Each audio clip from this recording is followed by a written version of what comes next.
Tell me, Nathan, what do you know of Karak and Ashur?" As she asked this, she pulled a small wooden box from the far recesses of the closet. Nathaniel stepped closer, his curiosity too strong to resist. Her question itself, though, nearly deflated him. His teacher of numbers had been devoted to Ashur, always telling Nathaniel lists of rules and expectations. It seemed nearly everything Nathaniel could do would make Ashur sad for his doing it. "My teacher made me memorize some things," Nathaniel reluctantly admitted. "I don't mean prayers and sermons, Nathan. The gods are not figments, not boring lessons with names. They were real. They wielded blades, raised armies, and conquered the wild lands Desrael used to be before their arrival." Nathaniel's eyes widened. Now this was more like the bard's songs than the dry lecturing of his teacher. When Melody opened the box, his eyes widened farther, so much that he thought they'd bug out of his head. It was unlike anything he'd ever seen before. The base was a circle made of dark stone, with a soft indentation on either side. The center was almost like a bowl, but much too shallow. Lying in it were 9 precious stones, each with a thin silver chain encircling it that attached to the base. The stones were all different: ruby, sapphire, emerald, topaz, even a couple he didn't recognize. Each one was the size of his thumb. "When I was in the darkness, this was all I had to keep me company," she said. "Pull the curtains across the window, child. We must make it as dark in here as we can." Nathaniel hurried to do as she said. Even accustomed to the lavish lifestyle of a house of the trifect, he was still excited by the sheer wealth before him that Melody held. Whatever it was certainly worth a fortune. That Leon would have allowed her to keep it was stunning. As he tugged on the curtains, he thought to ask her about her time spent imprisoned at Leon Connington's mansion, but dared not. Deep down he knew that he would not enjoy what he heard, and that it would involve things he was only starting to understand. The curtains were long and sewn thick, so that when Nathaniel returned to the closet, he had to hold his hand against the wall to guide him there until his eyes adjusted. "Remember, Nathan," Melody said, "you must tell no one of this. This is a chrysarium, and is worth more than I could ever replace. I've long cherished it, so do not make me feel foolish for showing such a young child." "I'm not so young," Nathaniel said, puffing out his chest. He caught a smile from her, just a crease in the shadows, and then she lifted the chrysarium. Her thumbs and palms pressed against the grooves on the sides, the rest of her fingers holding it from beneath. Melody's eyes closed, and he heard her whispering. The words were too low and quick for him to understand, but he felt something strange and foreign building in his chest. Panic struck him, and he wanted to flee, but before he could work up the nerve, the gems began to shine. It was soft at first, just a flicker of color, like sparks of tinder on a fire not yet caught. The emerald shimmered, a deep glow growing in strength from the very center of the gem. Next was the ruby, its blood-red light swirling within, as if it were filled with a smoky liquid. One by one the rest lit up, their light growing in strength as his grandmother continued to pray. Nathaniel reached forward, pushed on by a compulsion to touch them, but a sudden fear overcame him. His hand dropped to his side. "They shine by the power of my faith," Melody said, pausing for a moment to catch her breath. Even as she spoke, the glow began to fade. "Watch the center, Nathan, and open your heart to matters beyond this world. Let the Spirit guide you, and you will see." He didn't know what she meant, didn't understand what to do or what the spirit was. But then she prayed again, louder, stronger. The gems shook in the crysarium, flared bright, and then lifted in unison from the stone. They floated in the air, higher and higher, until the lengths of silver chain holding them stretched taut, halting their ascent. Nathaniel gaped, mouth open in wonder. So strange was this light. Though at times it was so bright that it hurt his eyes, it did not spread.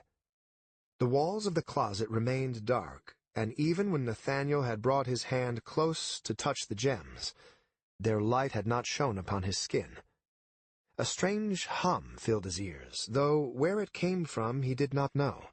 It made his stomach tighten, but he could not stop it, could not leave. In the center of the crysarium, where it should have been brightest because of the gems, it was darker than anything he'd ever seen. "That is where the monsters live," he thought, not knowing why. "That is where the stars hide." "Look deep," his grandmother instructed. Her voice was a songbird's over the din of a thunderstorm. Much as it frightened him, he looked inside, into the darkness, and therein he saw the first of his visions. He saw a man crying in darkness, but when the man looked up, Nathaniel realized it was not a man, but a woman. Her tears shone silver. Shadows turned, and another woman held her tears made of gold. Above them roared a lion, and from the creature's throat poured 1,000 stars. They washed over the two, bathed them in light, and together they emerged as one being whose hands were stained with blood. Next came Veldaren, and he soared high above like a hawk. Below him the city burned, 100 suns igniting within its depths. Nathaniel tried crying out, but he heard nothing of his voice, and was only dimly aware of his own body. Another vision, that of 100 rows of wheat. They swayed in the wind, then withered and died as the moon rose. Reapers, their faces hidden by masks, collected the dead wheat, gathering it together in a great pile. When they set it aflame, Nathaniel felt the heat of it on his skin, felt sweat pour down his neck. The bonfire split, revealing a great canyon, its depths endless. Stomach churning, he spun about until he was standing on one side. On the other, a great army gathered, muscular bodies of gray shadows dancing, lifting swords and axes high above their heads. And amid them, laughing, was a faceless man with eyes of fire. "No more!" Nathaniel begged as laughter filled his ears. "No more! No more! No more!" Pain on the back of his head pulled him out, scattering the visions. He lay against the side of the closet, Melody cradling him. The crysarium lay on the floor, looking like nothing out of the ordinary beyond the wealth of the gems. "You poor boy," she whispered. "You poor, poor boy. I'm so sorry. I didn't know." "It's all right," Nathaniel said, his voice coming out drowsy. His words were an immediate response, spoken from a desire to comfort her, for he knew something he'd done had frightened her. What was it? Laughter rang in his ears, and he felt his skin crawl. "No, it isn't," she said. "The crysarium always showed me pleasant images, fields of flowers and mountains in distant lands. I didn't know it would work so differently on one so young. I should have warned you. I should have made sure." She was crying, he realized. "I'm fine. Everything's fine," he said, standing so he might hug her. She kissed his cheek, and he felt her tears brush against his skin. "Thank you," she said, wiping them away. "I only meant to show you something wonderful. I fear Karak thought to use you for some other purpose. I caught only glimpses, but you saw a vision, Nathaniel. You witnessed the future yet to come. You should feel honored, for few are blessed with such a gift. You truly are a special child." Nathaniel didn't feel special or blessed. He felt awkward again, and the darkness of the room only made it worse. Most frighteningly, she had spoken the name of the Dark God, the god who had enslaved Zusa and sent his paladins to kill Nathaniel's mother. "Karak?" he whispered, unable to keep the word choked down. "That was from Karak?" She must have seen his fear, for she stroked his cheek with her bony fingers. "Whatever you know of him, I assure you it is wrong," his grandmother whispered back. "I could tell you stories of his greatness, his power and mercy. It is his love that let me endure the darkness, for it is in darkness that Karak is most comfortable. That is where we are at our lowest, are most humble and willing to hear his voice." "But Karak is the lion," Nathaniel said. "He's fire, and he eats sinners." Melody's smile was so sweet, so condescending. "My dear child," she said, "there is so much you must learn." He didn't want to learn. He didn't want to be in that dark room. He wanted away from the Cressarium, wanted that horrible laughter to stop echoing in his ears. "I should go attend to my duties," he said, rushing over to pull aside the curtains. When the room flooded with light, he trembled. The warmth of it felt divine on his skin, and it chased away the last image in his mind of those terrible, burning eyes. "What duties are those?" Melody asked, slowly rising. "Lord Gandrum will have plenty ready for me," he said, drumming his fingers across the bone of his stump. "Thank you, grandmother." She smiled. "Remember, it is our secret," she said. "And please, don't forget what you've seen. A vision from the gods should never be ignored nor forgotten. And if you need to talk about it—" "I will," he said, still in a hurry. He wanted out. Just out. Opening the door, he fled the room, eager to be back in John Gandrum's world of chores, duty, and learning. He'd had a taste of what it meant to deal with the divine, and suddenly the tales of the bards seemed far away from the truth.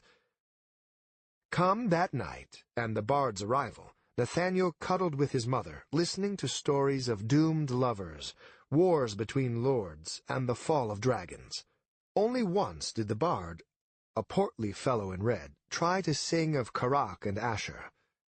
Nathaniel frowned, and begged his mother to make him tell a tale of monsters, princes, even thieves and murderers. Anything else but that. Chapter 12. Haern ran, forfeiting the rooftops for faster travel upon the roads. He'd gotten caught up tracking what turned out to be a false lead, just a guildless street rat trying to steal in spider territory. Not the widow, as Haern had first hoped. The time wasted meant he might miss his chance to speak with Alan. Legs pumping, he raced toward the southern wall. Alan's patrols varied, but every 8 days he made sure to swing by a long stretch of the south wall, where there was little to steal, and even fewer eyes to see. For the most part, that was the only place Alan felt safe enough to talk. And they certainly had much to talk about. Since the attack against Victor, the city had settled into an unstable peace, a held breath before the next catastrophe. Victor's work continued, a steady picking at the various thief guilds and their numbers. Through it all, the guilds remained quiet. Haern wanted to know what Alan knew, what Thren was thinking after such a vicious loss.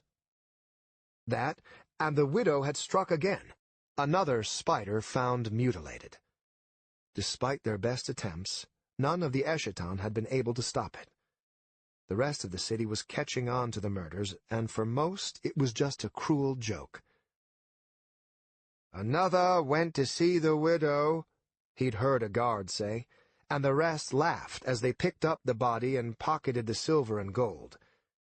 It was a lead Haern knew he should pursue, though the task was daunting. Systematically questioning every prostitute both within and surrounding the Spider Guild's territory would take countless hours. He shook his head. Even then, it didn't explain the dead child on the Gemcroft property. Perhaps a housemaid cast off for some reason, forced to work the streets for a living? Haern resolved to question Elisa later as he climbed to the rooftops.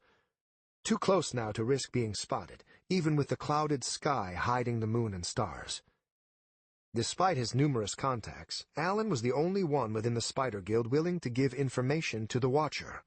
So great was the fear Thren Fellhorn inspired. The two previous members he'd contacted had died horribly as examples to the rest. All the more reason to be careful, Haern told himself. He slowed down his run and forced himself to carefully observe his surroundings. Far better he miss speaking to Alan for a few more days than get the man killed by his carelessness. The southern district was the poorest of them all, and against the wall were dozens of little shanties, homes made of thin wood that looked as if a stiff breeze could knock them over. For a few months, King Edwin had tried to scatter them, but they always came back. The hungry and homeless, too adept at fleeing, too desperate to fear his threats. Because of this, few thieves bothered to patrol the area. What was there to steal, or prevent another guild from stealing?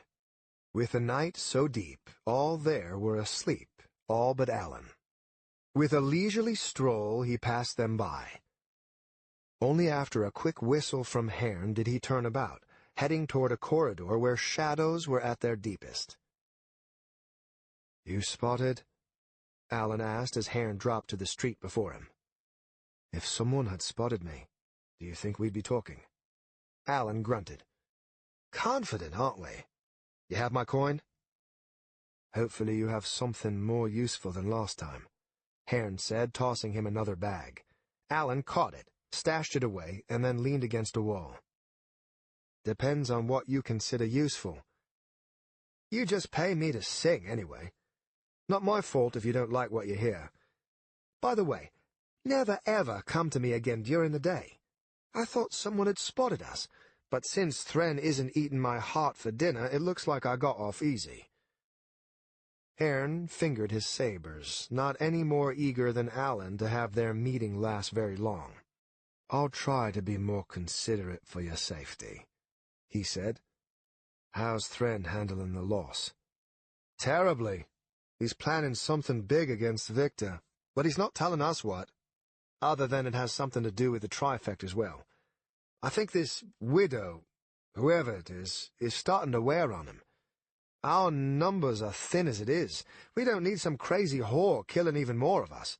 Shit, it's even making me a little nervous to do my rounds." "Why'd the Ash Guild ruin your attack?" Alan shrugged. "Grudge? Amusement? Maybe Deathmask was bored, I don't know. I find it a poor use of time trying to guess what that madman is thinking. Might as well go hunting ghosts or searching for dragons." Haern frowned. "Will Thren turn on the Ash Guild for it?" Alan shook his head. "Not yet. Not unless they provoke him again. Thren says that's what everyone wants, to have the guilds killing each other while Victor goes about picking off the remains. He ain't falling for the bait."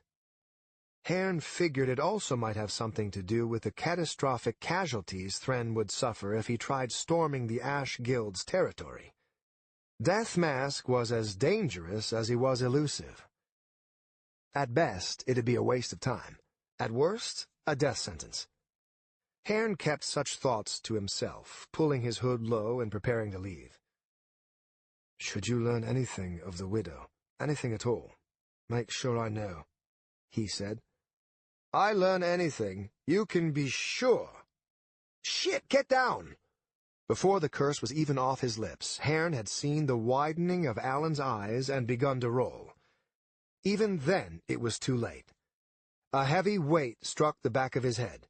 Stomach lurching, he fell forward, fighting off the coming waves of darkness. His sabers drawn by instinct, he turned to face his foe. Grayson followed Alan with the ease of a man who had shadowed others 1,000 times before. It had been years since he walked the streets of Veldaren, but they came back to him like an old friend.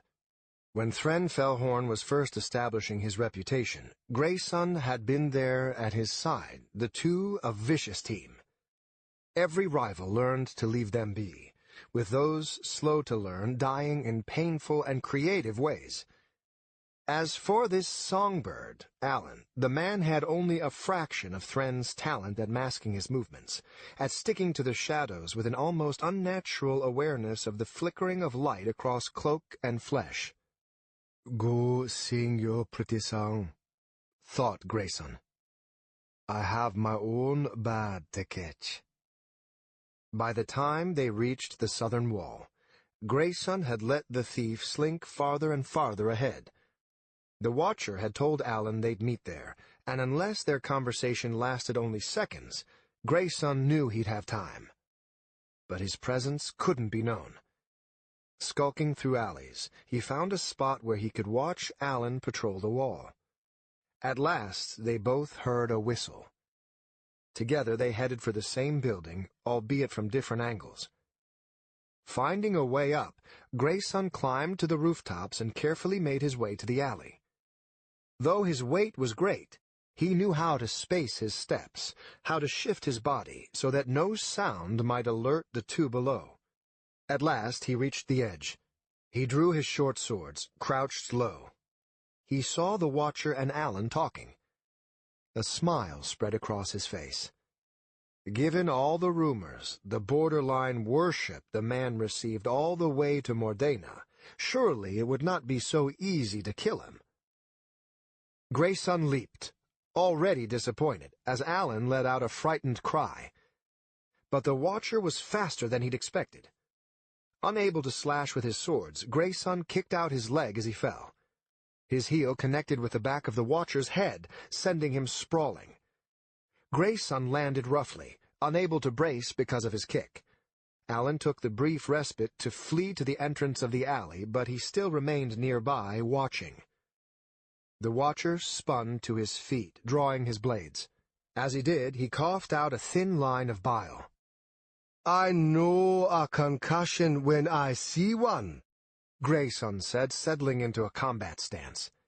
His two swords tilted, looking almost puny compared to his large frame. "You should be running." "That's so?" the Watcher asked. His voice was like a whisper, but Grayson heard it clear as day. Instincts told him it was magic, and the way shadows hid the Watcher's face, regardless of the direction of the light, hinted at the hoods being the source. "Consider it friendly advice from an equal," said Grayson, "assuming you live up to your reputation. That is." He stepped in and slashed, careful to keep one blade back to block in case of a counter. The Watcher spun into action, and with dizzying speed slashed at his attacks. Grayson found himself retreating, his eyes widening to take in the sight.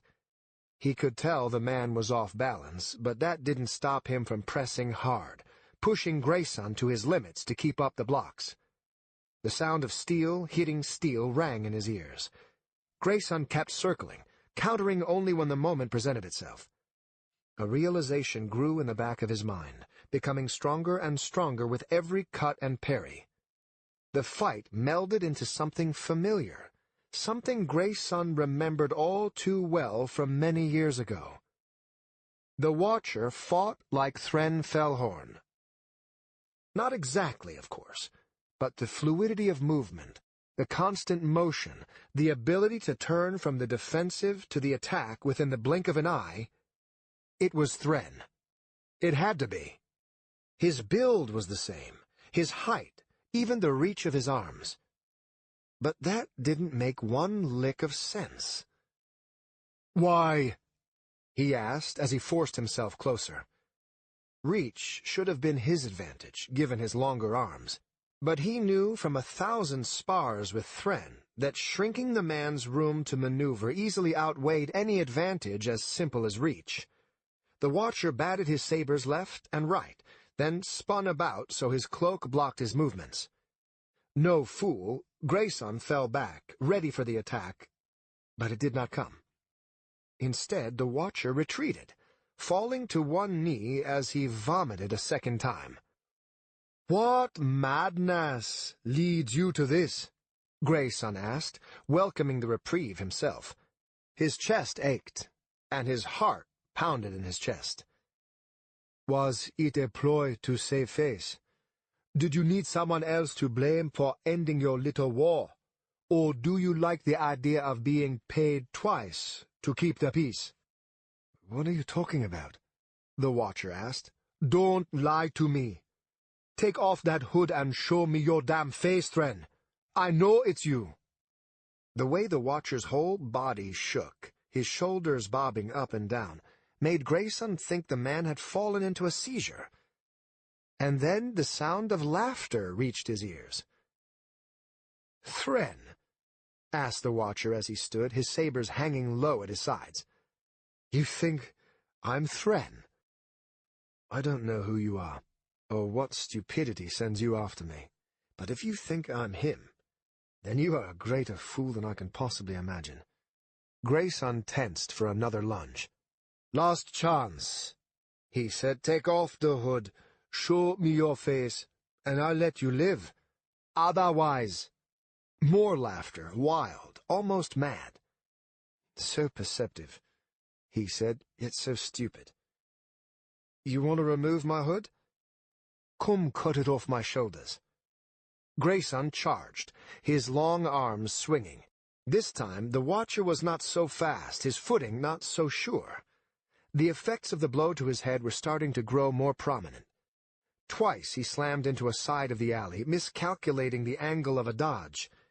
Grayson pressed on, hammering him with his swords. The Watcher had speed, but Grayson had strength to back up his own skill, and with every blow he saw his opponent growing weaker. The Watcher knew it too, and his sudden reversal nearly gutted Grayson where he stood. Spinning again to set his cloaks in motion, the Watcher lashed out once, twice to keep him at bay, and then lunged. If he'd been a hair faster, his sabers would have connected, but Grayson twisted at the last moment. He felt pain across his side, but it was only a mild wound to the flesh, not the vital organs the tip had been aiming for. Letting the pain fuel his motions, Grayson wove his swords in a complex series of attacks. The Watcher tried to parry, but Grayson kept shifting the angles, making it harder and harder. At last, when victory was apparent, the Watcher tried to flee. It was sudden, quick, but Grayson was ready for it. Out went his foot, tripping him. The Watcher stumbled, struggling to regain his balance. Too late. Grayson's short sword pierced his cloak, his shirt, stabbed through ribs, lung, and then out his back. When he yanked it free, blood splattered across the street. The Watcher let out a gasp, kept stumbling. Grayson did not hurry, knowing such a wound was most certainly fatal. "Your choice, remember," Grayson said, slowly stalking after. "But you never knew when you were beaten, did you? That's why you let your fight against the Trifect last until you were too weak to stop it. That's why you let Marion die." He'd expected the name of Thren's dead wife to elicit more emotion than it did. But then again, the man was clearly bleeding out before him. The Watcher continued limping, one hand along the wall, the other clutching his wound. "Not beaten yet," he said, his voice sounding wet, strangled. He struck his hand against the wall, and a ring around his middle finger sparked with red light.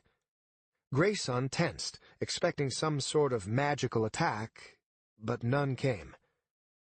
When he started to relax was the moment the Watcher pulled a glass vial from a pocket hidden inside his cloak and flung it to the ground. Smoke exploded in all directions, thick enough to fill the alley. Grayson covered his eyes with his arm and swore. He knew the concoction, a fairly simple mixture any wizard could make and sell. He'd guarded his face quickly enough to avoid any of the burning sensations, but it would be a good 30 seconds before the smoke dissipated. Pushing through, he emerged on the far side. The Watcher was nowhere to be found. "Die in private if you must," Grayson said, wiping a few stubborn tears from his eyes because of the smoke. "I wasn't going to mutilate your body. We're friends, remember?" Back in the alley, Alan was gone as well.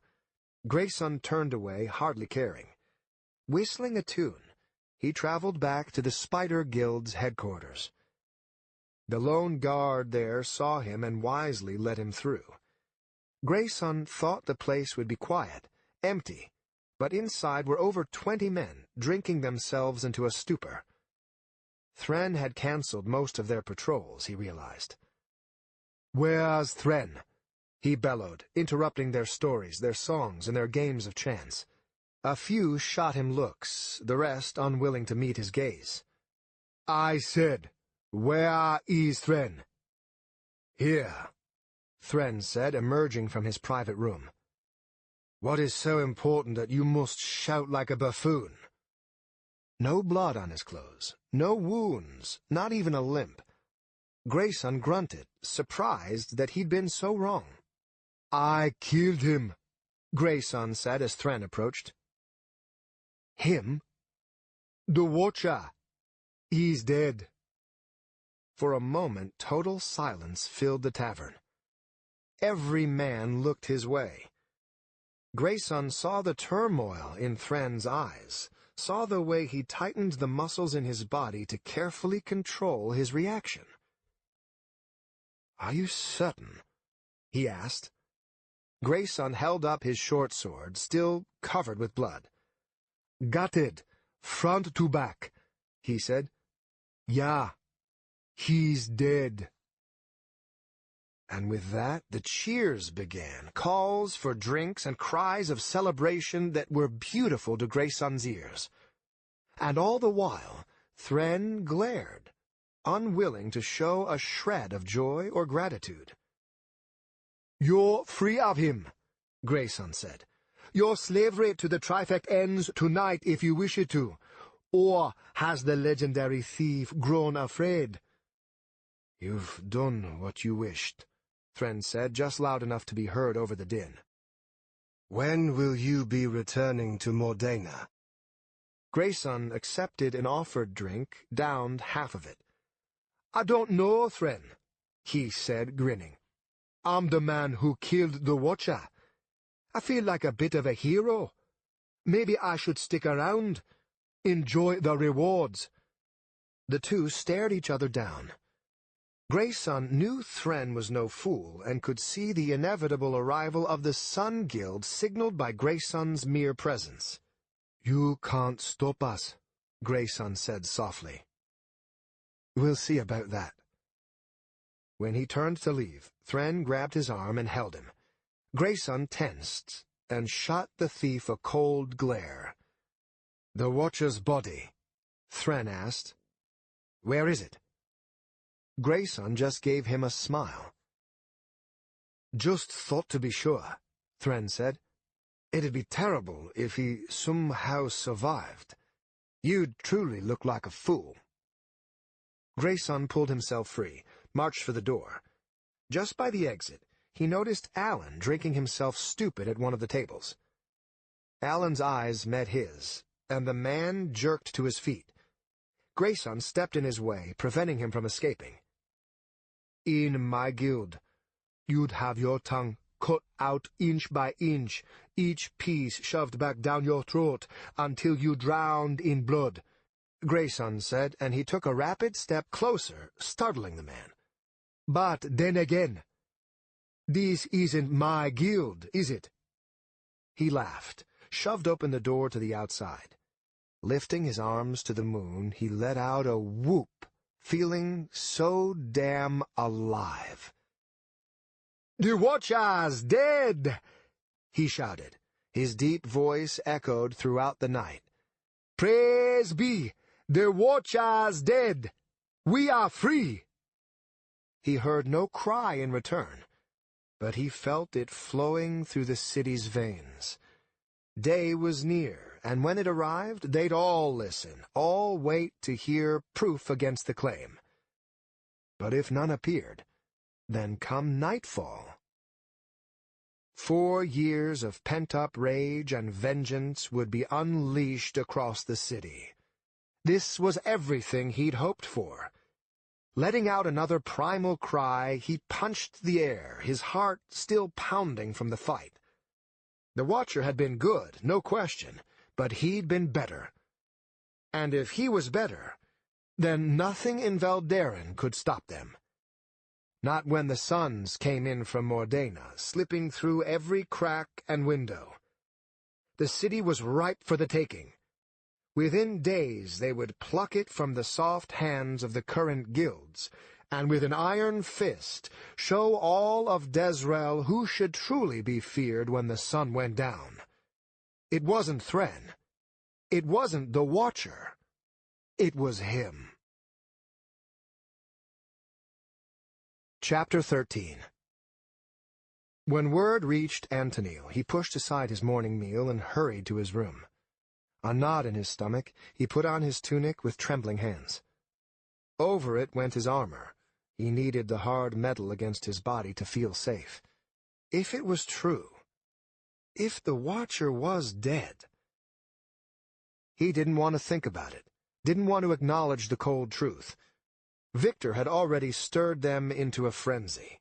With the Watcher gone, his ability to keep the peace, whether it was symbolic or real, was over. "Antonil," Sargon said, spotting him as he exited the castle. "I have matters to attend to," Antonil said, not slowing.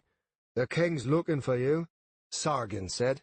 "He's talking about calling in soldiers from all corners of Desrel, even leaving his throne to—" "Sir, please, listen to me."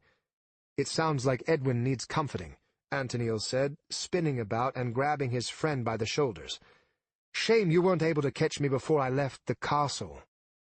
Sargon swallowed, and his jaw clenched. "Understood, sir," he said. In peace, and without escort, Antonil passed through the streets. He looked like any other guard, and earned himself hardly a second glance. Ears open, he listened to the conversations, the hushed whispers of the marketplace. All wondered the same thing. The Watcher was dead? What did that mean? A few were glad, and some blamed all the bloodshed on him, but most understood. Most remembered the chaos of Thren's decade-long personal war. Antonil passed through the western gates of the city, then hooked off the beaten path. It wasn't often he went to the Eschaton mercenaries, only when he needed to speak with the Watcher personally about something he'd done or witnessed. But this was something he had to know. Rumors and questions would not suffice, nor would he entrust this knowledge to a messenger. Eyes downcast, he approached their tower along the edge of the king's forest. Pausing a moment before the door, he took a breath, then knocked. "I am Sir Antonil, and I come to—" He hesitated a moment. "I come to speak with a Watcher." The door opened halfway, and Tarlak peered out from within. "You alone?" the wizard asked. "I am." "Good. Then come in." Antonil stepped into the well-furnished bottom floor of the tower. A fire burned low in the fireplace. The blacksmith, Brugh, sat beside it, a full mug of ale sitting ignored beside him as he stared into the fire. Both the priestess and the Watcher were gone. "You must know why I'm here," Antonil said as the door shut behind him. "I know," Tarlac said as he headed toward the stairs. "Follow me." On the 5th floor, Tarlac opened the door, and they stepped into the sparse room of the Watcher. He lay on his bed, pale, eyes closed, a blanket pulled all the way up to his neck. His hood was off, and Antonil looked upon his face. He was a handsome man, and that made his sickly look all the more noticeable. Beside his bed sat Delicia, dark circles under her eyes, her long red hair pulled back and slick with sweat. Blood covered her white robes. "Try not to disturb him," the priestess said. "He needs his sleep." "So he's alive?" Antonil asked, trying to keep his relief in check. "Barely," Tarlac said, his voice low per Delicia's request. "We've been out the past few nights trying to find this widow killer at Elisa Gemcroft's expense. Last night Haern got himself in a fight. With whom? I have no idea. Throw a dart into a crowd, and odds are high you'll hit someone who wants him dead." It took Antonil a moment to realize the wizard had given him the Watcher's true name. Did that signify their trust, or how much Tarlac was truly worried for his friend? Of course, Antonil had already seen his face. Did his name really matter? He looked to the wounded man, repeated the name in his head. Haern. A simple, earthy name. For some reason, he'd always imagined the Watcher coming from a line of kings or assassins. But carrying the name of poor farmers? "How'd he survive?" Antonil asked. "Rumors are saying his killer watched him die." "Who?" Tarlac asked, his voice rising. His fingers twitched, and they sparked with fire. "Who do they say it was?" "His name is Grayson. I know little more than that." Tarlac nodded, repeating the name as he looked down at Haern. "If you pull down his covers, you'll see burn marks around his middle finger. It was a ring I had Brugh make for him. If he ever got in trouble, all he had to do was break the gem on top, and I'd know where he was, sort of like a beacon. Found him hiding on a rooftop down in the southern district, bleeding like a stuck pig." "How bad are his wounds?" "They would have been fatal," Delicia said, slowly standing. She looked beyond exhausted. "Whoever this Grayson is, he was right to think him dead. He'd been stabbed through the side, pierced his lung so that it was filling up with blood. Something also hit the back of his head, and hard. If I hadn't been there, if I'd shown up even a minute later—" She fell silent, looked back to where Haern lay asleep. Tarlac hugged her, kissed her forehead. "Sometimes it pays to have a priestess of Asher as a little sister," he said, forcing a smile. Delicia smiled back, then took her seat once more at Haern's bedside. Tarlac grabbed Antonil by the arm and led him from the room. "How long until he's better?" Antonil asked as the door shut behind them. "Dell's been praying at his side every few hours," Tarlac said. "She's a miracle worker, but this is taxing her far more than I'd like. By the time we found him, I honestly thought Haern was dead. It'll take 2 days, maybe 3, before he's a shadow of his former self." "That's 2 to 3 days too long," Antonil said as they returned to the bottom floor. "Everyone thinks this Grayson killed him. The truce between the guilds and the Trifect was already fraying. It is all but torn without him." "What do you want me to do?" Tarlac asked, his temper flaring. "Prop him up with some rope and dance him about the rooftops? He's not leaving that bed. Announce to the city you've seen him, he's alive and well, and that you expect everything to go on as normal. They won't believe me, and you know it. Then get every soldier out into the streets, because tonight's going to be anarchy." "Well, you two shut your traps," Brugh called from over by the fire, "making it hard for a man to enjoy his drink." Tarlac looked away as if ashamed. Antonil frowned, feeling similarly embarrassed. "Forgive me," he said. "I only fear for the people I must protect." "I understand," Tarlac said. "Whatever peace of mind this gives you, just know we'll be out there tonight, doing what we can. Just endure and mitigate this. When Haern's fine and well, he'll come storming into the underworld like a demon spawn of the abyss, making every one of them cowardly buggers regret celebrating the Watcher's death. Antonio nodded, giving the wizard a half-smile. "You're a good man, Tarlac," he said. "I'll do what I can to make sure the king's treasury pays you well." "Thought never crossed my mind," Tarlac said, giving him a wink. "Good luck, and pray to Asher we escape this madness unscathed." Antonio bowed low, then stepped out. As the door shut behind him, he saw a strange woman sitting cross-legged just off the path. Her dress was plain, simple, but it looked poorly fitted, as if never worn by her before. She had olive skin and hair cut short. 2 daggers twirled in her hands. "Does he live?" she asked him. Antonio's hand drifted to the hilt of his sword. "Who?" he asked. The woman stared at him, her head tilted to one side. "Haern," she said at last. "I'm a friend." Knowing his name had to mean something, Antonio decided, though he kept his hand on the hilt all the same. "He's alive, but hurt," he said. "I don't know how long until he recovers." The woman nodded, stood. Her daggers slipped into her sash. "I will try to quell the rumors," she said, "but it will not matter. They want to believe he's dead, even if for only a night.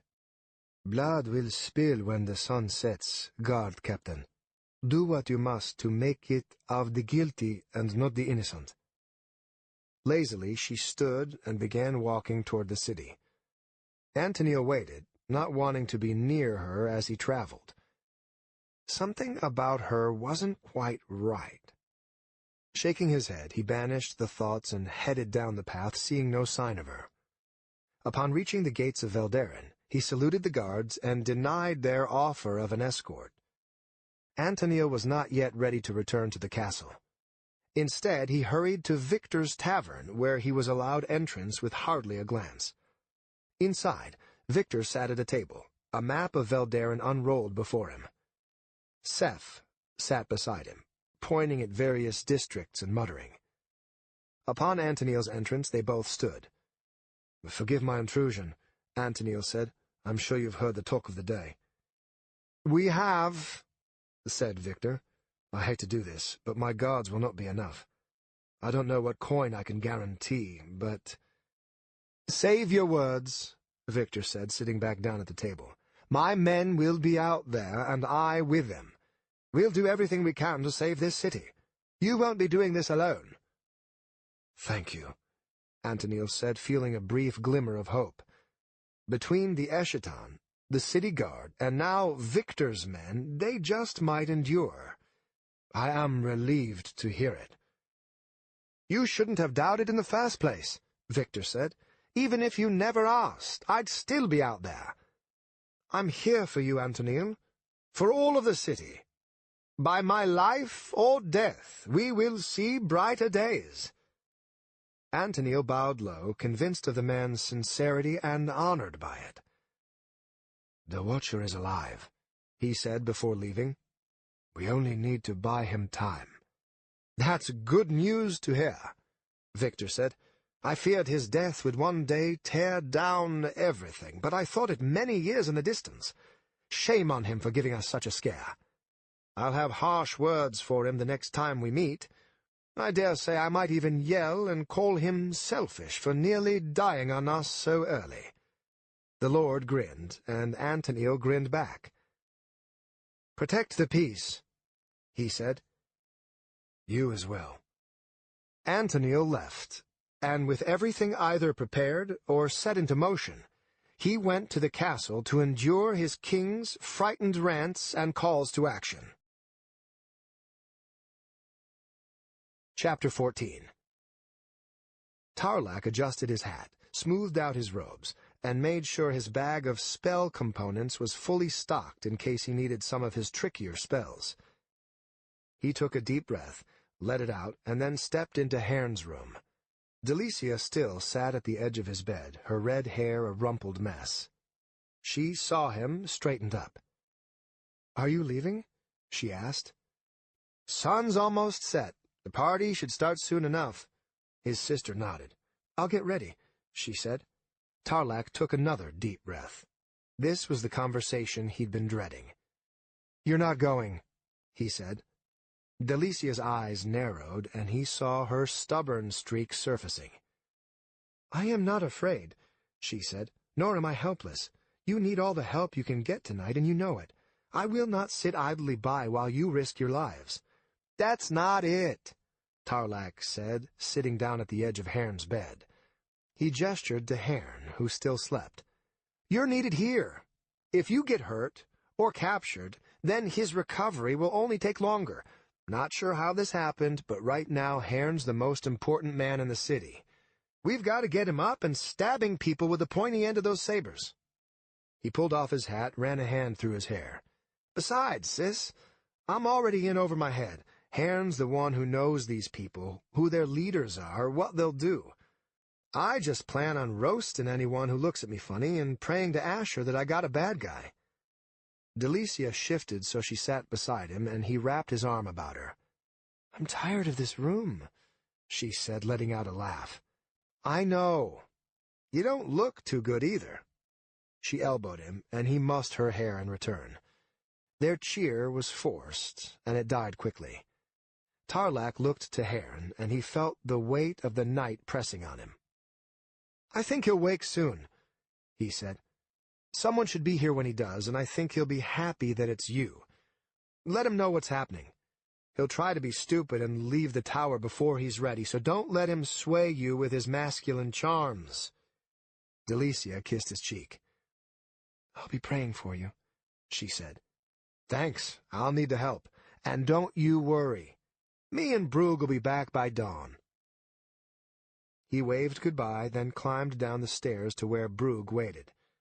The man was trying to adjust his plate mail and grumbling all the while. Every movement he made rattled and creaked. "Be hard to sneak up on them with you making a ruckus," Tarlac said, earning himself a glare. "You see this armor?" Brugh asked. "It's perfect. Made it myself. No daggers slipping between these creases. Rather be lost to the fight and live than first and dead. With how much all that weighs, there won't be a fight left by the time you arrive anywhere." Brugh shrugged. "I'll still be alive." "What's the problem?" Tarlac chuckled. Couldn't argue with that. "You ready?" Brugh gave his breastplate one more hard twist, then readied his punch daggers. "Lead the way, magic pants. Or are we taking a portal?" "We're walking," Tarlac said. "I expect a long night ahead of us and need to conserve every shred of energy." Brugh grunted. "Dale not coming?" "She's staying with Haern." "So just you and me against the world, eh?" Brugh asked, a cocky grin spreading across his face. Tarlac nodded. "Looks like I'll have to rely on you to keep 'em off me. Must say, Brugh, I think I miss Haern already." Daverick hurried down the dark streets, his heart pounding in his chest.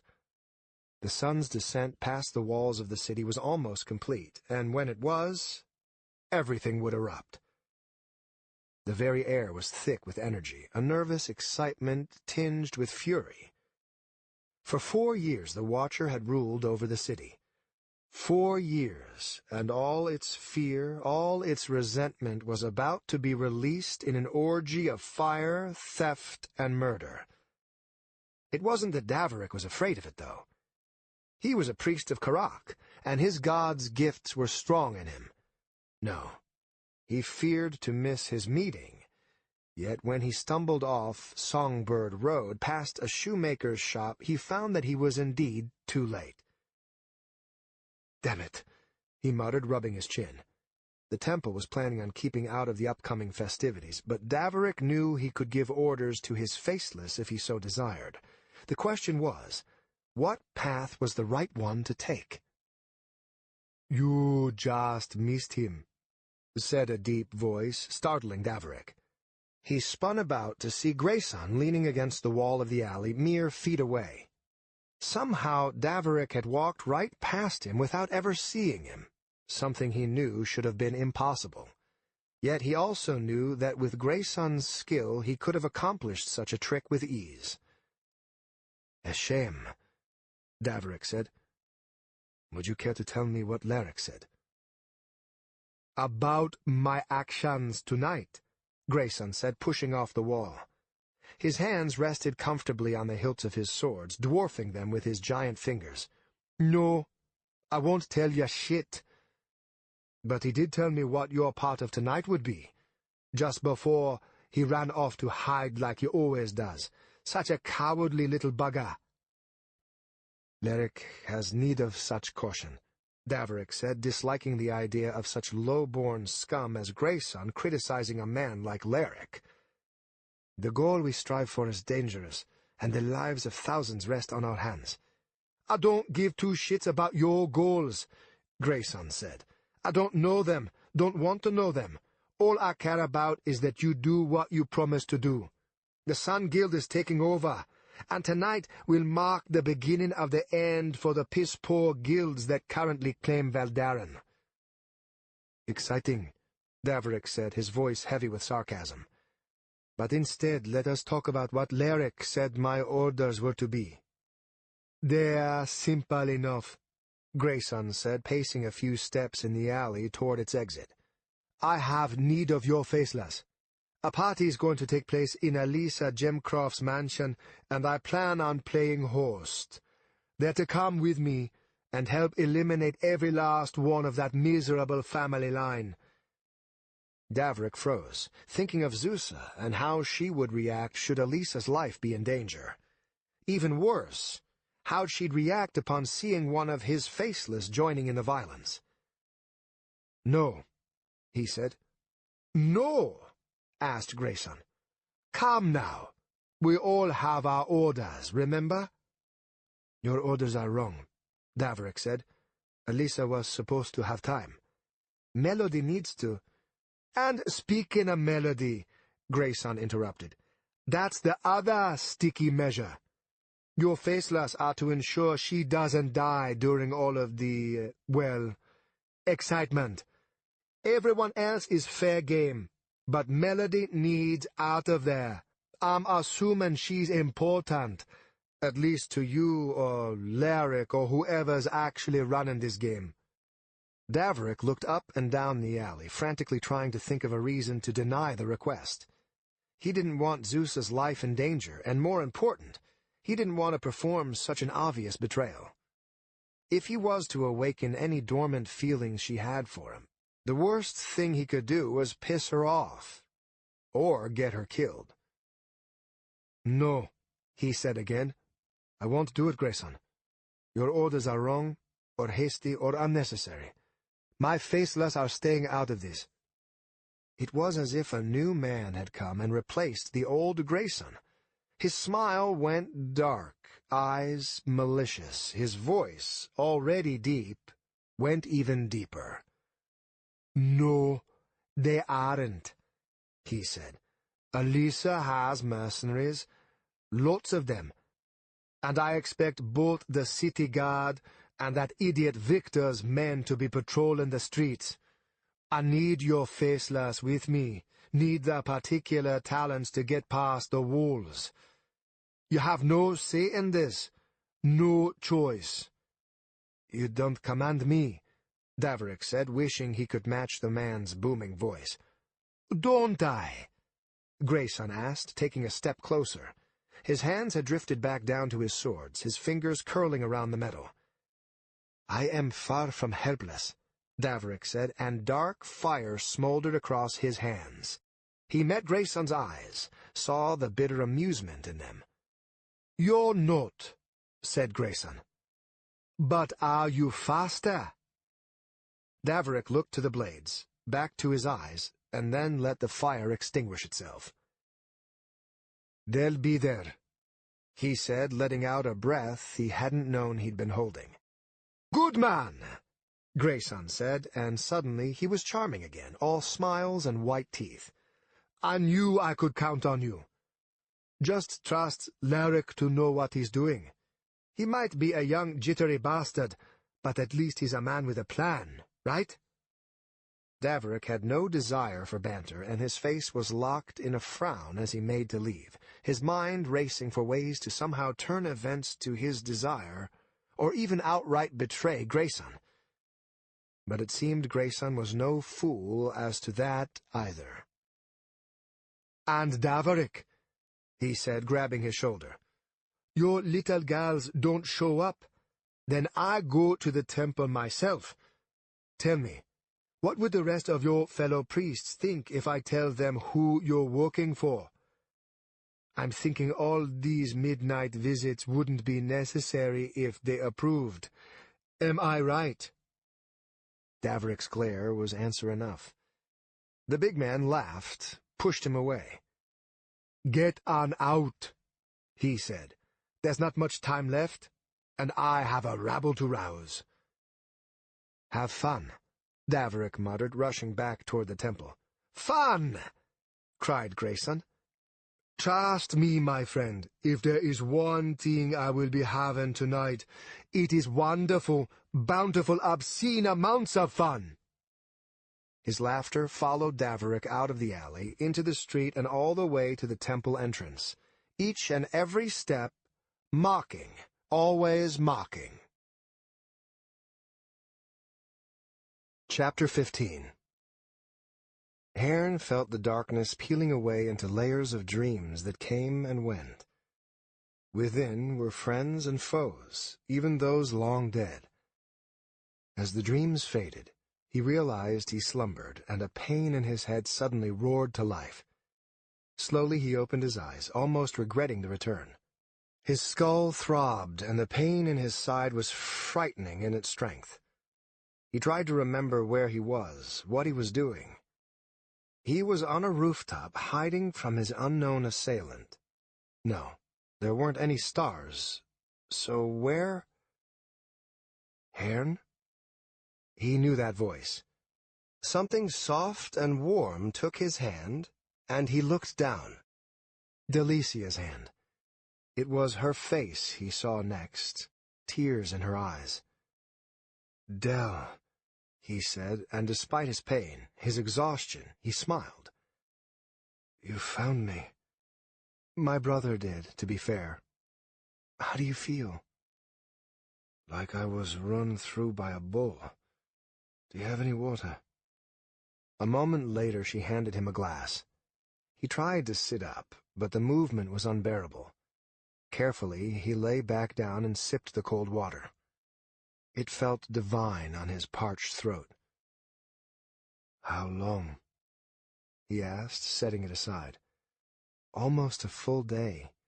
You lost a lot of blood, as well as took a vicious hit to your head."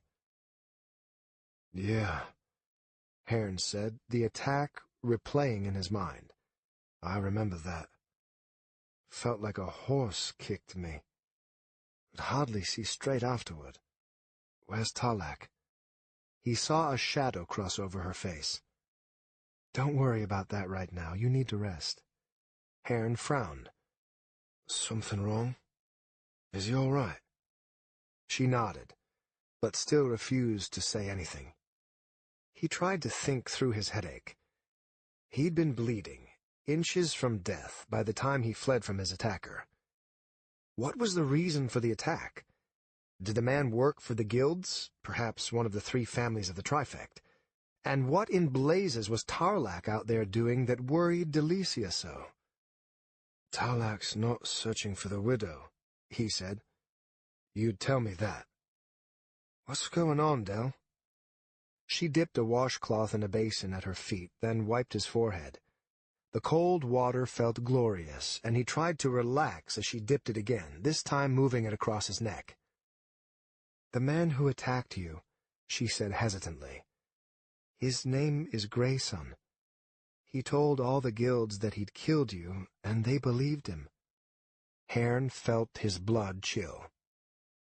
"How bad is it out there?" he asked. She shook her head, clenched her teeth. Into the basin went the washcloth. "I can see the fires from the window," she said. "Beyond that?" I don't know. Haern curled his hands into fists. As his heart pounded, a bright light flashed across his eyes, and his headache intensified tenfold. He clenched his eyes shut, let out a gasp. Immediately, Delicia's hands were upon his face, still cold from the water. He heard whispers of a prayer and a distant ringing of an unearthly bell. Waiting out the pain, he focused on her touch, until at last her fingers pulled away and the pain with them. "I know you were stabbed deep," he heard her say, "but the blow to your head worries me more. I never saw this when at the temple, but I did hear of warriors who suffered symptoms such as yours. It can last for days, if not weeks or months. You need to rest. I'll do what I can, I promise." The thought of enduring such headaches, of feeling that pain throbbing from the top of his head down to his feet for weeks, was horrifying. He remembered how when he was fighting Grayson, his balance had consistently eluded him, and at times his vision had even gone blank. How could he be the Watcher under such a handicap? How could he tame the chaos Tarlak was out there struggling against while he lay there stricken? "He was right," Haern said, his voice a harsh whisper. "Damn it, he was right." "Who?" she asked. "Victor. He said this would happen. He knew I'd fail like this one day. He knew it. I was a fool to think I could control them, to think I could do this forever." A sudden cough hit him, and he turned to one side. Each sharp breath hurt, and he coughed louder, harder. He spit blood across his white sheets, the rest dribbling down his lip. "Shit," Haern said, seeing it. He lay back down and closed his eyes as he felt the beginning of another headache forming. Tears swelled, and he was too sick to stop them. Delicia's cloth went back to work, cleaning away the blood, even dabbing at his tears. "What am I doing?" he wondered aloud. "Was it ever right?" "It isn't my place to tell you," Delicia said, "but I don't think you're a fool. I don't think you're a failure. You're allowed to err, Haern. No one would believe you human otherwise." "And what if Tarlak dies out there tonight? Does that make me even more human?" It was a cheap blow, but the worries were valid, and what weighed most heavily on his mind. It should be him out there bleeding and dying to protect the city. He'd given his life away as an orphaned child, sworn it while watching the Connington mansion burn years ago during the Bloody Kensgold. He could have kept killing. He could have continued his attempts to wipe them all out, but instead he'd forced peace. A fool's peace, the weight of it solely on his shoulders. And now it was breaking, and it seemed all the world had seen it coming. "Stop this," Delicia said. Her voice was soft, wavering from the anger and determination behind it. "This isn't you. I didn't sit at your bedside praying so you could wallow in misery and doubt. I didn't do it because you are a fool, or I feared for my brother's safety." "Then why?" His eyes still closed. It took him a moment to realize what was happening. In answer, she knelt down over him, her hair cascading across his face, and then pressed her lips to his. He almost resisted, almost turned away, but could not. He kissed back, gently lifting a hand so he could touch her face. His mind whirled, too sick and tired to think of anything beyond the softness of her lips. When she pulled away, he finally dared open his eyes to look. She was tired, her eyes swollen and black from exhaustion. But through it all he saw a strength greater than his, and he clutched her hand tightly as if to never let it go. "The world will continue without you," she told him. "People will kill, steal, bleed, and die, whether you live or not. Stop judging yourself by what you've done with your swords. If you would despair, remember those who love you. Let your life be judged by that instead." "Do you love me?" Delicia?" he whispered. She met his eye, and he saw the hardness in her soften. She nodded, and he reached for her. She curled against his chest, and he let his hands surround her, let his face press against her hair as he kept his breathing controlled so he would not cough blood upon her. Together they lay there, not moving, not talking. The comfort of each other's presence was enough. "I don't know if I can," Haern said after a time. "I've hurt everyone I loved, and I can't hurt you, Delicia. I could never live with myself if I did." "I know," she whispered. "But I'll still be here. I always will be." A memory came to him, from when they were just children, and he still in the care of his father. Together they'd met in secret on a rooftop, for Thren had denied him any knowledge of faith or love, all to make him the perfect killer. With Delicia, Haern had glimpsed a life with meaning, with purpose. Only to have Thren shoot Delicia with an arrow, her bleeding body falling into his arms. That she'd survived at all was a miracle, a parting gift from another woman he'd loved before Thren had killed her. He thought of that moment, of how his cruel life had so vehemently rejected such a light as hers. He couldn't bear the thought of it again. He couldn't hold her in his arms and watch her die. Whatever good in him existed would break. Did she know that? Did she understand? "Let me sleep," he said. Her fingers went to stroke his cheek, but hesitated just before. Before she could pull away, he leaned forward, forcing the touch, turning his face so she could cup him with her hand. She said nothing, only held him for a moment before leaving him alone in his room to sleep. But instead of sleeping, he turned to one side and through the window watched the distant flicker of flame that spread throughout his beloved city, burning away like 100 candles lit in memorial. "These damn idiots have a funny way of celebrating," Brugh muttered as he kicked a corpse that lay at his feet. Tarlak had to agree. "Whatever they don't want, they're burning," Tarlak said, rubbing his throbbing temples. "Good thing they want nearly everything." The two stood near the center of town, before a home with wrecked windows and a smashed-in door. Tarlak could only begin to guess why they'd chosen that particular place. The owner lay at the entrance, dragged out and throat cut. They'd arrived too late to do much of anything other than give the dead man vengeance. 3 dead wolves, just a fraction of the guilds roaming the night. "It's all meager pickings," Brugh said, wiping blood off his punch daggers. "Been out here for hours, and only small-time stuff. One of them's got to have something bigger planned. Maybe the Conningtons' place, or Elisa's." "Might not have any place big to hit," Tarlak said, walking aimlessly north. "Both have their places crawling with guards. It's the rest of the city that's vulnerable, but thankfully Victor and Antonio have their men running round like mad." "Still a big city," Brugh grumbled. Tarlak shot his friend a look. "You sound disappointed." Brugh shrugged. "Was hoping to gut a bunch of thieves. Only seems fair, given what they did to Haern. Instead, they'd rather set fires, burn down some stalls, and then run like cowards. Pathetic.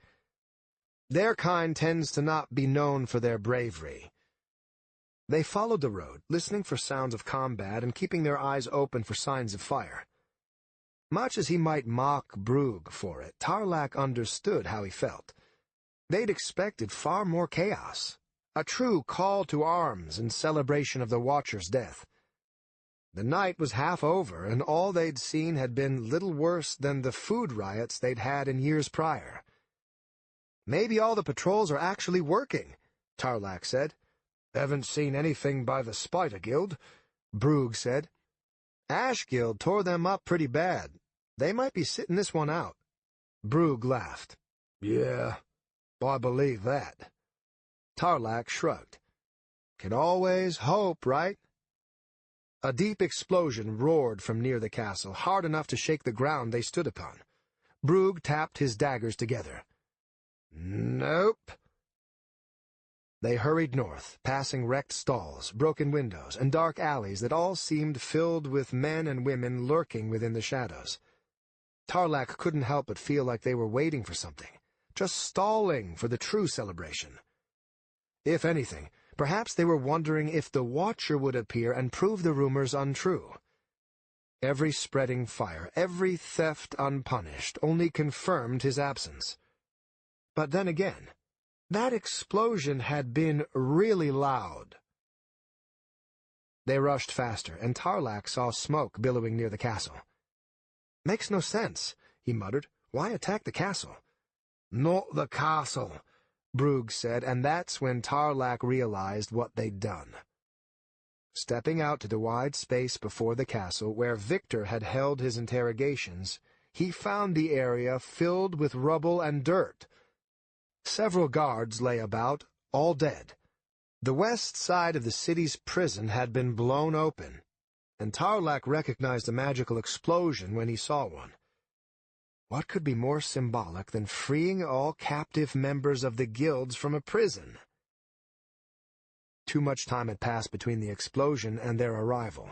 Whatever combat had taken place was long over.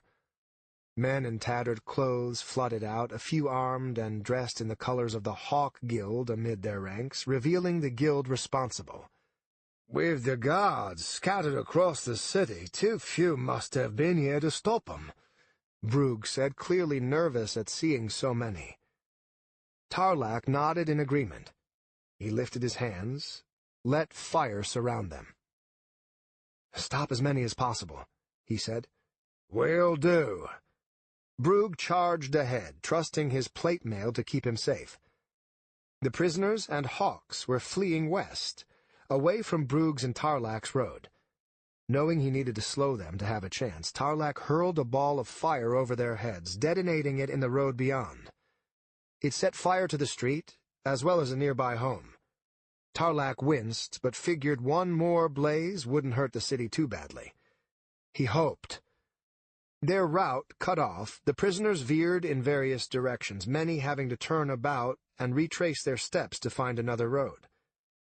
Tarlac clapped his hands, and a bolt of lightning struck in their center, killing two. More important was the confusion the light and sound made, giving Brugh his chance to reach them. He barreled through their numbers, head low, helmet leading. He punched and kicked with wild abandon. Tarlac knew his friend was not the best of fighters, but what he lacked in skill, he made up in eagerness and stupidity. He didn't try to block attacks, nor avoid blows, just let them hit his armor and slide off. Blood soon covered his punch daggers. The escaped prisoners fled, but the hawks among them converged, daggers and short swords ready. "Keep 'em busy," Tarlac shouted, hurling bolts of ice from his palms. They slammed into the thinning crowd, bowling over men and women and then freezing them to the ground. A glance behind showed a squad of soldiers rushing their way. Tarlac grinned, glad for the help. Brugh wouldn't last much longer. With a few well-placed spells, he flung small stones at blinding speed, striking the hawks who surrounded him and knocking them unconscious or dead. Then the soldiers were rushing past, the symbol on their tunics that of the Cain family. It seemed they were smart enough to realize who was friend and who was foe. Ignoring him and Brugh, they spread out to chase down the thieves. Tarlac ended his casting, watched as the soldiers pulled two thieves off Brugh, who, apart from a multitude of bruises, was no worse for wear. One of the men gathered a group of 5 and then passed by, abandoning the chase, and Tarlac recognized his face well. "Victor?" he asked. Victor turned, hand on his sword, until he realized who it was. "The people here are in your debt," Victor said, saluting quickly before hurrying on. "Wait," Tarlac said, falling in step. "What's going on? You need to help us find the escaped—" "Elisa Gemcroft's mansion is on fire," Victor said over his shoulder. "What?" Riot broke out, completely surrounded their estate. I went for the castle first, for the king and his guard are of more importance. Time is not on our side, wizard, and unless you have a spell to turn it backward, this night will not end well. It's the thief war all over again. God damn it, I should have returned years earlier. Tarlek glanced back, saw Brugh hurrying to catch up. Sighing, the wizard began casting a spell. "If you want to get there now, then come with me," he said as a portal ripped open before him. Without waiting for their answer, he stepped through to see the chaos that had overtaken the Gemcroft mansion. Chapter 16. Zusa watched from the window of their second-story room as the crowd gathered about their gates. Elisa stood beside her, a cold expression on her face. "Do they blame me for this?" she asked. "Have they not forgiven me for the chaos my mercenaries caused?" "People have long memories when they are suffering," Zusa said, scanning the crowd. She could not hear their individual cries, but she spotted those who were the most vehement and shouting the loudest. A few wore guild colors, all the same. "The Spider Guild is behind this," she said. "Thren is turning their fear to his own ends." "It doesn't matter who is behind it," Melody said. She stood at the other set of windows in the room, Nathaniel at her side. "They won't harm us, no matter what. I know it." "My guards will be enough," Elisa said, and Zusa caught the way her eyes narrowed when she saw how Melody tightly clutched Nathaniel's hand in hers. "They once tried to burn my home to the ground. They failed, and they will fail again." "Of course they will," Zusa said, kissing Elisa's cheek. "You have me." She pushed open the window and leaped through it, the cold wind blowing across her hair. Landing with a roll, she sprinted until she reached a tall oak tree. Climbing its limbs with ease, she neared the top, and, hidden among the leaves, scanned the crowd anew, taking in numbers and weaponry. They were in the hundreds, far outnumbering Elisa's house guards.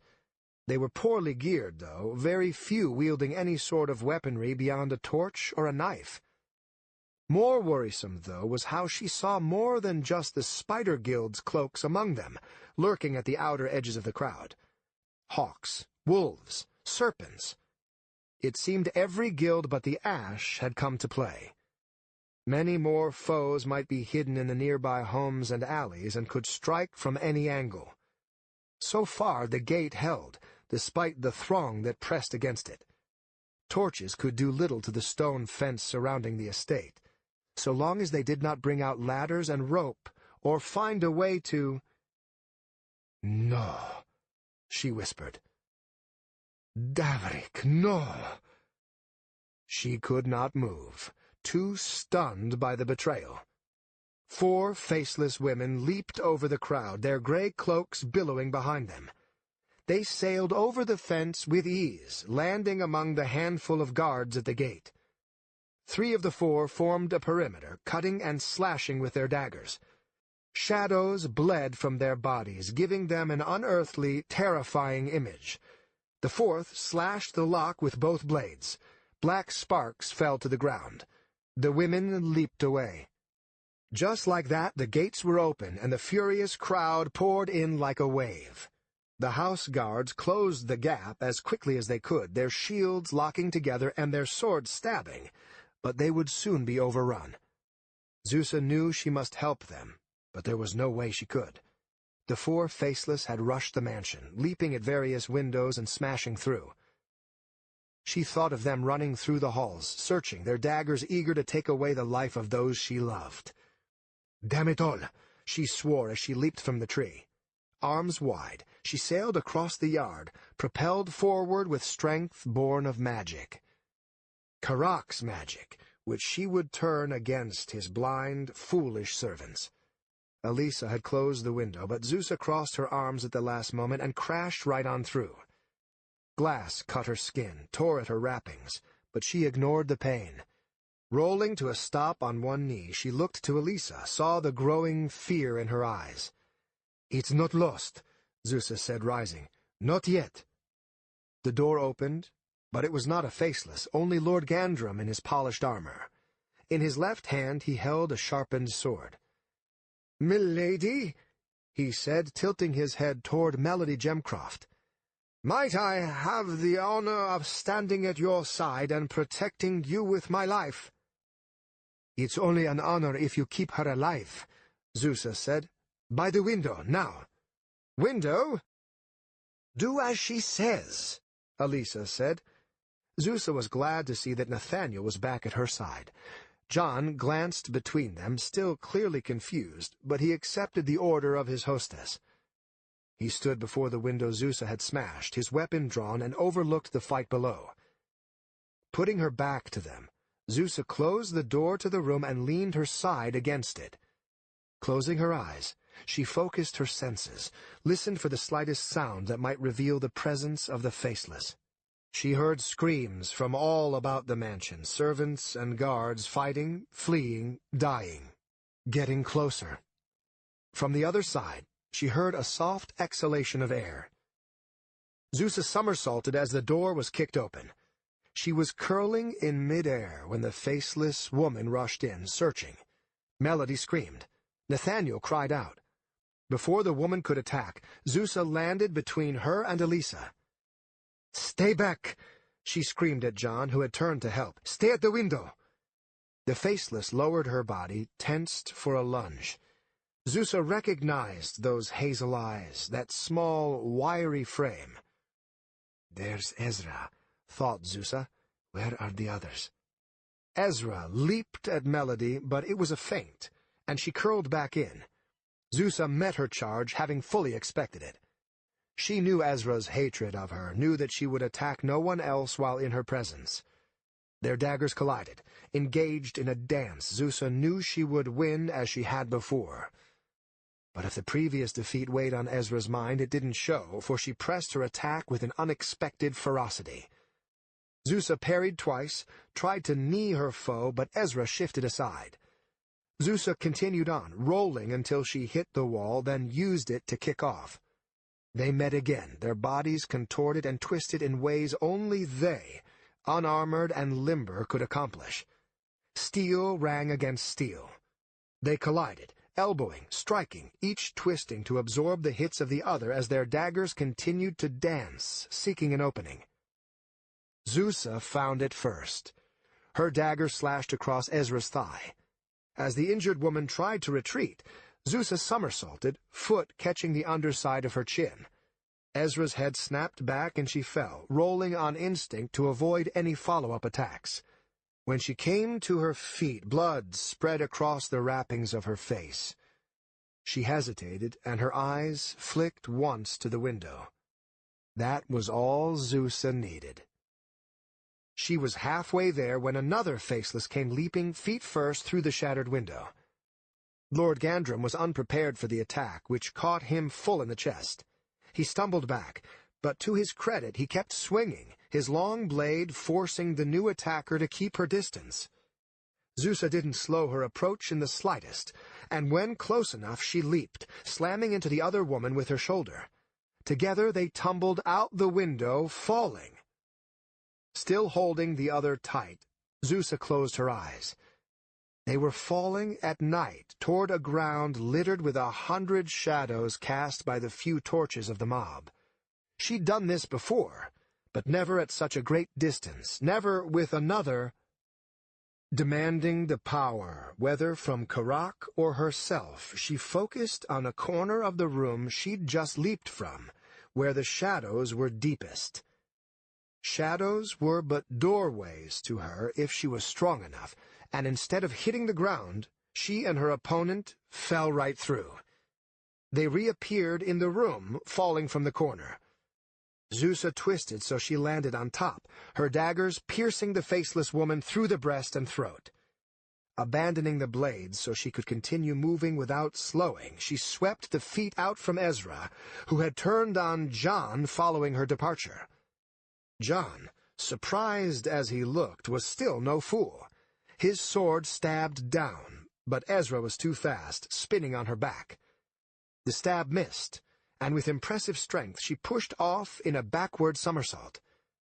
Zusa kneed and kicked her, felt bones break, but still the woman made it past, crumpling at the door to the room.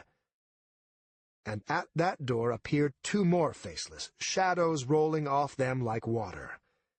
Zusa looked to her daggers, still embedded in the corpse. "You will not win tonight," she said, shifting so she stood beside John, the two of them protecting Elisa and her family. "Karak has decreed you an enemy of the faith," Ezra said, standing with the help of the other two. Her hazel eyes glared with a feverish intensity. "Your fate is already sealed. Without your faith you are nothing. Strange for a god of order to ally with thieves and rioters," Elisa said. "What have I done to earn your ire?" They received no answer. The three faceless fanned out, forcing the group tighter against the window. Zusa reached out a hand to John, her eyes never leaving her foes. Ezra was the smallest, the other two taller and with longer reach. One in particular looked almost gangly due to her height and the way the wrappings pulled tight about her body. The third looked strong, her body heavier than the others. So far, none showed any impatience, instead slowly advancing, watching for any tricks or the first sign of an attack. "Cut my palm," Zusa told John, who did so despite clearly not understanding why. As the blood poured across her hand, Zusa clutched her cloak. Her body ached from the blows she and Ezra had exchanged, but despite it she grinned. "You think I am nothing?" she asked as her gray cloak turned the color of blood, the redness spreading like dye in a glass of water. "You think I must beg Karak for strength? Come, faceless, come, slaves. I will show you what power I have." In unison, the three attacked, and Zusa met them head-on. Clutching an edge of her cloak, she twisted and spun, weaving through their thrusts and slashes so that none could cut her deeply. Her cloak itself billowed and curled as if it were a sentient thing. Its edges hardened like steel whenever touched by the women's daggers. Zusa kicked to her left, spun low, then slammed both fists against Ezra's chest. The others tried to trap her, but she vaulted high, landing by the corpse of the one she'd killed. Yanking free her daggers, she leaped fully into the offensive. Her cloak was just another weapon, and it cut into their skin like razor wire. The faceless retreated, parried, and dodged. Their blood covered the floor. They all forgot John Gandrum, all but Zusa, who forced the heavy-set faceless into a retreat his way. His sword pierced her back, punched out the other side. The woman convulsed on the blade, then dropped to the ground. The other two froze, and as if to mock them, Zusa knelt and tore the wrappings from the dead woman's face, revealing her round cheeks, her dimpled face draining of color, her green eyes locked open in death. "Look at her!" Zusa screamed. "Look at her! Tell me why such a face must be hidden. Tell me why such a beauty must die. Is Karak so petty as to hate us all? Do you think the priests tell you his true word? You are fools. You are chained. Now leave my family alone!" Ezra and the tall faceless glared at her, and she wondered if they would attack. She wanted them emotional, wanted them to rush into battle unprepared against her so she could finish them forever. But instead they ran, and she could not tell if it was cowardice or wisdom that made them do so. Zusa let them go, for she felt her strength ebbing and a headache growing deep in her forehead. With their absence, Zusa's cloak returned to its dull gray color, and she limped over to Elisa. A dozen shallow cuts bled across her body. "You're safe," Zusa said, and she smiled.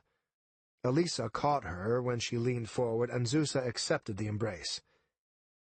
The sound of combat continued unabated despite the emptiness of the room.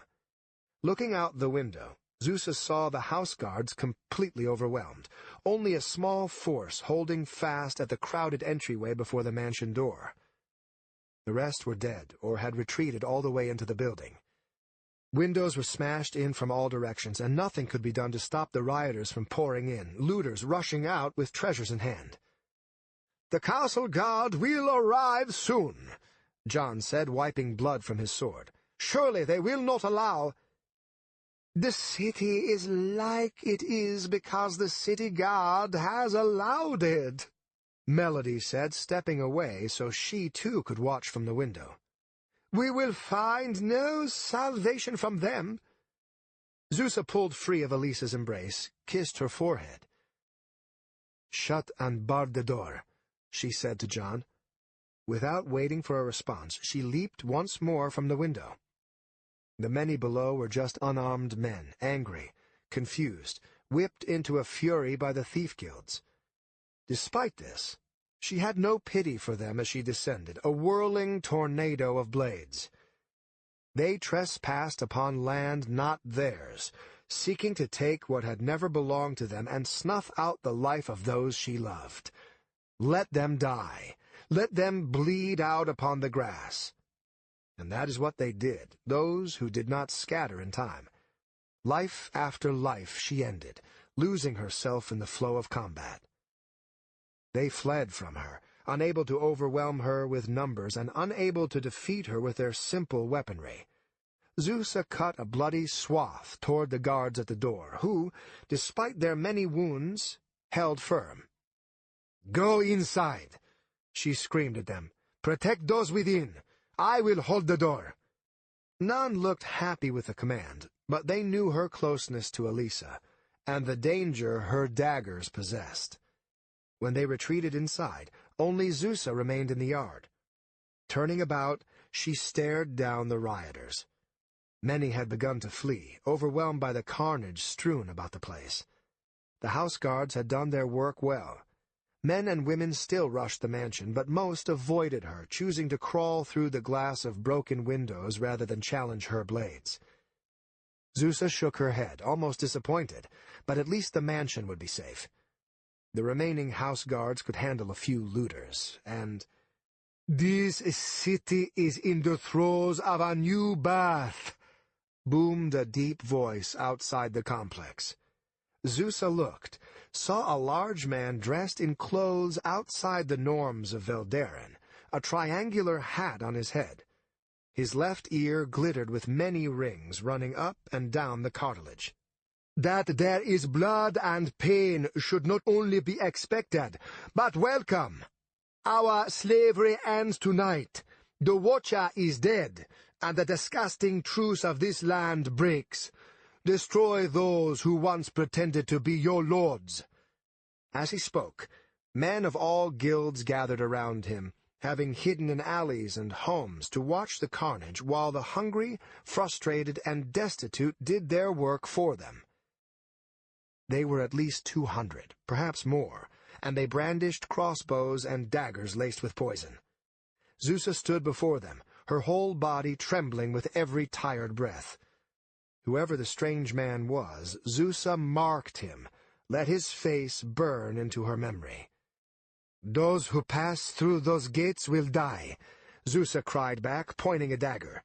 Her voice seemed minuscule compared to that of the giant who led them. "Come then, if you are so eager to enter the abyss." With so many against her, and the city guard nowhere in sight, they were not afraid. They rushed in, all but their leader, who remained back to watch. Zusa flung open the door and pressed her back against it, using it as a shield as the crossbow bolts came flying. They thudded like a heavy rain. Zusa closed her eyes, felt tears in them. Damn it, not like this. What they'd do to Elisa, to Nathaniel. When the footsteps were almost near, she kicked the door back open and charged, willing to bleed, to die, to keep them safe for just a minute more. But to her surprise, she was not alone. Landing before the door, his body shrouded in gray cloaks, was a man who should not have been able to leave his bed, let alone tear into the forces assembled against them. "Haern?"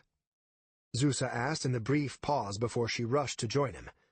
They were terribly outnumbered, but they moved through the ranks with blinding speed, taking advantage of the sudden doubt and terror the Watcher's presence inspired. He should have been dead. This was their night to celebrate his execution. To have him appear, sabers hungry, suddenly put every plan of theirs in doubt. After about 30 died, their progress slowed. Shock turned to fury and desperation, and now it was Zeus's turn to retreat, weaving from side to side to avoid the occasional crossbow bolt. Instead of putting their backs to the door, she and the Watcher fled inside. Together they slammed it shut, needing the brief reprieve to catch their breath. Zeus looked to the Watcher, still unable to believe it. He looked similar, had a similar build and height, but something was wrong. Much of his face was hidden in the shadows of his hood, and even his grin had that same amused yet tired edge to it. His hands, she realized. They were older, more calloused and scarred. "Who are you?" she asked. "You can't be him." "I am who I need to be," said the impostor. He kept his voice low, but it was rougher than Haern's whisper. "Or would you prefer to fight them alone?" The barred door halted them only a moment. The remaining house guards had retreated farther into the house, most likely to the upper floors where they could narrow down the conflict to a few choke points at the stairs. This left the windows unguarded, and the thieves leaped through them in a sudden wave. Zeus took one side, the Watcher the other. She parried a clumsy thrust, kicked her shin against the man's groin, and then slashed out his throat as he doubled over. Two more neared, and she flung herself at them, her exhaustion increasing her recklessness. Both scored minor wounds, but she accepted them to cut both down, each of her daggers burying into a throat. An explosion roared from the outside, and suddenly there were no more coming through the windows. "What's going on?" Zeus asked, turning. The Watcher stood at a window, grinning. "Not everyone is so willing to play along with Grayson's farce," he said. Not understanding, she opened the door to look out. Lord Victor fought at the entrance to the mansion grounds, a squad of his men surrounding him. Amid his group she saw the yellow robes of the wizard Tarlak. Powerful magic flew from his fingertips, bolts of lightning and boulders of ice slamming across the corpse-covered yard. The various guilds turned on them, hoping to bury them quickly, but then the Ash Guild arrived as well. Somehow they'd gotten over the wall, and they methodically moved through the yard, wiping out those who neared. Dark fire leaped from Deathmask's hands, and Veliana shredded terrified men with her daggers. Whirling about them were the twins, preventing anyone from flanking. "Let's rub salt on their wounds," the Watcher said, rushing out. Zeus followed, and together they chased down thieves who knew not where to retreat, for they had enemies on all sides. Eventually they fled toward the gate, enduring Tarlak's assault so they might push back against Victor's men and dash for the safety of the dark streets. The Watcher leaped to the wall and climbed up, balancing himself so he stood in the gaps between the spikes without harm. As the chaos died down and men fled in all directions, the Watcher lorded over it all, let every eye look upon him. Zeus sheathed her daggers, the battle over. As the Ash Guild met up with Victor's men, the Watcher leaped to the street and vanished. Deathmask gave a mock salute, and then he too made his exit. Zeus waited, feeling so tired that standing seemed a burden, as Victor made his approach. "We are safe," she told him. "My thanks for your arrival." "I don't know how you lived," Victor said, glancing about. "Gods, it reeks of shit and blood. You'd think we fought a war." Hundreds of corpses, all throughout the yard and mansion. It would take months to clean it all, she knew, and to completely banish the odor. "We did fight a war," Zeus said, looking up to the window to see Elisa peering down. "But we won." "If you say so," Tarlak said, his attention still drawn outward. She knew what he had to be thinking. "It seems the Watcher is not dead after all," she said, baiting a response. "Seems like it," Tarlak said, but she heard the doubt in his voice, the confusion. It was no ploy of his. Whoever the impostor was, the Eschaton were not involved. What did that mean? "I must go to my mistress," Zusa said, bowing low. "I should return to my patrols," Victor said, "though I think the bulk of the trouble has passed. Give Alisa my regards." Tarlak tipped his hat, and then they trudged off with their soldiers, leaving Alisa to deal with the mess. Zusa tried not to think about it. Entering through the door, she quickly scanned the mansion, looking upon the destruction. Paintings were slashed or stolen, furniture broken. Every shred of silver or gold, from the candles to the dinnerware, had been taken. The bodies of servants and guards lay in every room, side by side with thieves and looters. At the foot of the stairs she found Alisa, come to survey the damage. "We'll rebuild, replace it all," Zusa offered. "Your loved ones survived. That is what matters." Alisa slowly wrapped her arms about her, leaned her head against her breast, and cried. 10 years, she whispered. "Gods help us, 10 years. "Not this time," Zusa said, stroking her hair. "Not this time." It was shallow comfort, a weak promise, but right then she had little else to offer. Chapter 17. Grayson knew he should be infuriated by the defeat, but he was far too amused. He'd gathered together men of all guilds, united with promises of the Watcher's death and a luxurious future. At each guild he'd been treated like a prince, and cheered with raised glasses, despite its knowing so little about him. Only a rare few had glanced his way with untrusting eyes, realizing what the others did not. He was a fearsome man, and a thief, but a thief from a distant nation, one with foreign guilds. Foreign guilds eyeing Veldaren with hungry mouths open. "To the Watcher's killer!" said one of the members of the Spider Guild as Grayson stepped into the guild's tavern, the man lifting his glass in a mocking toast. Grayson grinned at him, the look sapping away whatever cheer the man had.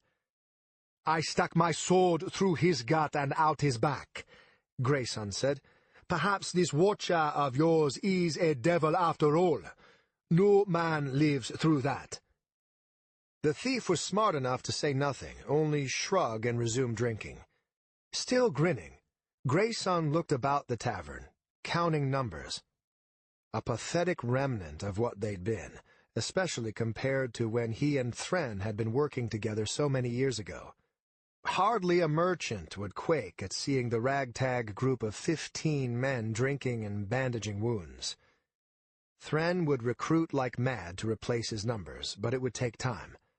With so much death and conflict, and so little coin in return, he'd gain only the desperate and delusional.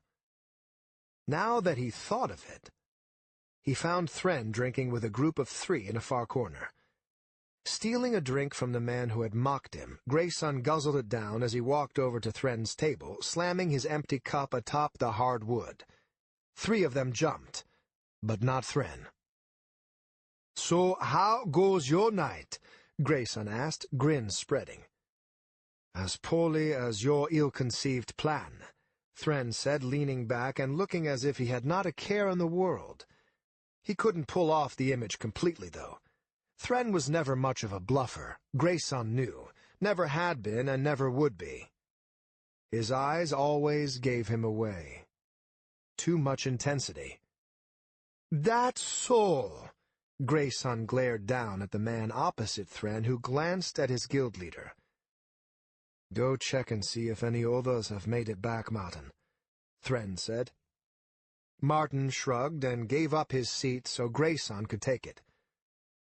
"I must say, I thought things would go differently," Grayson said, his elbows on the table. "With the rioters loosening up the guard, Should have had easy pickings. Sadly, looks like the looters got the bulk and we just shed their blood. Blood that shouldn't have been shed, Thren said, tilting his head slightly. His eyes narrowed. You are no master here, no leader. Whatever your influence with the Sons, this is Veldaren, not Mordaena. Don't remember you forbidden it, Grayson said, and he laughed at the way Thren twitched. He was furious. Grayson could tell, but something kept him in check. Was it the way the attack had failed? Perhaps, but with his guild suffering such losses, that couldn't be enough. Had to be something more. Had to be. So where were you during all this? Grayson asked, looking over to the bar and frowning when he realized he would have to fetch a drink himself. With you at our side, I dare say we still might have broken through, might have even taken down the Watcher. Thren stared him in the eye, not moving, not answering. So smug. It was answer enough. Yeah, guess it's foolish of me to think you'd have helped, Grayson said, standing. You couldn't kill the Watcher all these years. Doubt you'd be able to now. Shit. You'd probably take his place if you could. It was as direct a challenge as he could make without proof.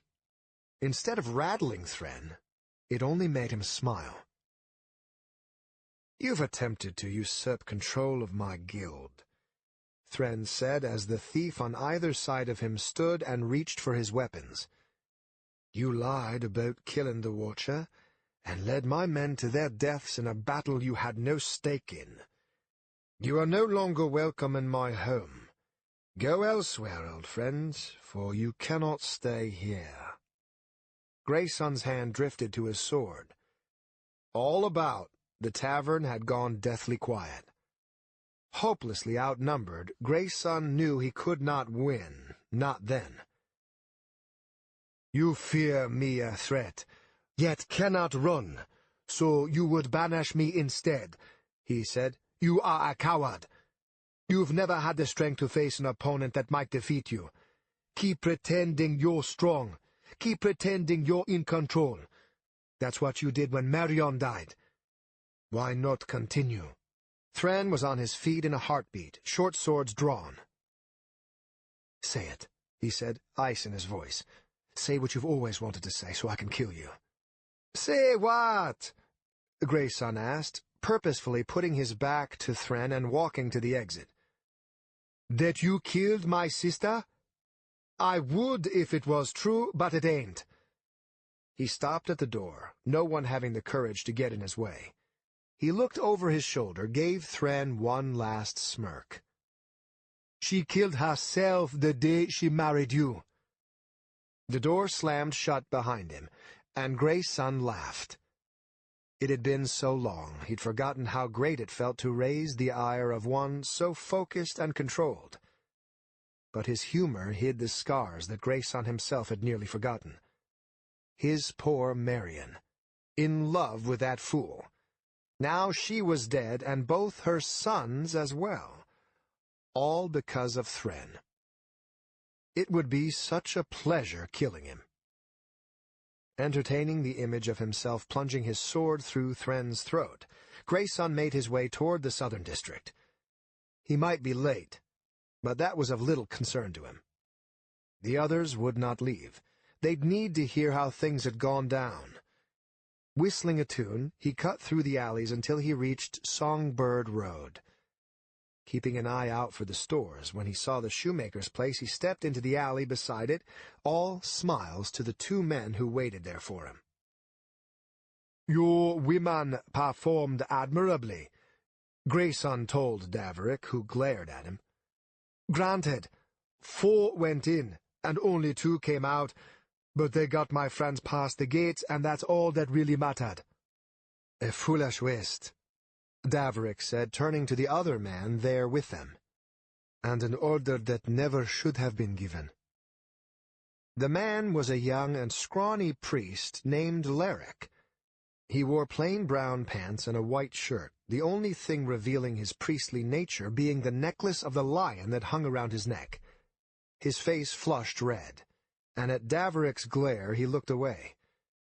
Grayson shook his head, hardly able to believe he was stuck taking orders from such a pipsqueak.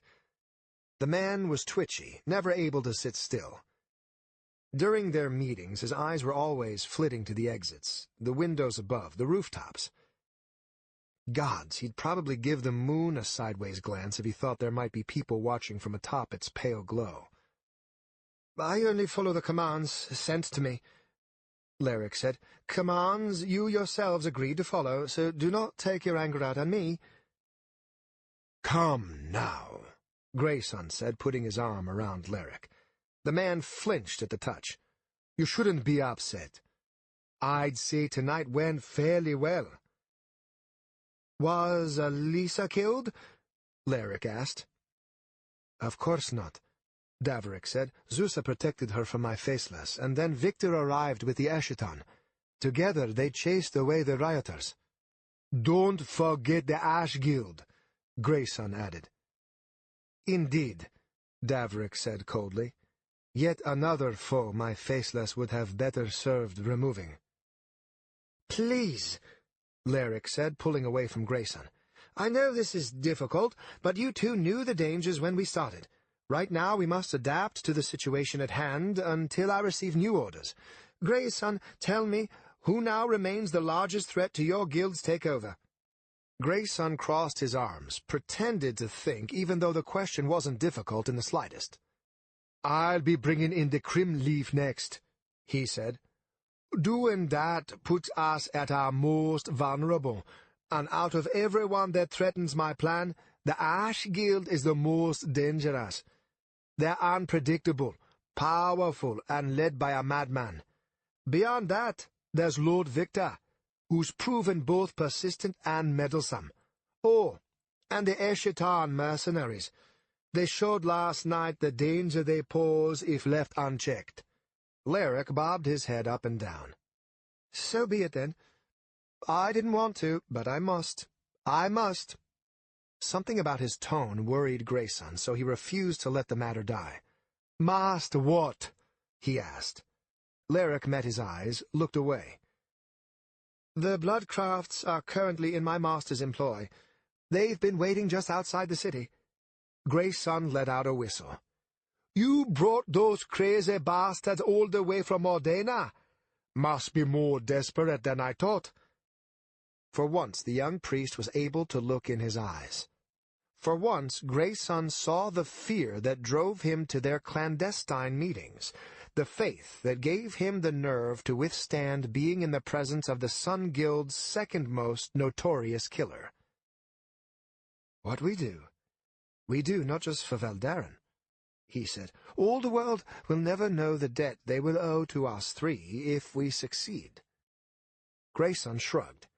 He had no idea what their little goals were, but so long as his Sun Guild got to move into the city and take away all the wealth and power of its thief guilds, he was happy to play along. "And if we fail?" he asked, mostly out of amusement. "Then the world suffers and dies in darkness," Lerick said. "The Bloodcrafts will take care of the Ash Guild and the Eschaton. What about Lord Victor?" "Victor is a fool," Davrick said. "Let his little crusade burn out on its own. Someone from the guilds will do our job for us and slip a bit of poison into his drink. Besides, no matter how hard he pretends, he's a stranger to this city. It's people like the Ash, who know its darker secrets, that we must fear first." "Very well," Lerick said. "Good night, gentlemen. Carry on as before, and meet me in 6 days." "Wait," Davrick said, just as Grayson and Lerick were about to leave. Grayson paused, glanced behind him as the two priests talked. "What of Alisa and Zusa?" Davrick asked. "I needed more time with Zusa. She's not ready to listen yet, not willing to remember." Lerick let out a sigh. "Moving against Lady Gemcroft was premature. My own fault for deciding it would be best to remove her now, when it seemed certain Grayson could overthrow the mansion during the riot. My apologies, Daverick. I will give you and Melody more time. Thank you, Daverick said, dipping his head low. Laric did so in return, then rushed off to go wherever it was he stayed in the city. Grayson waited until Daverick caught up with him, then bumped him with his shoulder. "Worried about your girlfriend?" he asked, face all teeth and smiles. "You're a vile man," Daverick said, shaking his head, "and you could never understand my worries." "Understand them more than you'll ever realize," Grayson said, laughing. "It's you who will never understand how simple and common your little puppy love is. Let that bitch go, and find yourself a nice whore. Keep her at your side until you can't afford her no more, and then see how much clearer your head is afterward. You might realize you don't quite miss Zusa so much after all."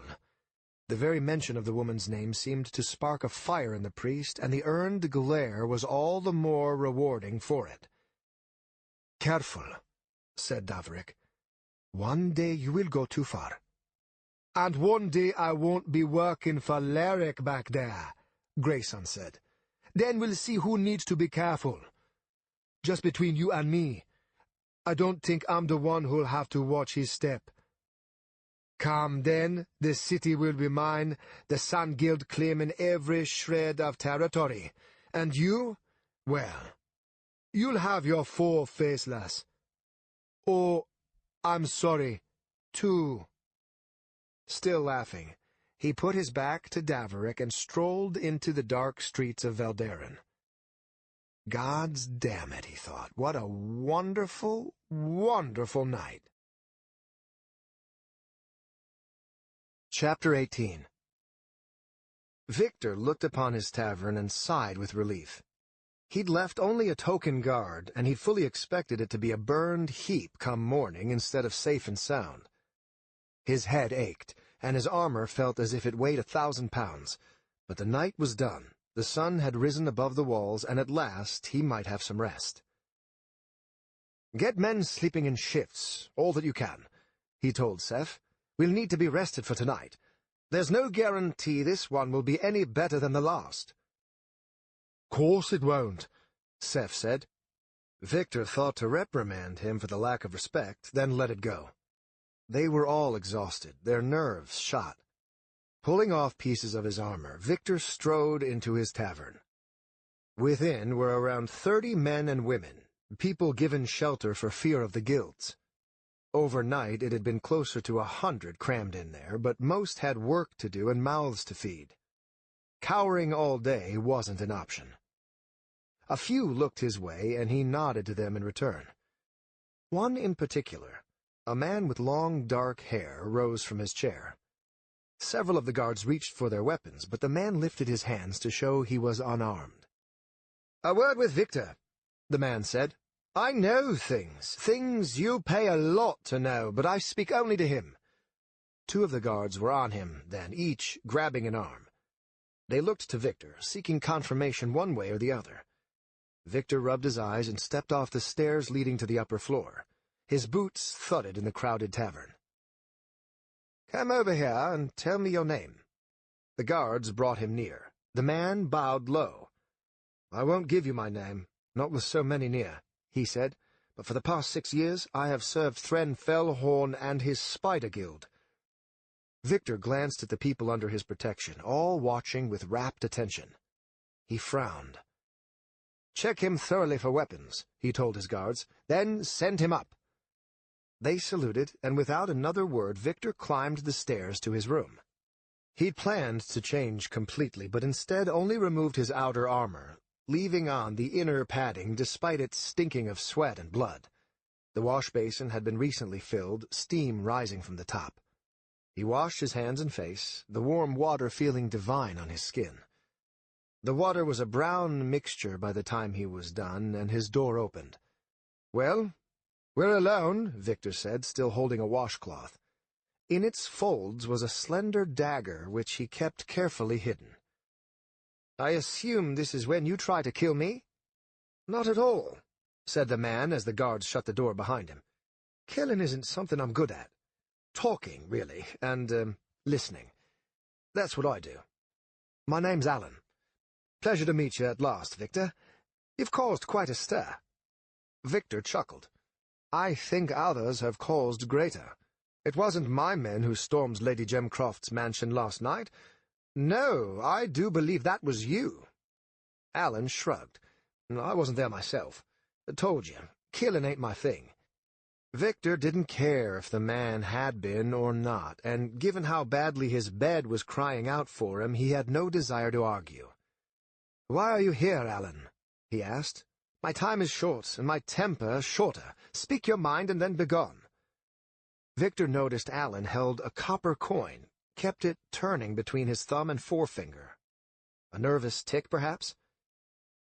"I don't know what you've been hoping to accomplish," Alan said, "but I doubt last night was it. If Thren rallies the guilds, we're looking at another war. That's something I don't want, and, truth be told, most people don't want. But so long as everyone's scared of Thren, well, he'll bend people his way eventually.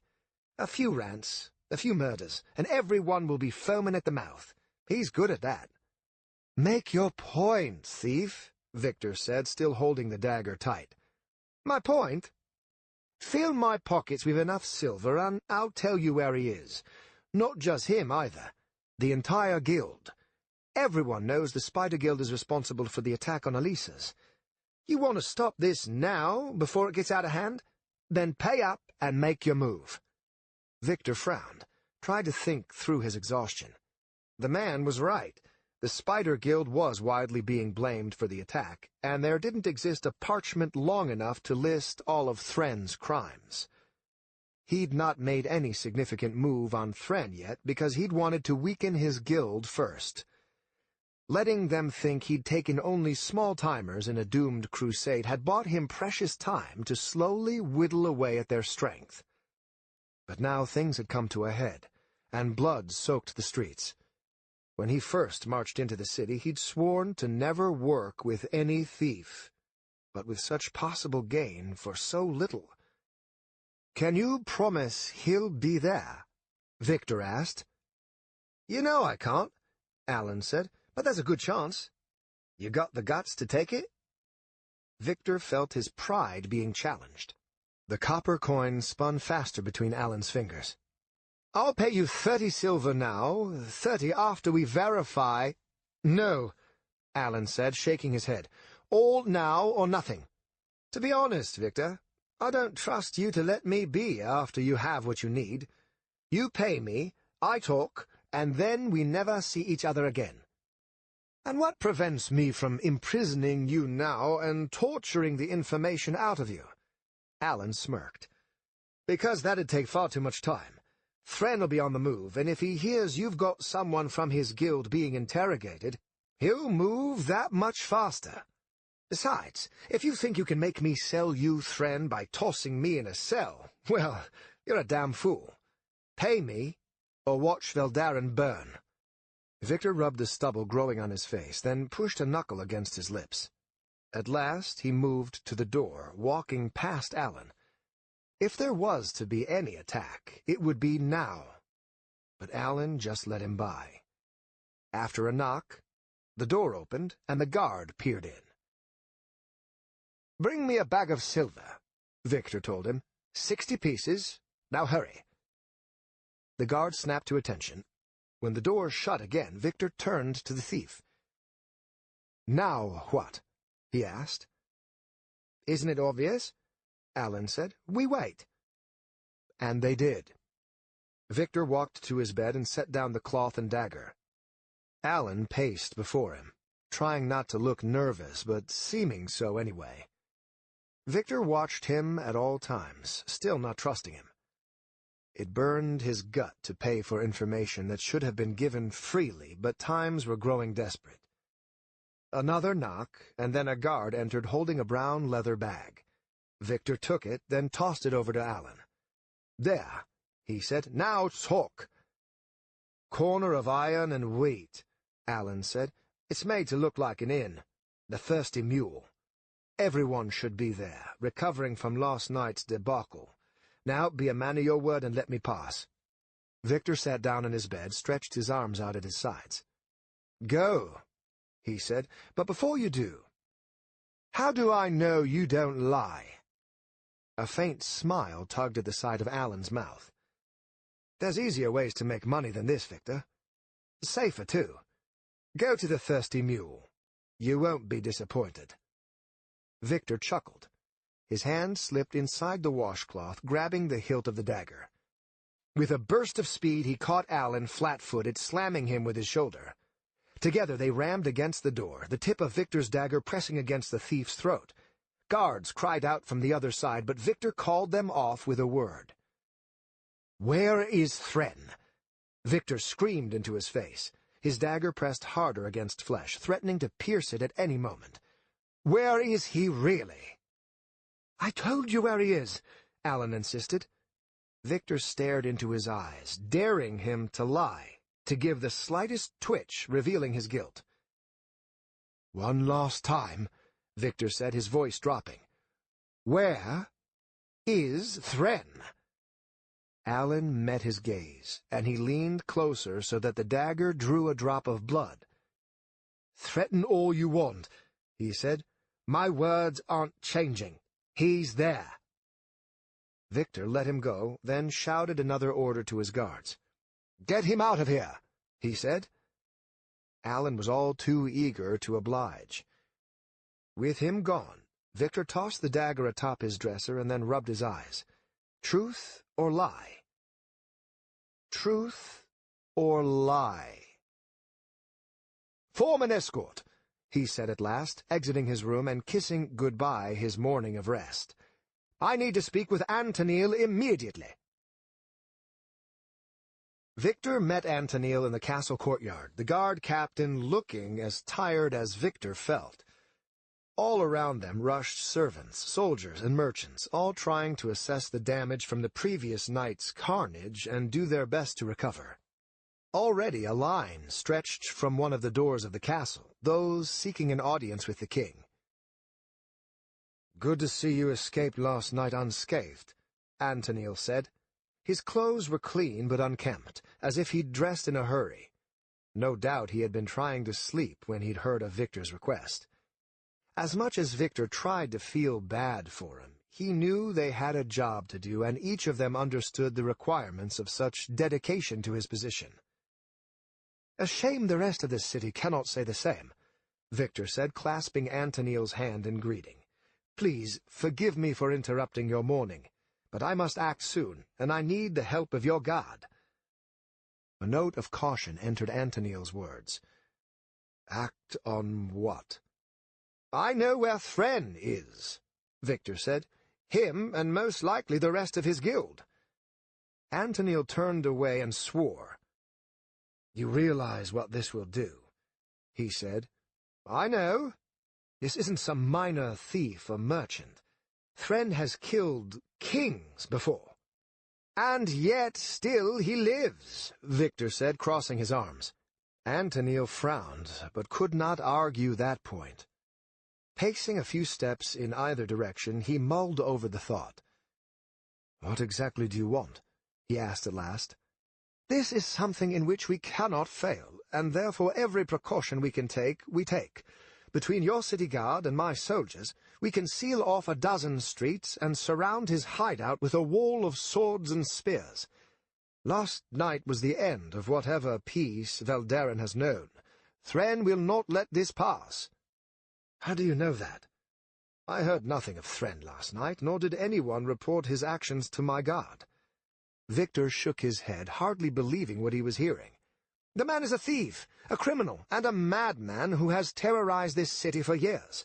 Every shred of history says he will take this opportunity to make things worse, and you want to argue about how in a single night no one happened to see him? What are you afraid of?" "What am I afraid of?" Antonil stopped his pacing and stepped close. "You weren't here during that long decade. At times I could barely patrol the streets because we were too busy pulling corpses out of homes and gutters. I had to put men at every single window of the castle, for Edwin was convinced he'd have his throat slit in the night. No matter what the crime, I could not get men to talk to me, nor my guard to investigate thoroughly, for doing so would just result in more dead. Every night it took a little piece of me to convince this city that just maybe they could sleep well. And now I see the same chaos erupting before me, and you call me a coward for fearing you'll fan the flames instead of smothering them?" Victor endured his rant, and as memories flashed before his eyes, he breathed in deeply to stop his fists from shaking. "I saw far more than you think," he told the guard captain. "I know what Veldaren was like. But you misunderstand me. I am doing this regardless of what you say. All I ask for is your help. If I must, I will bear the burden on my shoulders alone." "Damn it, man," Antonil said. "My men are exhausted. Was there not enough death last night?" This time it was Victor who could not control his anger. "Not enough?" he asked. "No, there wasn't enough. Murderers and thieves still live. They still hold the heart of this city in their hands, and even brave men quiver at the thought of what they might do. No, the dying must go on. The blood must continue to flow, until the guilty are the ones filling the graveyards, not the innocent. Now, will you help me or not?" Antonil swore again, clearly unhappy. Victor waited him out, let him fume and think. At last the guard captain met his gaze. "It's all on you," he said at last. "If this burns us, I'll have Edwin banish you faster than you can blink. Have I made myself clear?" "Clear as day," Victor said. "Though it saddens me how quickly you forget that I and my men were out there last night alongside yours." "Since your arrival, this city has gone to the abyss," Antonil said, shaking his head. "Forgive me for not being so sure you're more help than burden." Victor swallowed down his frustration and pride. Time would be his judge, not a mere soldier, regardless of his rank. "Keep your faith in me," he said, once more offering his hand to Antonil. "Our freedom is coming. Trust me." Letting out a sigh, Antonil clasped his wrist, then stepped back. "So," he said, "where is that bastard hiding anyway?" Chapter 19. Thran leaned back in his seat, feet up on the table. He drank alone. Martin had come over to talk, but he'd waved him away. The rest of his guild had gone to various rooms of the inn to lick their wounds, rest their eyes, and sleep with their whores. He didn't blame them. Not that he'd ever find himself a whore. To have his desires overcome him so fully that he'd pay to have them satisfied? No, he had better discipline than that. Besides, Marion was fresh in his mind, and it would be an insult to her memory to bed another woman now. "Do you miss me, Marion?" he asked the reflection in his glass. "Or do you watch me even now? How many tears have you shed?" She'd been a stunning woman, her beauty almost exotic. While Grayson's parents had both borne the dark skin common to those in Kerr, Marion's father had been a soldier from Neldar instead.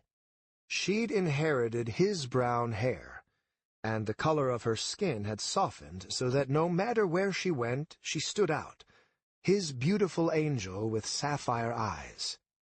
She'd been no stranger to the life of a thief, and behind her well-crafted act of tenderness and humility, there'd been a will of iron. Of all the women he'd met, she'd been the only one he fully respected. The one time he'd struck her, she'd slapped him right back. "Never told you," he muttered. "I wasn't mad, not then. I just wanted to know how you'd react. By the gods, you were fire in a dress." He'd had too much to drink, he knew. What had started as a celebration had settled into quiet reminiscence as the guild turned in one by one. Much as Thran didn't want to admit it, Grayson's comment had cut deep, but of course the man had known it would. Even though it had been many years since their parting, Few knew him better than his old friend. Former friend, Thren thought, correcting himself. Things had changed since Marion's death. Even then he'd known Grayson would never forgive him. More than a decade later, he now had his proof. His wife was dead, and his sons were lost to him. What remained of her in this world was in Thren's and Grayson's memories. Staring into his glass, he felt his stomach twist. Had Grayson told the truth about the Watcher? Was he really dead? If he was, that was just one more piece of Marion gone from the world, forever denied to him. Thren let out a bitter laugh. Grayson had killed his own nephew. Would he even believe it if Thren told him? The door opened, and the look on the man's face upon entering was enough to startle Thren to his feet. "What is it?" he asked as the thief shut the door. Through his alcohol-addled mind, Thren forced a name to match the face. Ricky. That was it. "Something ain't right," Ricky said, his squished oval face glancing about the empty cellar. "Where's everyone? We need to get out now." "Calm yourself," Thren said, taking a step toward him. "Speak clearly and tell me what is going on." "City guards closing off streets all around here," Ricky said, tugging at the collar of his shirt. "Was coming back from the market, spending what little I got from the Gemcrofts' place, you know, just barely snuck past while they was setting up, yelling at people to get in their homes."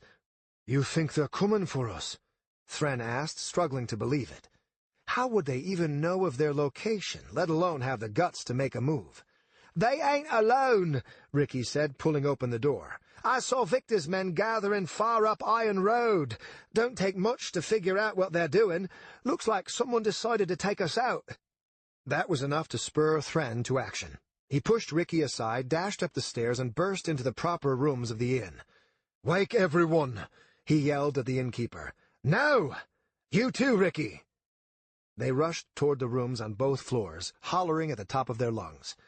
Meanwhile, Thren tightened his cloak about himself and pulled its hood over his head. The more he looked like every other thief, the better. He was no fool. Victor had no interest in scum like Ricky, or even a more talented man like Martin. No, they wanted him. Of course they wanted him. Question was, how did they know? Who had sold out their location? Men and women began stumbling down the stairs and into the main hall, most drunk or in a stupor. "Ready your things," Thren yelled to them. "Our lives are in danger. Soldiers come with swords." This awoke a fire in them. The inn grew more chaotic, and amid that, Thren went back to the door and glanced down the street. In the far distance, he saw squads of soldiers approaching. He had 30 seconds, perhaps a minute at most, before he was surrounded. Thren ducked back inside, found what was left of his guild anxiously awaiting orders. He looked to them all, and feeling his insides harden into stone, he gave those orders. "This is not the end of my guild," he told them. "But wherever you go, whoever of you lives through this, toss aside your cloak and colors. I know your names, your faces, and will forever remember your vows. Listen and wait. The Reaper cannot take me. The Guard cannot break me. And no horse son of a noble will defeat me. Not now, not ever." He saw the shock in their eyes, the disbelief. But Thren could see the writing on the wall, whether it was carved into the stone or written with blood. Someone plotted against him. Perhaps it was Victor. Perhaps it was one of the Trifect. It might even be the widow who killed his men and mocked him afterward. Whoever it was, he needed to be found and killed. The lesson of the Watcher weighed heavy on Thren's mind. Free of all ties, one man alone could accomplish so much if he had the strength and will to do it.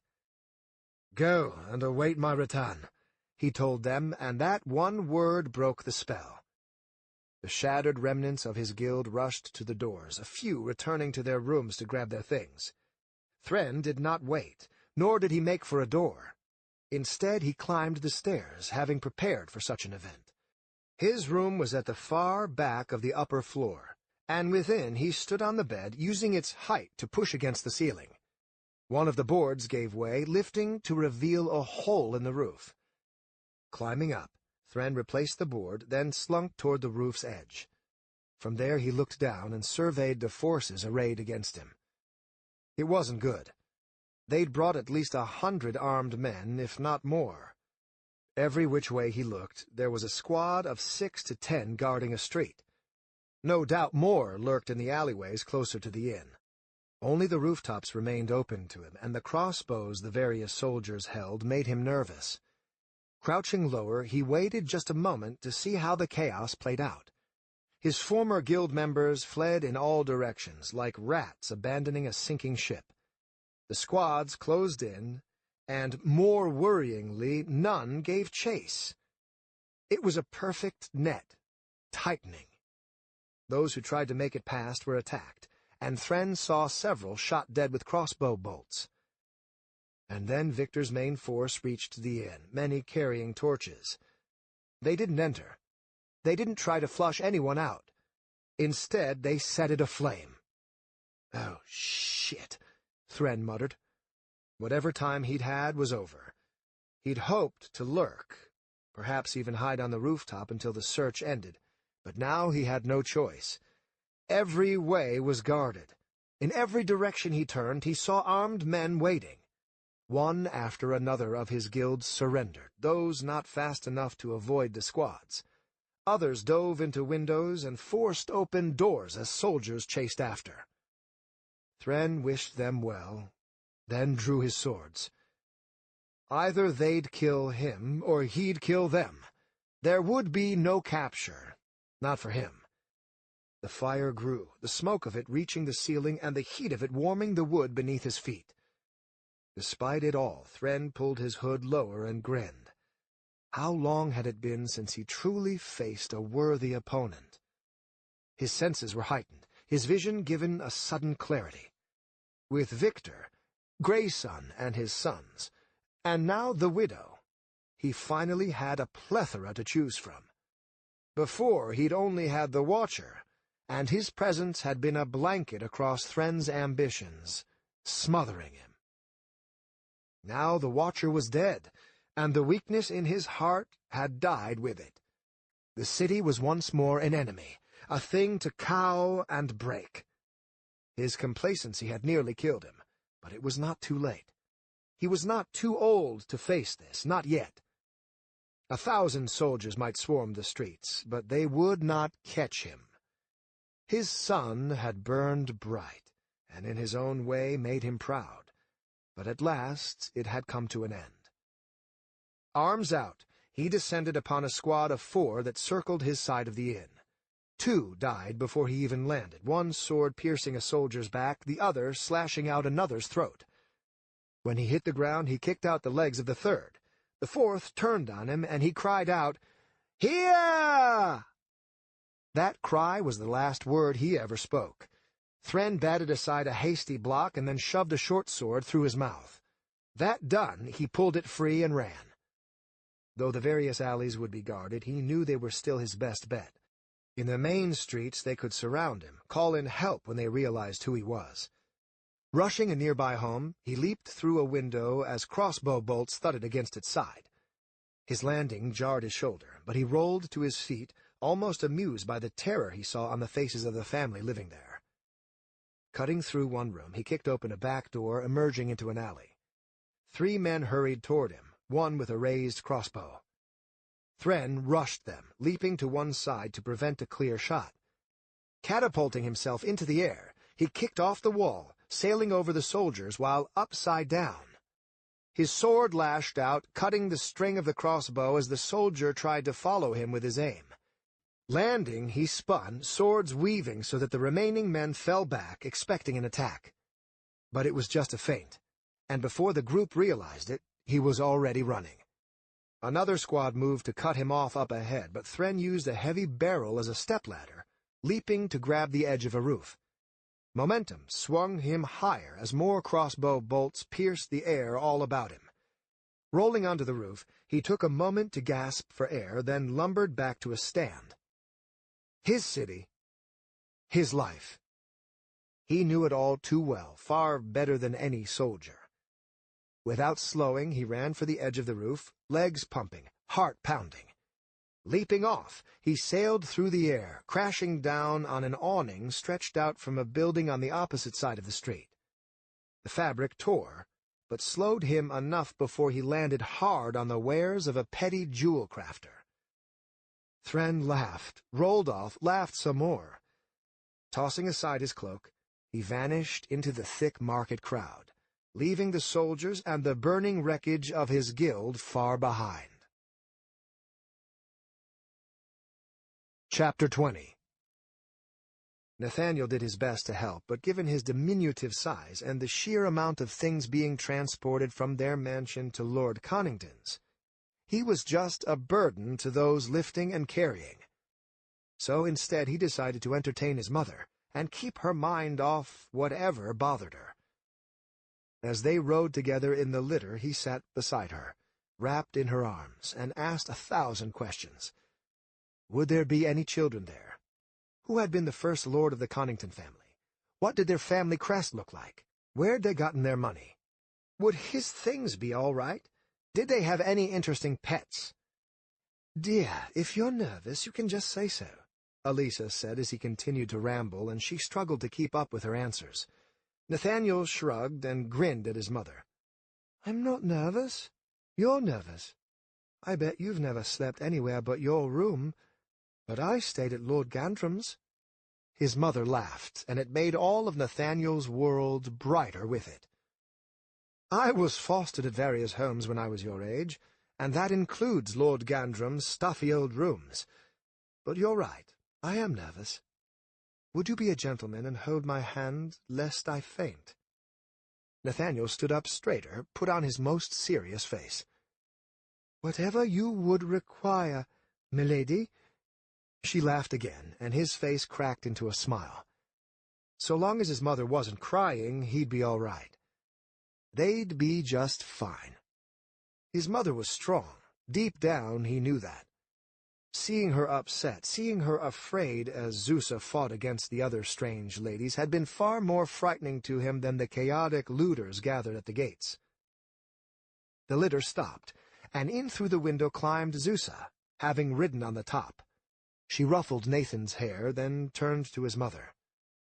"We're here," she said, "and true to his word, there are many, many guards." They stepped out, and it seemed an army of servants awaited them. His mother's servants met them, exchanging looks and words with each other in hushed, quick tones. Nathaniel watched them, feeling as if he saw a glimpse of a world he'd been sheltered from. Some handed over belongings, others followed guides inside, carrying bags and armloads of clothes, shoes, belts, jewel boxes, and dusty heirlooms. Burlier men carried heavy trunks. Smaller women, food and supplies for baking. It was a whirlwind of things to Nathan. A stunning amount, all to keep him fed, keep him happy, keep him well. He thought of the simplified existence John Gandram led in his castle, and wondered what he might say to such a chaotic sight. But John had stayed behind, so he might ride with Melody to their new temporary home. The thought made Nathaniel uneasy for some reason he couldn't identify. "I'll speak with Stephen about arrangements," Elisa said to Zusa. "See if you can find him a room." Zusa frowned, but did not object. She offered Nathaniel a hand. He stared at it. She wore plain clothes, as if she were a servant. Try as he might, he could not remember ever having touched her bare skin before, just her wrappings. Feeling the eyes of his mother upon him, he took it, nodded for Zusa to lead the way. He did his best to hide his surprise at how soft her hand was. His mother kissed his forehead, and then they were away, crossing the expansive yard surrounded by fences and weaving through the bustle of servants and guards. Once inside, Zusa looked down both sides of the hallway and frowned. "Stephen has little family," she said. "Surely there must be plenty of rooms worthy of a little prince such as you." I'm not a prince. Zusa smirked at that. Given the wealth of your mother, you might as well be one, Nathan. A few of the house servants hurried past them, but Zusa seemed reluctant to bother them. Instead, she picked a direction, and together they traveled deeper into the mansion. Nathaniel stared at the walls, mesmerized by the many paintings. Some were of fields and mountains, crystal-blue streams running through green hills. Others were of grim men and women, dressed in fine clothing of times past, smiles seeming such a rarity in these people of wealth. Nathaniel frowned. Maybe it was just the way they wanted to look, to be remembered. Why was it so wrong to be remembered laughing, to be thought of as kind? Of course, he knew what John would have said to that. Those with power had no time for games and smiles. Too many others might suffer for it. "Anywhere's fine," Nathaniel said when he realized Zusa was still searching for a room he might use. "For you, perhaps," Zusa said, stopping a moment so she could duck her head between large double doors opening into a vast room. "But I will be keeping an eye on you while we are here, and I would have you sleep somewhere safe." "There's guards all over," Nathaniel said as she tugged on his hand. "Mother said Lord Stephen even hired extra. Why wouldn't we be safe?" Zusa pulled free one of her daggers and then spun low so she could grab his neck with one hand and press the tip of her blade against his throat with the other. Nathaniel didn't react, too stunned and confused. There in the dim, long hallway they were alone, the mansion strangely silent. "There are 100 guards outside these walls," Zusa whispered to him, "but not a one could stop me from killing you this second. Guards don't mean safety. Walls don't mean safety. We are safe only when we are strong enough to protect ourselves, and right now you are but a child. Until you are grown, I must protect you as well as your mother." She stood, let go of his neck. "But you'll protect me," he said. "How is that any different than Stephen's guards?" "I protect you because I am loyal to your mother," she said, putting away her dagger. "But who are Stephen's guards loyal to?" To Stephen? But that doesn't mean they'll let something bad happen to us." Zusa shook her head. "Always know the loyalties of the hands you put your life in. You will one day be a lord of the Trifect, Nathan. You cannot rely on the honor and decency of men to stay alive." "So I should trust no one?" he asked. It sounded like a cruel lesson of an even crueler world that would await him when he grew older. Zusa stared at him, and he saw a bit of her hard facade fade. She knelt again, put her hands on his shoulders. "Trust those you love, and that love you in return," she said. "It will hurt more if they betray you, but at least you'll still know joy." Zusa nodded toward a simple door that looked almost quaint compared to that of most of the rooms they'd passed. "In there. Let us see what we find." She took his hand again, and they stepped into a fairly plain room, just a bed with a naked mattress, a dresser for clothes, and a wash-basin with a mirror in the corner. Zusa looked about, analyzing things in a way Nathaniel doubted he would ever understand. She checked the window, the door, beneath the bed, and then nodded. "I must look outside first, but I feel this will be safe," she said. "The door is sturdy, and you can bolt it from within. The window is high, but you should be able to crawl through and land outside without breaking any bones. Those unfamiliar to the mansion will not think to find you in such a small, unadorned room." "There's also a lot of shadows near the ceiling," Nathaniel said, and his look made Zusa smile. "There's that too. If you are ever afraid, trust me to be in the dark corners, always ready to save you. Now stay here.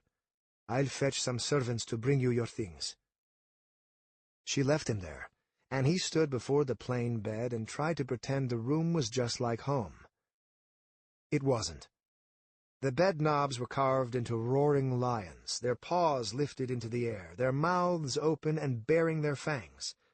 He shivered, thinking of those 4 wooden creatures protecting him while he slept at night. Zeus's words continued to haunt him, and he closed his door, shut the bolt. The room was quiet and dark. Nathaniel sat on the bed and drummed his fingers against his stump. Time ticked along, and finally, unable to stand any more, he lurched to his feet, flung open the bolt, and began wandering the halls. In many ways the mansion felt familiar, built in a similar style to his mother's. But the tiny differences in the color of the stone, the texture of the carpet, added up to something that was a constant reminder of his status as a visitor. A large woman passed him by, arms full of dirty sheets, and she gave him a glare. She said nothing, and didn't stop him, so he hurried along. The hallway came to an end at a plain door, similar to that of the room Nathaniel stayed in. The main difference was that a small image had been carved into the wood, though he couldn't quite make it out. A cat, perhaps? Curious, he tested the doorknob, found it unlocked. Unable to stop himself, he pushed the door open and stepped inside.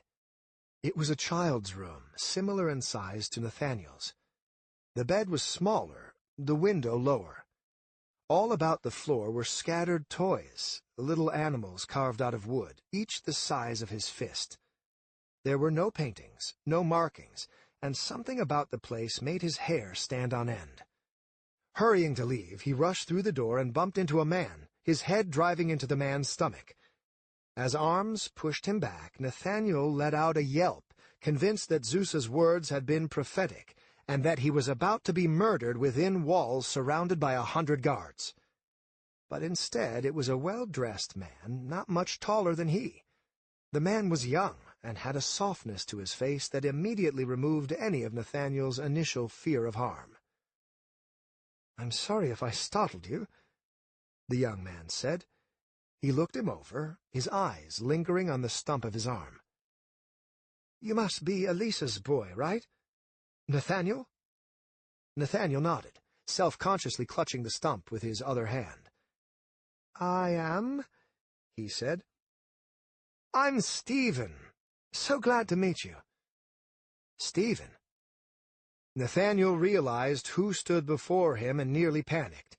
Here was their host, kind as could be, and he'd plowed headfirst into the Lord's stomach because he'd been spooked by a few old children's toys. Nathaniel fell to one knee and bowed his head.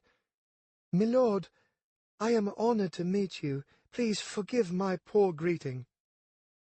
He wanted to say it, and nearly did. "Oh, and please don't tell my mother." "Nothing to forgive," Stephen said, tilting his head to one side and giving him a look over. "Now stand up. It seems you wandered off, and others were starting to worry." Nathaniel felt his neck flush. Hardly 10 minutes into their new home, and he was already in trouble. Not a good start to the day. "I didn't mean to scare anyone," he mumbled. Stephen put a hand on Nathaniel's shoulder, guiding him back down the hall. "I'm sure you didn't. Your mother is just nervous, what with the attack on her mansion. Most understandable, really." Right before they turned a corner, Melody stepped around, and she sighed with relief at seeing the two. "You shouldn't run off as if you were a little street urchin," she said, but her words felt perfunctory. Nathaniel caught her eyes stealing to Stephen. Was she trying to gauge his reaction, see if he was upset? "He was only studying the layout of the house, as any smart child would do," Stephen said, smiling down at Nathaniel. "Isn't that right?" Nathaniel couldn't nod his head in agreement fast enough. Stephen let go of his shoulder, and at Melody's approach he opened his arms so the two might embrace. "It is good to see you again," Melody said, "and I have no doubt as to the boy's intelligence, though he could use a bit more sense. But I should be kind. Anyone graced with visions should be expected to have his head more often in the clouds than on where one foot goes after the other." Stephen cocked his head at that. "Visions? Do you mean—" "With my chrysarium," Melody said, and there was a hint of pride in her voice. Truly, I have never seen one so blessed. His mother has taught him little of faith, and never taken him to temple. I think the Chrysarium awakened his soul with a hunger." Something about this seemed off, and Nathaniel didn't like it at all. He kept hoping to see Zusa coming around the corner to join them, daggers in hand. They spoke of the Chrysarium and the visions, and it made his mouth dry and his testicles shrivel thinking of what he'd seen. Stephen knelt down before him. A subtle change had overcome him. That youthful innocence replaced with something more, something Nathaniel didn't understand. "What did you see?" he asked. "Did you see Veldaren?" He swallowed. Melody and Stephen were on either side of him, blocking the hallway. He felt trapped, and worse, the vision was returning, dominating his sight against his will. "I did," he said. "At least, I think it was." "What of it? Did it bloom or burn?" "Burn like 1,000 suns," he thought, but did not say it. Melody and Stephen shared a worried look, and he saw his grandmother take Stephen's hand. "He was so frightened," Melody said. "I think—" Stephen seemed to get it immediately, and he turned once more to Nathaniel. "You saw him, didn't you?" he asked. "The dark man with the eyes of fire?" Terror gripped Nathaniel's heart. He didn't want to think of it, didn't want to remember it. Tears ran down the sides of his face. "I did," he whispered. Stephen wrapped his arms about him, pulled him close against his breast. "Shush now," he said, gently stroking his hair. "It's all right. You poor child, you haven't slept well since, have you? I'll pray for you so that you can." Stephen stood, and again he and his grandmother shared a lingering moment. "We're almost out of time," he said. "It won't be long until the prophet makes his move. I'm not sure we'll be able to—" He stopped as Elisa came around the corner. "Nathan," she said, and Stephen moved away so he could run to her. He wrapped his arm around her leg, felt her gently stroke his forehead. "Nathan, are you crying?" "He felt guilty for running off," Stephen said. "I think he feared he embarrassed you because of it, or that I might be upset, which I can assure you I am not. My home is his now, as it is yours, until everything can be made right." "The eyes," thought Nathaniel, unable to stop the memory. The tears had been of silver and gold, his face a shadow, but the eyes. The eyes! The eyes of fire burned, focused on Veldaren, their essence consumed with fury and craving destruction. More and more gathered under the shadow's banner, and the silver tears fell like rain across the city. He heard a child crying. By the time the vision ended and he came to, he was lying on his back, his mother kneeling over him. All he could say was the same thing over and over. "I'm sorry. I'm sorry. I'm so sorry." "I would not worry about it," Melody said later that day, both she and Elisa holding thin glasses filled with wine. They relaxed in a private den of Stephen's mansion, free from the bustle of the servants and the movers and the private guards. "It's hard not to," Elisa said, thinking of the way Nathaniel had collapsed amid his crying. It still gave her shivers. "Your son watched rioters gather at the gate, determined to kill him," Melody insisted, "and then he witnessed the slaughter as it unfolded. To go through all that and then suffer the stress of moving into a new home, however temporarily, it is a lot for a boy his age. He just had a fit, that's all." Perhaps, thought Elisa, but she'd never seen Nathaniel act in such a way. He was always a quiet, thoughtful boy, not prone to crying or hysteria. Still, it had indeed been a rather awful week. "I pray you are right," she said, wishing to put the moment out of her mind. "Indeed," said her mother. "But to whom should you pray?" At first Elisa tried to laugh it off, gesturing with her glass. "To whichever god will listen," she said, feeling slightly uncomfortable. Melody leaned forward in her red leather chair, a sudden eagerness coming over her. "The gods are not playthings we should cast our whims upon, Elisa. They are real, they are powerful, and their intervention will always come with a cost. I asked whom you prayed to. It is not a question I ask lightly." That slight discomfort became nearly unbearable.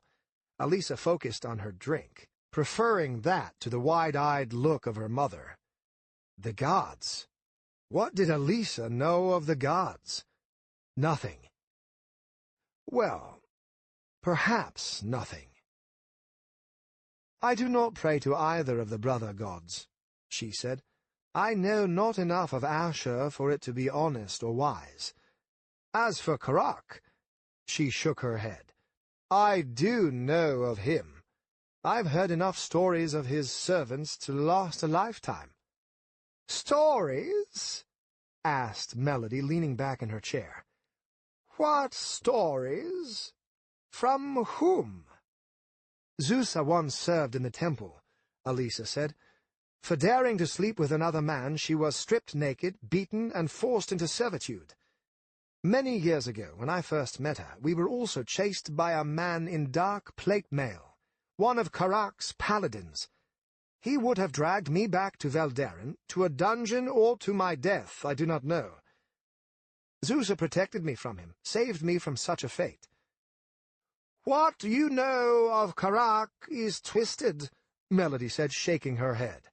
"The priests here, you must understand, they do not follow the right path. They do not understand the old ways."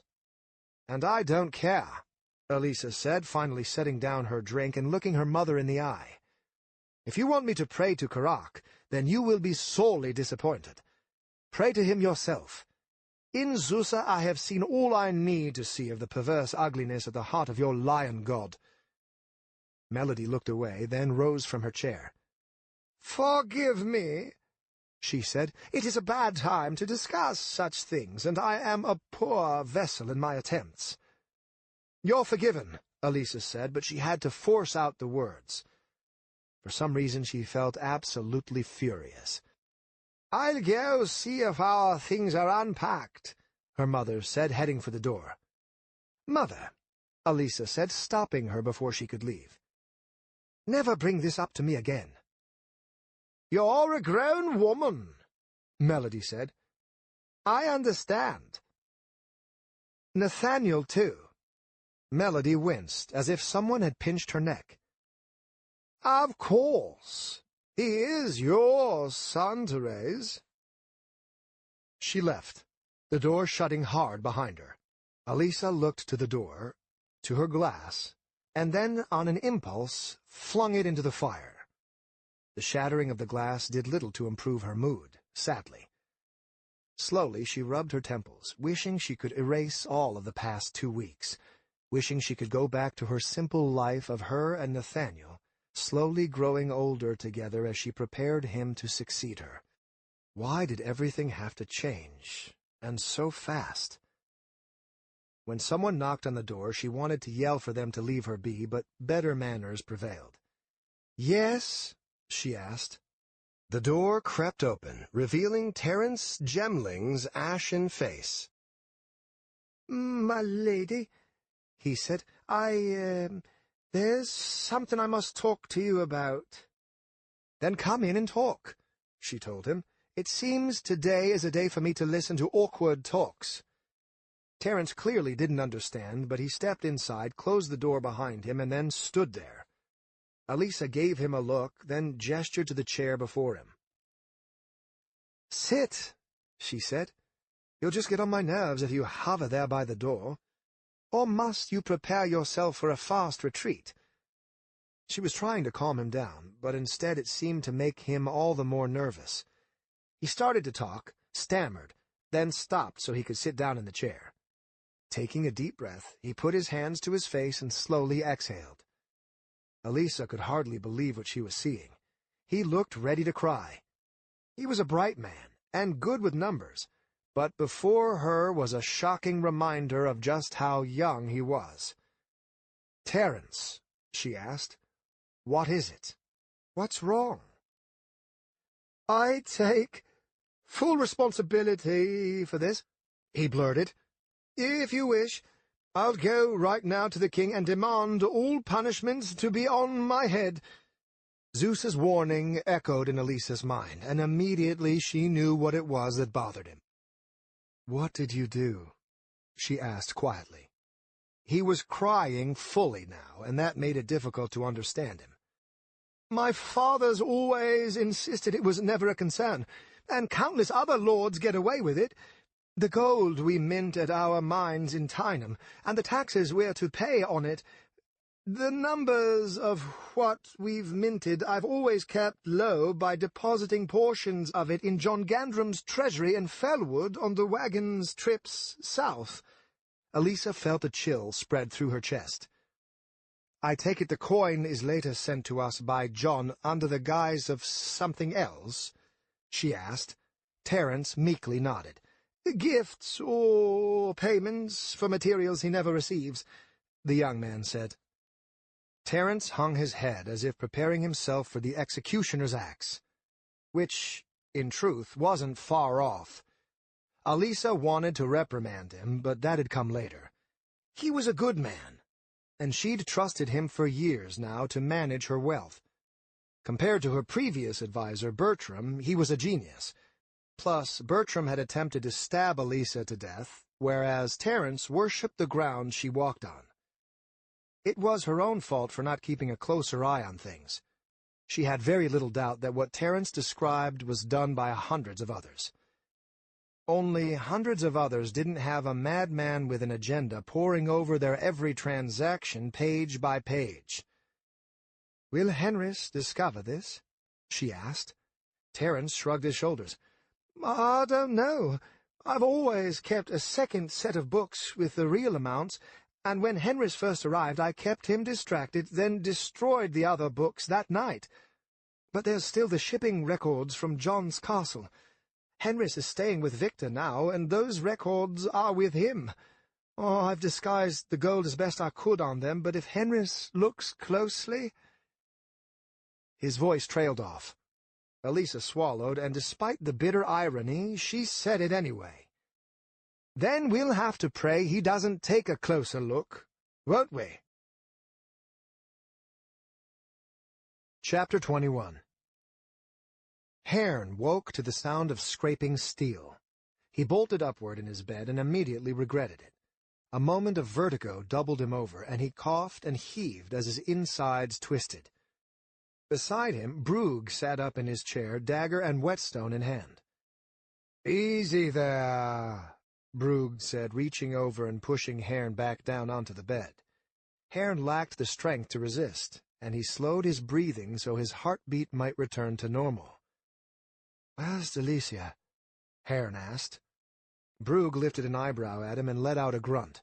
"Forced her to take a rest," he said. "Been at your side nearly all night. It's midday now, in case you can't tell. You were out all morning." Haern remembered the fires he'd seen, the chaos unfurling at his supposed death. "How'd everything go?" he asked. Brugh scraped the stone across his blade. "Well—" He began talking, and Haern listened. He heard of the smaller fires, the delay, and then of the larger attack on the dungeon. Haern shook his head at this, thinking of so many he'd put away managing to escape. It seemed the guilds were not just eager to celebrate, but wanted to wipe away every shred of his accomplishments in a single night. "It was all just a feint, though," Brugh said, putting down one dagger and grabbing the other. "The real fight was at Elisa Gemcroft's. I'd say you should have been there, but from what my eyes were seeing, you already were." Haern frowned, confused. "What do you mean?" I mean, someone dressed up as you grabbed similar swords and went to town killing thieves to protect the Gemcroft mansion. Saw him, or you, or whatever, fighting alongside that Zeusa girl who's always protecting Elisa. He was damn good, too. Might have fooled me if I hadn't seen the gaping hole in your chest earlier that morning. Not even Delicia can get someone up and running just a day after that. Haern lay down and closed his eyes to think. Someone had impersonated him, but why? The obvious reason was to convince the town he was not, in fact, dead. But who benefited most? Who had the skill and the physical ability to so closely imitate him? It was a small list, indeed, and none of the names made any sense. "What of the fight?" he asked, trying to pull his mind back to other matters. Brugh shrugged. "Was just a huge mob for the most part. Plenty died, but at least a good chunk were thieves as well." "Which guild?" Brugh scratched at his beard. "Now that I think of it, all of 'em. Elisa must have pissed someone off good. Grudge from letting all those mercenaries loose, perhaps?" It was possible, but didn't feel right. "Thren's the only one who's been able to unite the guilds before," Haern said. "I wouldn't doubt he'd hold a grudge. But this feels too similar to the failed attack during the Bloody Kinsgold. He would have learned from that. And this may sound crazy, but I think he likes things as they are. That's why he attacked Victor." "He attacked Victor because Victor was taking down his men and cutting off their heads." "Small-timers, minor thieves. He didn't like Victor threatening the delicate balance I've created." Brugh grunted, rocked his chair back and forth. "You're starting to sound like that hit on your head really got to you worse than we thought. Listen to yourself. Are you saying Thren likes having you lord over the underworld? Why? Next you'll be saying that it was him pretending to be you last night." Haern gave him a look, and Brugh closed his eyes and rubbed his eyelids with his thick, calloused fingers. "Really? You actually think he did? If that's the case, then I don't know what's going on in Veldaren anymore. Everyone's losing their damn minds, you included." Haern laughed. "Be useful, and get me something to eat." As Brugh left the room, muttering to himself, Haern closed his eyes and tried to relax. He felt the beginnings of another headache coming along, and if it was anything like the last, it'd be crippling. Shifting from side to side, he tested his wounds. The skin was tightening up, though when he lifted the bandages he found his stab wound was now a deep purple scar. Rocking back and forth didn't seem to strain it too badly, though it did make his muscles ache. Worse was how his balance still felt off. Even that slight motion sent his stomach looping. Not too frightening. A foe who keeps vomiting mid-fight, thought Haern. Brugh returned carrying a small tray of food, and it was more cruelty than kindness. The smell was divine, and Haern's mouth watered, but his stomach heaved, and he turned to the side of his bed so he could vomit. No blood in it this time, so he tried to console himself with that fact. "Thought it looked pretty good myself," Brugh said, glancing down at the plate of carrots and beef. "Perhaps just some ale for now." Haern looked at the offered mug. "Why not?" he said. At least it would get rid of the foul taste in his mouth. He took a few swallows, just enough to clear his throat. Brugh put the tray down beside his bed and settled back down in the chair. "Tarlak said he's hearing some bizarre rumors coming in from the city," Brugh said. "Looks like Victor moved against the Spider Guild. Those he caught are all claiming the same thing. Spider Guild's been disbanded, and Thren's vanished." Haern lowered his drink, and his mouth opened and closed as his mind feebly attempted to make sense of what he'd heard. "You can't be serious," he said dumbly. "I'm not much for joking, Han. I'm starting to think you might be right about Thren pretending he was you, because, let's face it, he's completely fallen apart. Haern pressed his palms against his forehead. What now? Brugh asked. Headache, Haern said, slowly breathing in and out. Feels like someone stuck a knife in my brain, and every few minutes they can't help but give it a good twist. Del said that hit to your head was a nasty one. What smacked you anyway? A brick? A foot. Brugh snorted. I'm not sure I want to meet the guy who did it then, he said, stealing Haern's mug and downing a third of it. What's his heel made of, stone? The confrontation with the mysterious man came back to Haern, much as he didn't want it to. His attacker had shown no guild affiliations, at least not in any way Haern recognized. He'd been a giant man, dark-skinned, incredibly fast for his size. Can't stay like this, Haern said. Still in the dark about too much. The Spider Guild's disbandment proves that. I need to find out what's going on. I need to know who's playing us all like fools. Run. Run, little spider. You aren't going anywhere as is, Brugh said. At least give yourself another night to... Haern caught Brugh glancing out the window, and whatever he saw gave him pause. What is it? He shifted in bed so he could look out. From his window in the tower they could both see the pathway stretching toward them from Veldaren. Walking alone on that path was a man, his lanky form wrapped in a thick red leather coat. A wide-brimmed hat colored crimson hung low over his face. Across his back, easily visible despite the hundreds of yards between them, was an enormous two-handed sword. A red ribbon fluttered from the hilt in a soft breeze. "Friend of yours?" Brugh asked. Haern shook his head. Perhaps he knows Tarlak? Something about the way he moved made both of them uneasy. The fashion of both the hat and the coat suggested he was an outsider, far from Veldaren.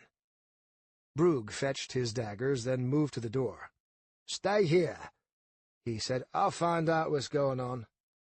Haern chuckled as the door closed. "Stay here?"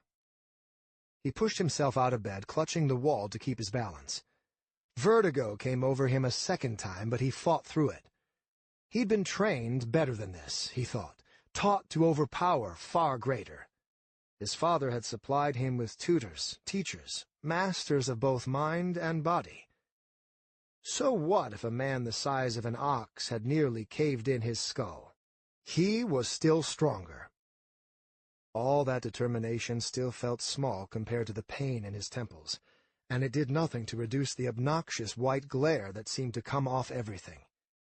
But he forced it away, thrust it into the corners of his mind, let it ache but not distract. He found his shirt lying beside the bed, a hole still in it where he'd been stabbed. He put it on, then grabbed his cloak as well, tying it over his shoulders and then pulling the hood over his head. As the shadows covered his face, he felt his tension ease. No matter the injury, no matter all that had happened, he was still the Watcher. He was greater than this. A glance out the window showed the man was almost to the tower. So far he had not drawn his blade. At the shorter distance, Haern could see strange markings tattooed across his neck and hands. Set into the hilt of his sword was an enormous crystal, clear as water. Haern could only guess its worth, but the estimate was staggering. Stopping just shy of the path to the door, the man looked up at the window, right at Haern. A wide smile spread across his face, which was half covered by lanky strands of blonde hair. That smile was like an icicle to the eye. "Shaitan!" the man shouted. His voice tore through the quiet afternoon, and it was strangely high-pitched. "I am Nicholas Bloodcraft, and I have come to kill all of ya." If you surrender now, your death will be merciful, a swift, painless beheading. If not—" Before the man could even finish, the door to the tower opened, and Tarlac stepped out, fire burning on his hands. "Consider this my counter-proposal," Tarlac said. A ball of fire shot from his palm directly for Nicholas. Haern tensed, convinced it would not be so easy. The strange man pulled his sword off his back and held it, blade downward, the hilt raised before his chest. Mere feet away from him, the fireball suddenly winked out of existence, without even a hint of smoke. Tarlac hurled a second ball of fire, and it vanished in the same way. Haern grabbed his sabers from beside the window as Tarlac lifted his hat and scratched his head. "Huh." Tarlac slammed the door shut after rushing back inside. Nicholas calmly approached the tower, sword still drawn, grin still from ear to ear. Haern pushed away from the window and staggered toward the stairs. The man was a professional, there was no doubt about that. Worse, he looked to be the perfect counter to their mercenaries. If Delicia and Tarlac could not use their magic, that left only Brugh.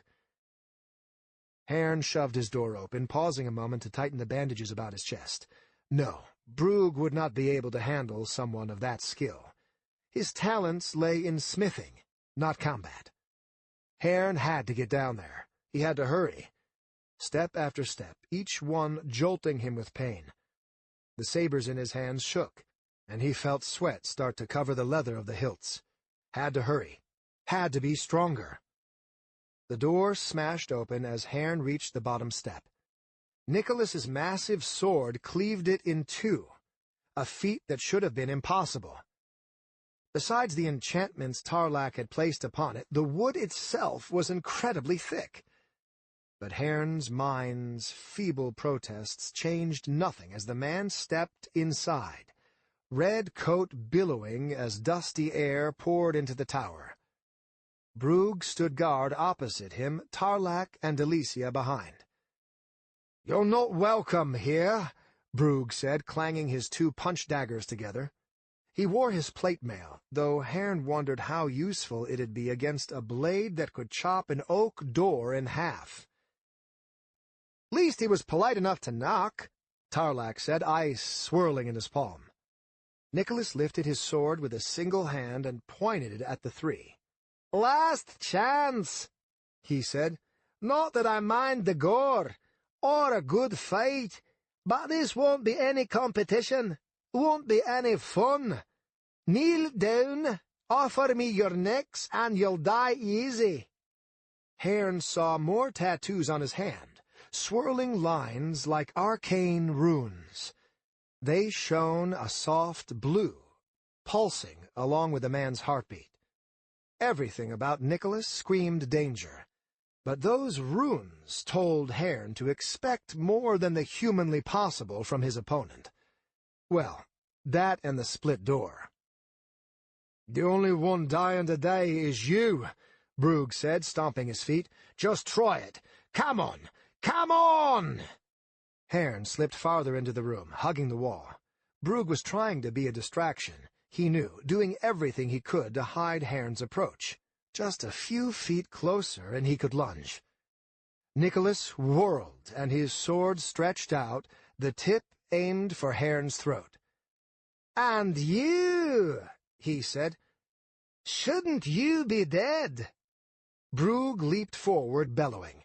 Nicholas spun, his blade cutting through the air with unnatural speed. Both Brugh's daggers were smacked aside, and he had to pull back to avoid having his head lopped off. Haern rushed to his friend's aid before Nicholas could finish him. His sabers stabbed in, and when Nicholas pulled his sword close to his chest to parry, Haern pressed the attack, weaving a continuous assault so the man would have no chance to counter. A mindless roar flowed out of his mouth, a primal cry to overwhelm the pain as blood dripped down his leg from reopened wounds. But his foe was too good. When Brugh made to stab him in the back, he pretended to turn to block, then flung himself at Haern, who had to twist to shift his aim. The twist hurt too much, and he let out a gasp as his vision turned white. Only instincts kept him falling back, kept his sabers up to push aside the killing chop. "Get back!" Tarlak yelled, and both Haern and Brugh obliged, flinging themselves away. Lances of ice crossed the room, points deadly sharp. Nicholas turned to face him, his sword spinning in his grasp so the hilt neared his face. The lances vanished amid a subtle flash of the crystal within the hilt. But that was not all of the attack. Delicia cried out the name of her god, and from her outturned palms shone a brilliant flash of white. Nicholas swore, and he turned away, rubbing his eyes. Brugh came barreling in, all clattering plate mail. He slammed headfirst into Nicholas, but instead of bowling the man over, Brugh let out a cry as he bounced to the side. His helmet was dented as if he'd struck stone. Up went Nicholas's sword, ready for the kill. Another flash of light from Delicia, but he squinted and shifted his head so it did not blind him. That half-second delay was enough, though. Haern stretched to his limits, his sabers piercing through the man's coat and into flesh. The leather was thick and heavy, rendering the cut a shallow flesh wound. Worn out as he was, Haern did not have the strength to force it deeper. Blood dripped to the floor as Nicholas clenched his teeth and brought his full fury to bear on Haern. "I'm glad ye are alive," he said, swinging his sword in wide arcs so Haern had to remain back. A bolt of fire shot in from Tarlak, but it winked out of existence, not even giving Nicholas pause. "At least you make this interesting. You even made me bleed." Haern ducked underneath a swing, then tried to roll to one side. Nicholas predicted the maneuver, and Haern screamed as a heavy boot slammed into his stomach. His old wound tore, and it was like being stabbed all over again. He tried to move, to keep going, but his body convulsed against his wishes, doubling over amid his cries of pain. Nicholas's sword lifted, but a heavy brick slammed into his shoulder before he could swing. Startled, Nicholas fell back as two more flew in, one striking his sword, the other his chest. "Don't like magic, eh?" Tarlak said, still hiding on the far side of the room. "How about something more real?" More stones dislodged themselves from the walls, held in the wizard's mental grip. They flew at Nicholas, and though the magic propelling them died when nearing the man, that did not remove the natural momentum of the stone. Nicholas dove from side to side, flinging his sword about to block. Upon reaching a wall, he leaped into it and kicked off into a dive straight at the wizard. And that's when Tarlak lifted the couch into the air and swatted Nicholas with it as if he were a bug. "Need some help here!" Tarlak shouted as he flung more chairs and stones at Nicholas. Haern saw that the wizard was losing strength, each projectile considerably slower than the last. Struggling to his feet, he staggered into a run. Nicholas caught one of the slower stones, flung it straight back at Tarlak. It struck his forehead, and with a soft gasp, the wizard slumped against the wall, blood trickling down his face and neck. Haern ignored it, couldn't afford to worry about the fate of his friend. Pushing through the wall of agony, he thrust for Nicholas's stomach. Too slow. Nicholas parried the sabers, then stepped in so that his elbow collided with Haern's throat. He fell gasping, and the hard stone below him jarred his bleeding side further. "I see why your band caused so much trouble for my employer," Nicholas said, standing over him. Blood dripped from his cut side, and his tattooed skin was a mess of bruises. "But not any longer?" He jerked forward, then collapsed to his knees as Brugh's daggers pierced his back in a flurry of punches. "Why?" Brugh shoved his daggers together into Nicholas's lower back. "Does everyone—" Twisted them left, then right. "Always—" Yanking them free, he clubbed Nicholas across the head. "Ignore me!" Nicholas collapsed to the ground in a dead heap. Brugh stood over him, his whole body shuddering as he gasped in. He kicked the corpse with his armored foot.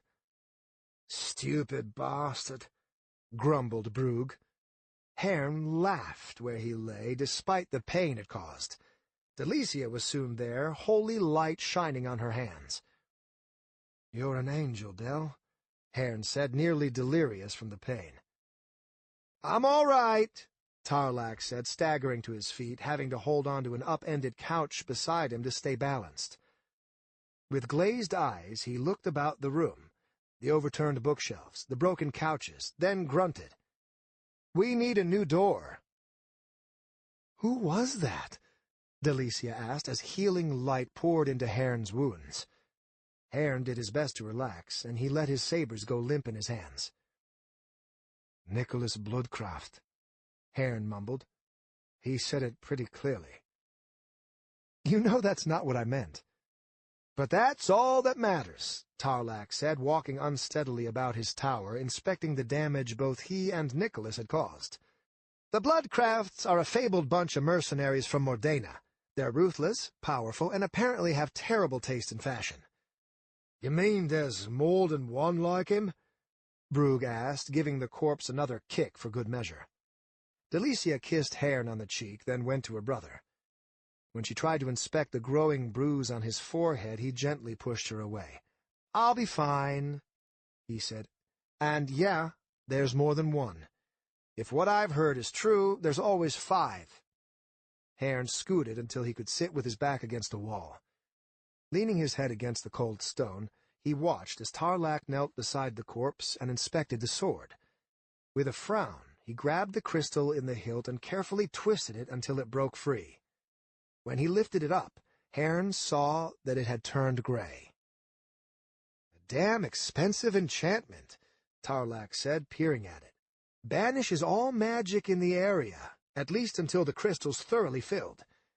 He looked at Nicholas's body, and after a thought, pulled off the cloak, then removed his shirt as well.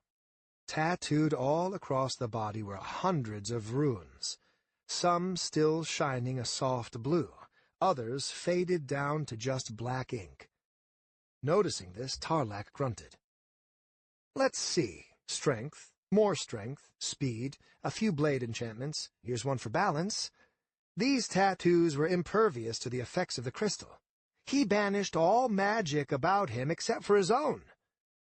"Clever," said Haern. "I'd call it cheating," Tarlac muttered. "Will the others be like him?" Delicia asked, cleaning Haern's blood from her hands. "I don't know," Tarlac said, "but someone wants us dead, and they brought out the best. We need to be careful. If there's more Bloodcrafts here, we're all in severe danger." "If they're here, why aren't they, well, here?" asked Brugh. "Again, I don't know." Tarlac chuckled. "But we might not be their only target in Veldaren. If so, I feel bad for the other sorry bastards they're after." "Wonderful," Haern said, closing his eyes. It suddenly felt like a perfect time for him to sleep, his chest pain ebbing away and his headaches returning. The last thing he wanted to think about was more frighteningly powerful men running about the city, not to mention whoever had brought the expensive mercenaries to bear against them. Just wonderful. Chapter 22. Half a mile outside the walls of Veldaren, Grayson inspected his 3 wagons, particularly their cargo. All around him were gathered his fellow sons, 30 in all. Each man and woman sported at least 2 earrings in their left ear, for he would consider no less for such an important job. The first few days would be crucial and not a time for amateurs. "Not sure I've ever seen so much leaf in one place," said Boggs, the hefty man in charge of operations in Grayson's absence. He scratched at the dark stubble on his face, then sniffed. "How much we chargin' per pinch? 4 silver? 5? 1, Grayson said as he hopped down from the last of the wagons, inspection complete. Several others scoffed at that, and Boggs shook his head. "That's insane. This trip to Veldaren will cost us a fortune." 1 silver on the first day, Grayson repeated. 2 after that, until all of the crim leaf is gone. The trifect won't be able to match, and neither will any of the guilds. We're spending money now to make it all back later. Consider it an investment." "Don't understand why we need to go through all this," said Pierce. He was a thinner man and often complained, but his ear was full of rings, and he'd proven himself an adept killer for the Sons. "You hear what they say back home? Every guild here is weak, full of pussies too frightened to go after a coin purse lying on open ground. If we want territory, I say we just take it, and anyone who gives a shit can die." "I give a shit, Pierce," Grayson said, grinning at the man. "You gonna kill me?" "Only if I get to take your earrings afterward." Grayson laughed. "We'll have our share of killing, and pay no attention to the rumors you've heard. Even with their balls chopped off, the thieves here are dangerous. But we'll be better, won't we? We'll kill everyone we need to kill. But for now, no reason to fight. When the money starts running dry, the underworld will turn to us. It's only a matter of time before the other guilds crumble. Now, ready up the oxen. I want us at the gates before the midday trade is done." "Get 'em harnessed!" Boggs shouted. The thieves scattered about, gathering the few supplies they'd broken out for their rest and preparing the wagons to move. Grayson hopped into the frontmost wagon and leaned back in the seat, hands behind his head. "Think it'll be easy getting through the gates?" Boggs asked, taking a seat beside him and grabbing the reins. Grayson fingered the medallion in his pocket, then shrugged. "We'll find out," he said. "No reason to panic until then." "Never a bad thing to be prepared," Tracy said, hopping up to join them as the wagon shuddered into motion. Tracy was Boggs's half-sister, and far more pleasant to look at. Her brown hair was tied into a tight ponytail, clearly showing her 7 dangling earrings as she took a seat behind them. "If the gods give us trouble, just show them your tits," Grayson said. "And if they're not into that?" she asked, flashing him a wide smile. "Then I'll show them my dick. Hardly complicated." Boggs let out a laugh, and Grayson shot him a look. "Care to share, Boggs?" "Don't you see?" Boggs asked.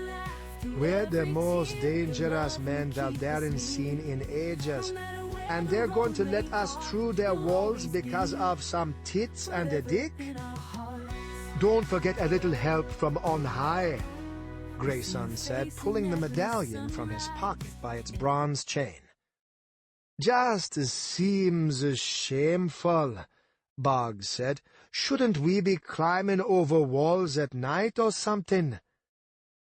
Tracy kicked him in the back with her heel, the hilt of the knife hidden in her boot, jamming him hard in the kidney. "Just shut up and stare." "Yes, sister." They followed the road through the shallow hills, enduring the jostle of the wagons. Grayson lay back so his eyes were free of the sun and did his best to relax. Getting through the gates would be trickier than he let on, and a crucial part of their plan. In the nation of Neldar, the Trifect had arranged so that only they were allowed to grow and sell crimleaf, the drug of choice for the low-born. This had allowed the price to rise by gross amounts, yet in the West, where the Trifect's influence was far lesser, the simple leaf could be grown in abundance by any farmer regardless of station. So the guilds in Veldaren had taken the natural course. They bought absurd amounts of crimleaf from the West and smuggled it east. They then undercut the Trifect's sellers, but only a little, given the trouble they went to get it past the guards and walls. It was that easy coin that fueled much of the thief guilds, Grayson knew. It was that easy coin he wanted to disrupt, if not permanently take away. But that meant getting into the city with their wagons untouched. "Remember," Grayson said, sitting up as the walls of Veldaren grew closer. "You keep your mouths shut and let me do the talking. Don't want anything to draw attention to us." "Not our first time smuggling," Tracy said. "And all things considered, I'd prefer it not to be our last, either," Boggs said. "Guards are crawling everywhere. Well, Grayson, I hope you're right about your little helper on high." Grayson grunted. He hoped he was right as well. The wagons approached the west side entrance. The portcullis opened for the daytime traffic. Boggs stopped the lead wagon at the behest of two guards who approached with hands raised. "Been here before?" asked the first, an older man with his gray hair mostly hidden behind his helmet. "Can't say we have," Grayson said. "Need you to register your cargo as well as pay a fee if you're not with the Merchants Guild. I'll let you know the tariff once I look it over." "Not sure that's necessary," Grayson said, leaning closer to the guard. He lifted the medallion, given to him by Lyric, to ensure entrance to the city without incident. The guard's eyes widened upon his seeing it, and he glanced about. "Back to your post," he said to the other. The man looked unsure, but did as he was told.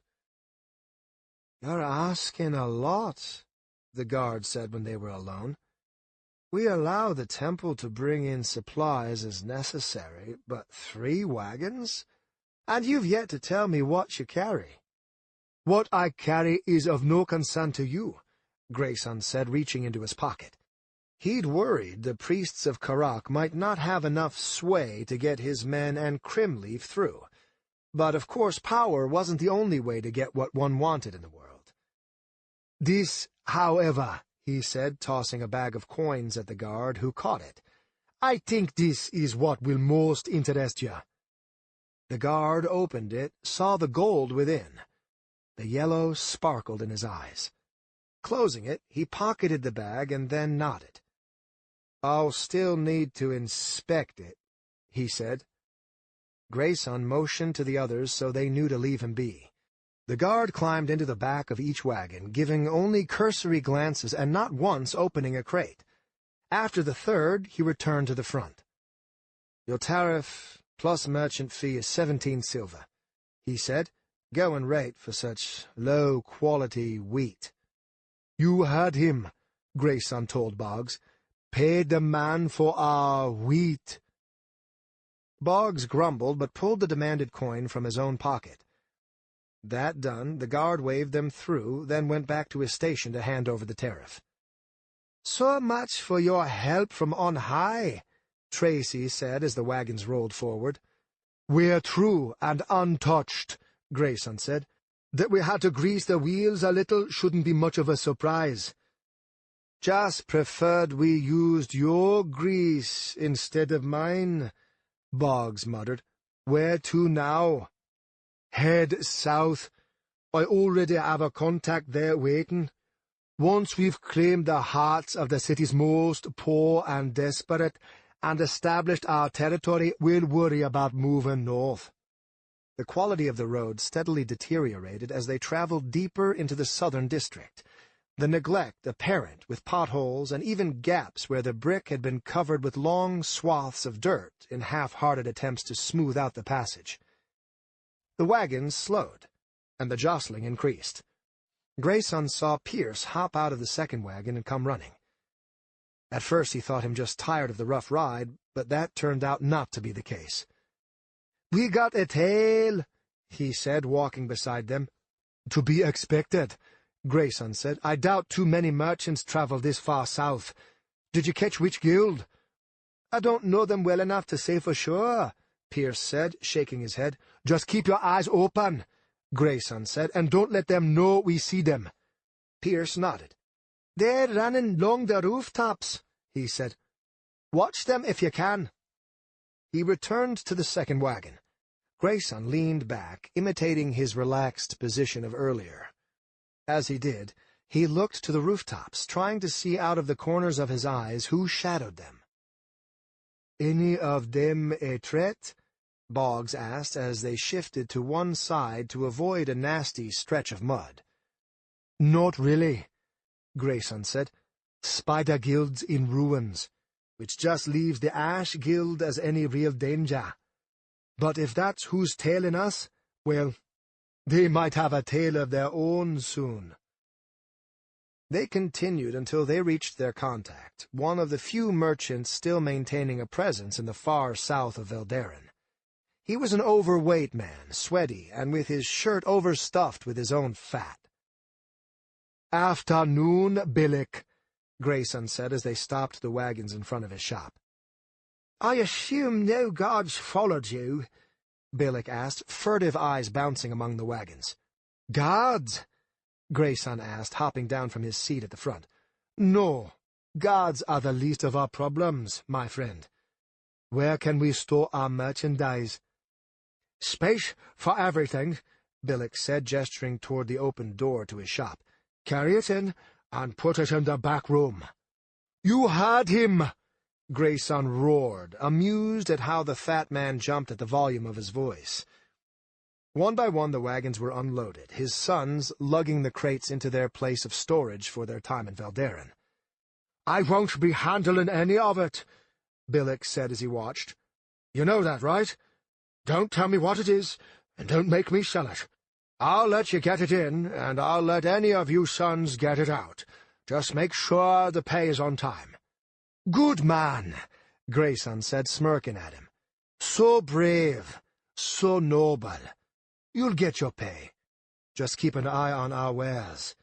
I don't take kindly to those who help themselves to what isn't theirs." Billick got the message, and he nodded fast enough to make the fat of his neck bounce. "I have business elsewhere," he said. "Shop's all yours for the rest of the day. I won't come back until morning." Once the crates were stored, Grayson gathered his men and began handing out smaller bags. "1 silver per pinch," he told them. "Stay close and stay together. No one sold crim leaf this cheap for decades, so let them come to you. And I'll drag back to Modena in a bag anyone I hear of charging more and pocketing the top." The men began to scatter, each eager for his first step in taking over the streets of Veldaren. "P.S.," Grayson called out, stopping the man. "Yeah." Grayson grinned at him. "Go find someone in a different guild. Don't care which, or how old they are. Just find someone and then gut them.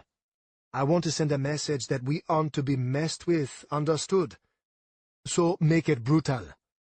Pierce's grin was from ear to ear. "That I can do," he said, twirling a dagger in his hand. "Good. Go get to work." As the rest scattered in groups, only Boggs and Tracy remained behind. "Not many places to stash 3 wagons," Boggs said, climbing up into the first. "We aren't leaving for a while," Grayson said, glancing up and down the street. "Should be an inn nearby desperate enough for coin to let us hole up all 3 for a few months.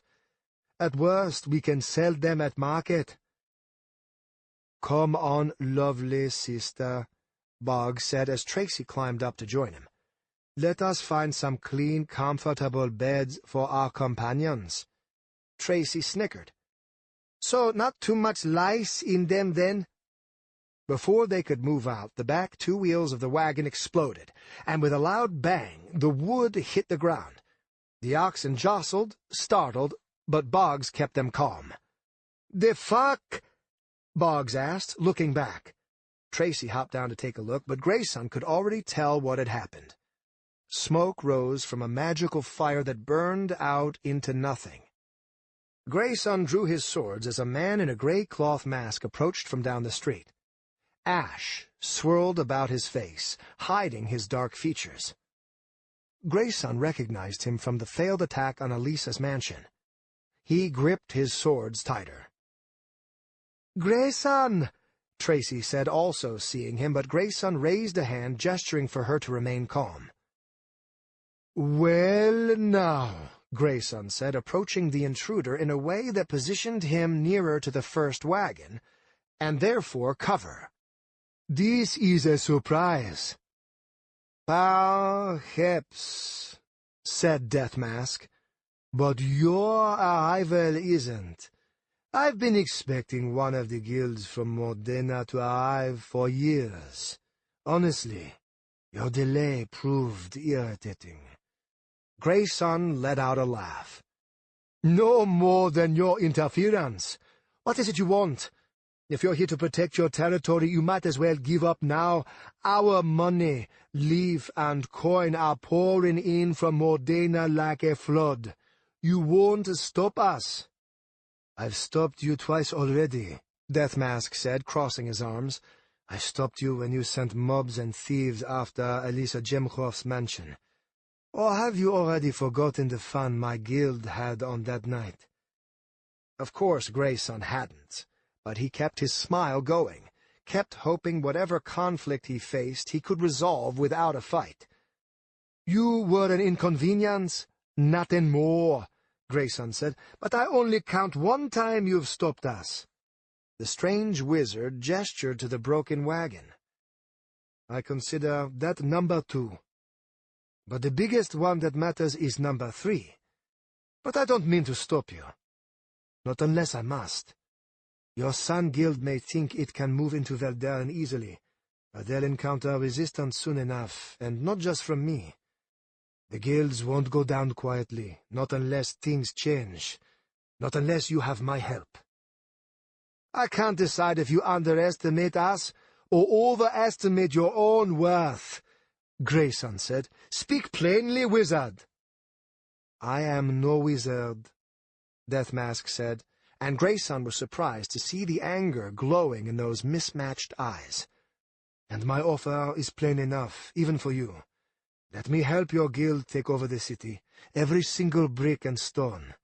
In return, you split your profits with me and give me a portion of the city to remain under my direct control." "Is that so?" Grayson asked, honestly intrigued. "How much of a split would that be? What else would a split be? Half?" Grayson's curiosity died amid his laughter. "Do you think I need you so badly that I'd sacrifice a fortune for a victory I'm already certain to win? Show some intelligence. Besides, my master won't share power, not with the likes of you. He's decided to make Veldaren his, and nothing will prevent it." The ash swirling around Deathmask's face slowed, grew thicker. "I am no fool, Grayson. The guilds are crumbling, dying to both you and Victor. I can help finish them off, show you where to shove your sword. What I ask for isn't much, not when you consider that every coin you take from Veldaren is a coin you didn't have the day before. But don't think your takeover of these streets is inevitable. Not when Friend still stalks the city.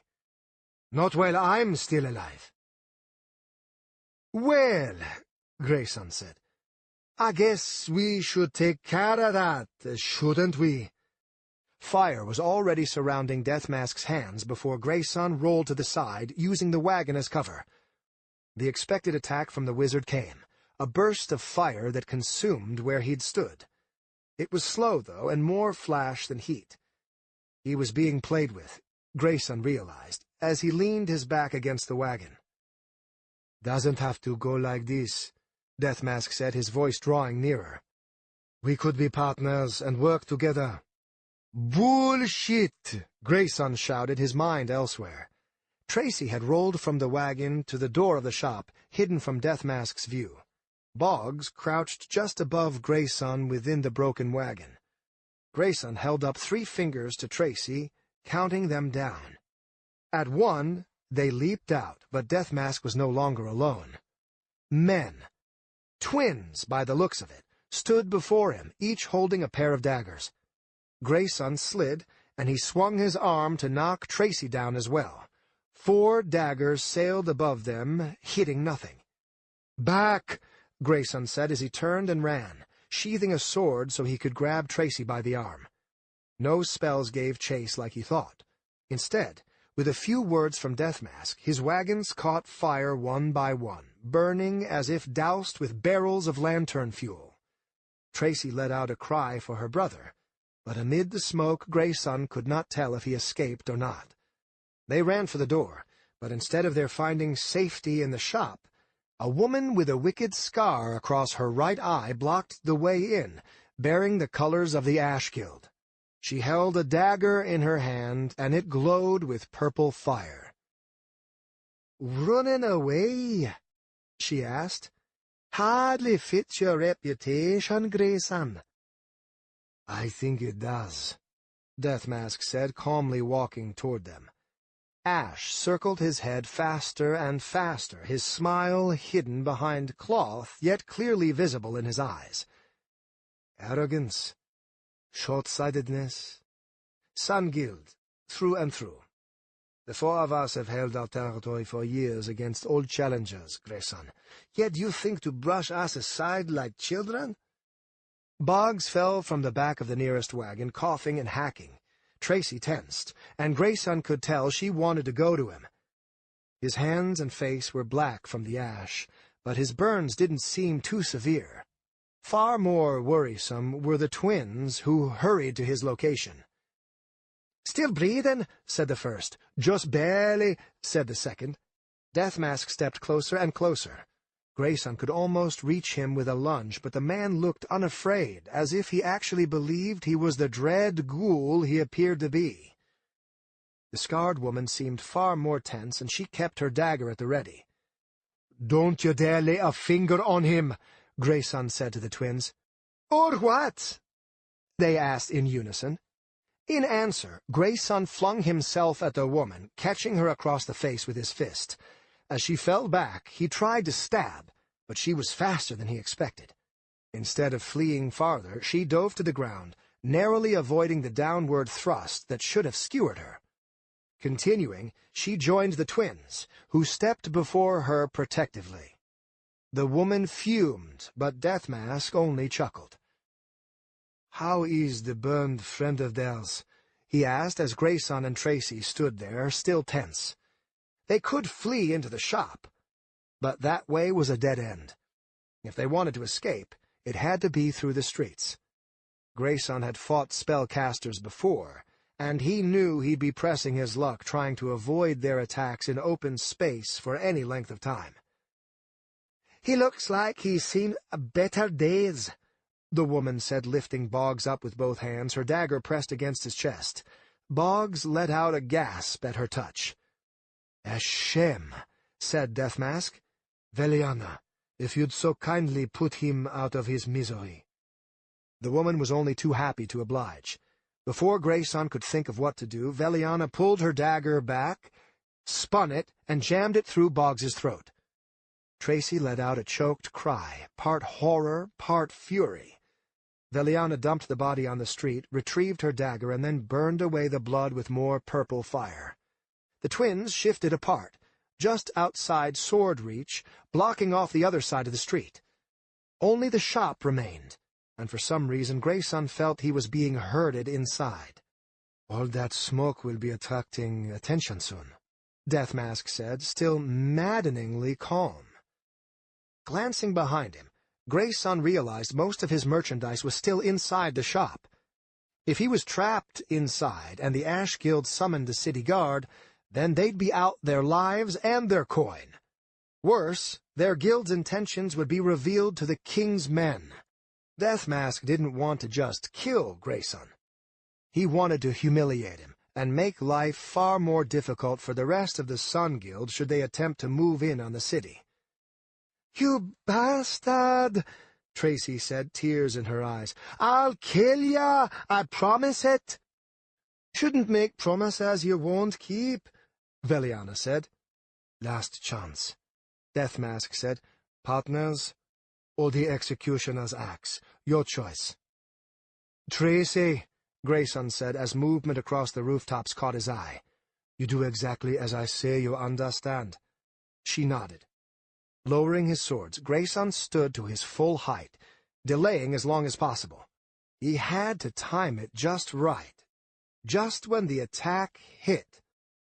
"I guess I have little choice," he said, "but I'm thinking I'd much rather have you dead."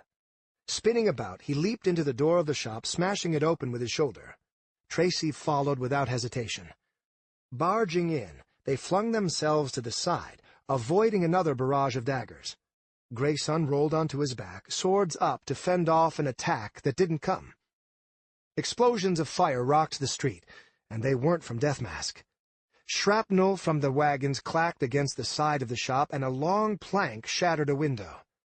Tracy crouched low to the floor, stunned by the sudden barrage of combat. "We should go help Kell." "No," Grayson said. "Either they'll live or they'll die. I'm not foolish enough to step in the middle." The ringing of steel on steel intensified. From the window, Grayson heard a roar of wind, and then what sounded like a battering ram slamming into a castle gate. "Who's out there?" Tracy asked, stunned. In answer, Grayson only shook his head. In less than a minute, the combat was over. Holding his swords at the ready, Grayson made his way to the door and stepped out to survey the wreckage. Their wagons were ruined, each one exploded into pieces. 3 of the nearby buildings burned, and a 4th had a gaping hole in its front, from what he could only guess. There were no other bodies on the ground besides Boggs. Tracy rushed over to her brother, cradling his head in her hands. Tears flowed down her face, but only for a moment. "What happened here?" she asked as she calmly removed the rings from his ear. "So they're caught for just an instant, but the damage is enough to answer," Grayson said, putting away his swords. "Still think it was a mistake to hire them, but at least they saved our asses instead of getting in the way." "What are you talking about?" "The blood crafts," Grayson said. "If the Ash Guild lives through this, it'll be a miracle." Tracy paled at the name. "We need to check on the rest," she said. "The Ash Guild might not have been the only one to—" "No," Grayson said, offering her his hand. "We need to move now. The city guard will be here any second, and we can't risk them finding our cash. We'll take whatever we can carry and then hide." Tracy nodded, pocketed the last of Boggs's earrings. She kissed his burned forehead and then whispered into his ear. "I'm sorry." She took Grayson's hand and stood. Inside the shop they gathered every bag they could, and as the first of many arrived to investigate the destruction, the 2 ducked into the nearest alley and lost themselves in the darker parts of the city. Chapter 23. Zusa was in her room when Elisa found her. "What are you doing?" Elisa asked. Zusa ignored her, instead continuing to put on her wrappings inch by inch. Lifting one arm, she began circling them across her breast, around her sides, and then back again. Loop after loop after loop. Elisa grabbed her hands, forcing her to stop. "Look at me," she said. "Zusa!" "I have to go," Zusa said, gently taking Elisa's hands in hers, then pulling herself free so she might continue to dress. "Go? Go where? I need you here. You know that. Whoever it is, this widow, she followed us here. She's here. And you're to leave me?" Zusa turned her back to Elisa, not wanting to see the worry in her eyes.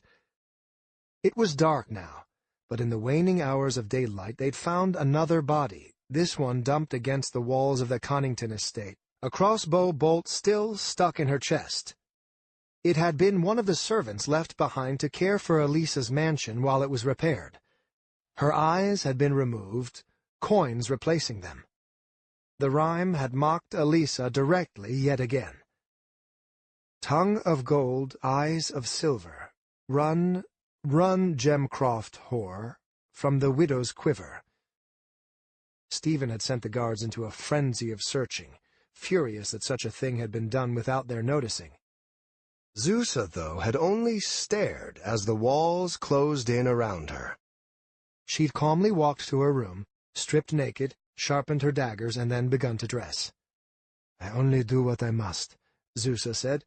"Don't lie to me," Elisa said. "I need you here. My son needs you here. Without your protection, we might—" "Don't you understand?" Zusa said, whirling to face her. That is why I go. It doesn't matter how closely I guard you, you're still vulnerable. The threat lurks, and I must find it. No, Alisa said, crossing her arms. This widow is just some sick fuck with a crossbow. Whoever it is can't be better than you. It's not the widow, Zusa said, shaking her head. That was only a reminder of the threats made against us. It's the other faceless. They're just like me, Alisa. No matter how many guards you surround yourself with, or how diligent I remain, they can still find you. When I sleep, or am separate from you for only a moment, walls mean nothing, and shadows are just doors. Alisa stepped closer, put a hand against Zusa's cheek. You stopped them before. You can stop them again. They were foolish, and revealed themselves before they attacked. They won't be so proud again. For whatever reason, Karak's servants want you dead. Don't you understand how dangerous a position that is? They are powerful, and they are relentless. If I don't do something now, if I don't find out why, then I can't keep you safe, and I won't let that happen. I won't lose you. I won't lose Nathan. Alisa pulled back her hand, put it against her own breast. So you'll run off and get yourself killed instead? Tears were forming in Alisa's eyes. Zusa hardened her heart as best she could against them as she continued to dress. Far better me than you, she whispered. Alisa kissed her cheek, then wrapped her arms about her. Zusa tilted her head, just the slightest opening, enough for Alisa to press her face against her neck and let her tears wet Zusa's skin. With everyone else I must be strong, said Alisa. With everyone else I must be a lie. Don't you dare leave me alone. You come back, understand me? You come back. Zusa gently pushed her away, then kissed her on the forehead. Help me put on my cloak, she said. That done, Zusa went to the door, put her hand on the wood. Alisa, she said, trying to find the words. I want you to know. Whatever it is you think you should say, don't, Alisa said, and her face hardened along with her resolve. You're coming back, remember? Zusa smiled at her. Of course, my mistress, she said, then vanished into the corridors of the mansion. She wove through them like a ghost, slipped through the courtyard without being seen by the guards, and then vaulted over the fence. She could only hope the other faceless would not attack in her absence. She'd searched the grounds for hours before leaving, but there was no way to know for certain. It was a gamble, but one she had to take. She'd made Daverick a promise. If he came after Alisa and her family, then nothing would protect him. It was a promise she had every intention of keeping. She kept to the streets, needing speed more than anything.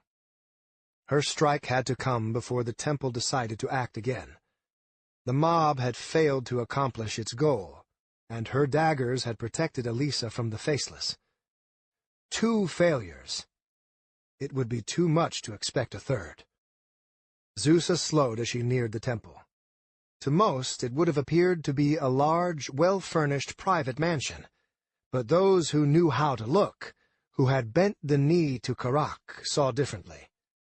They saw a great temple cut from black marble, the path to it lined with stone.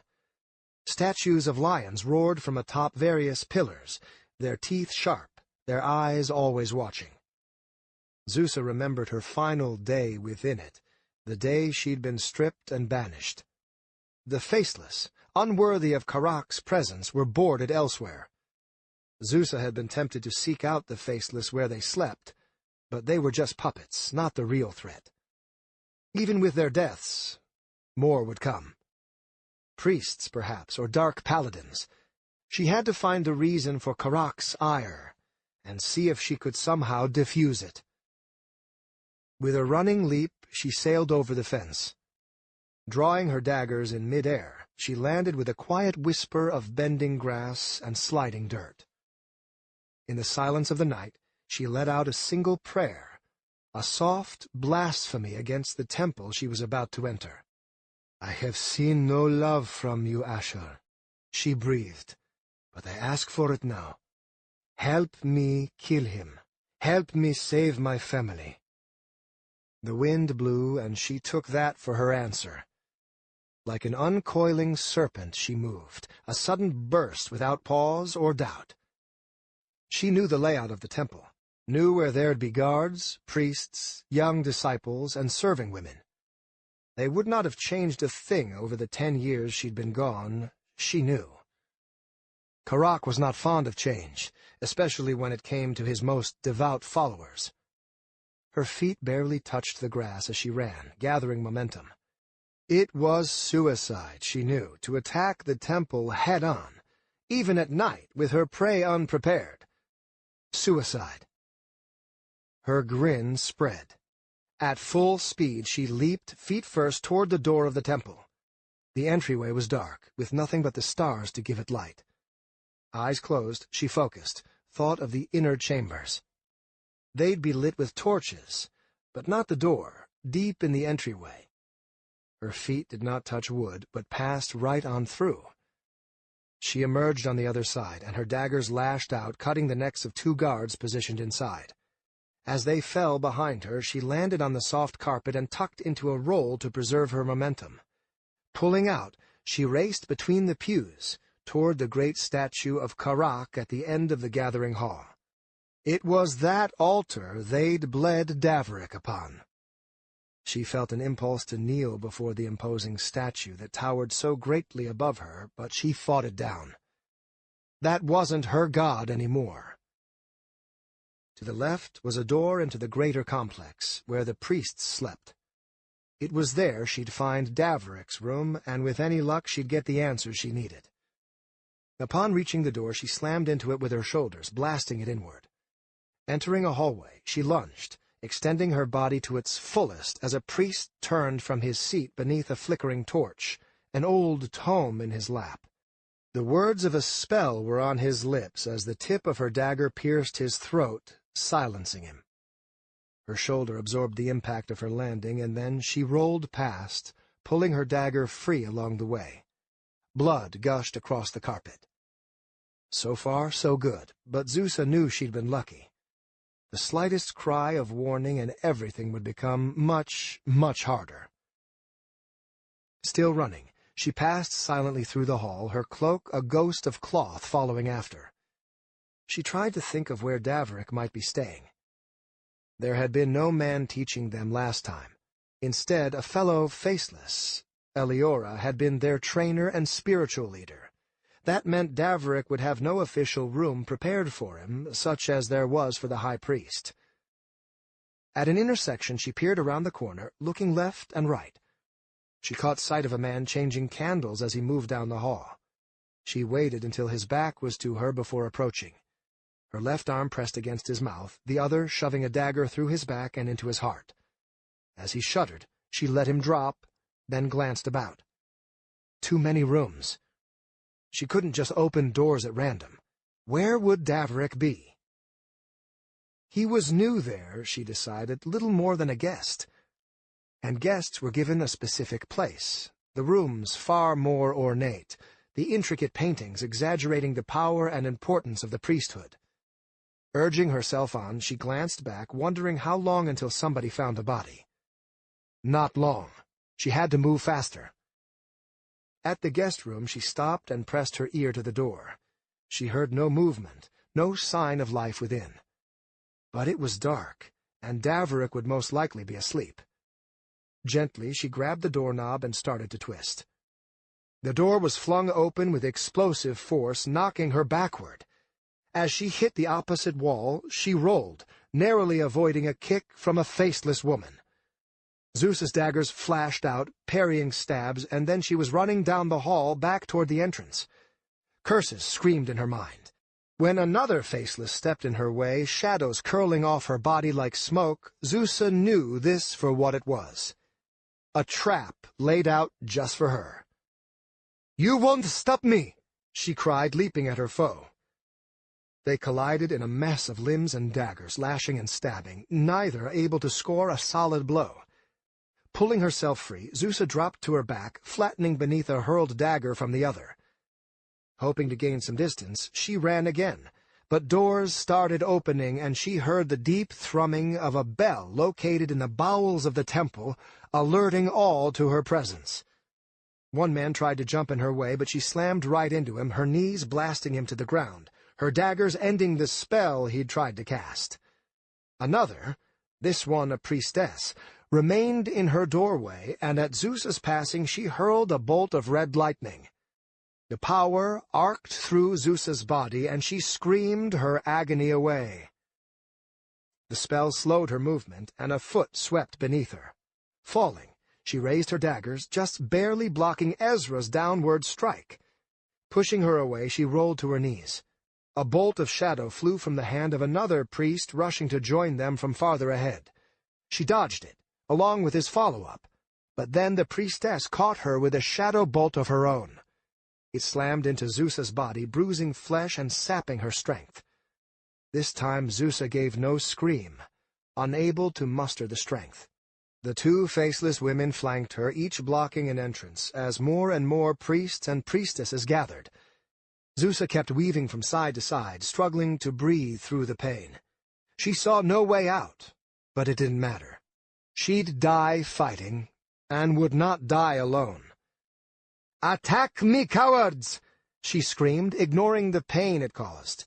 Instead, they fell back, and, furious, she flung herself toward a group. Her daggers plunged and stabbed, but she could not connect.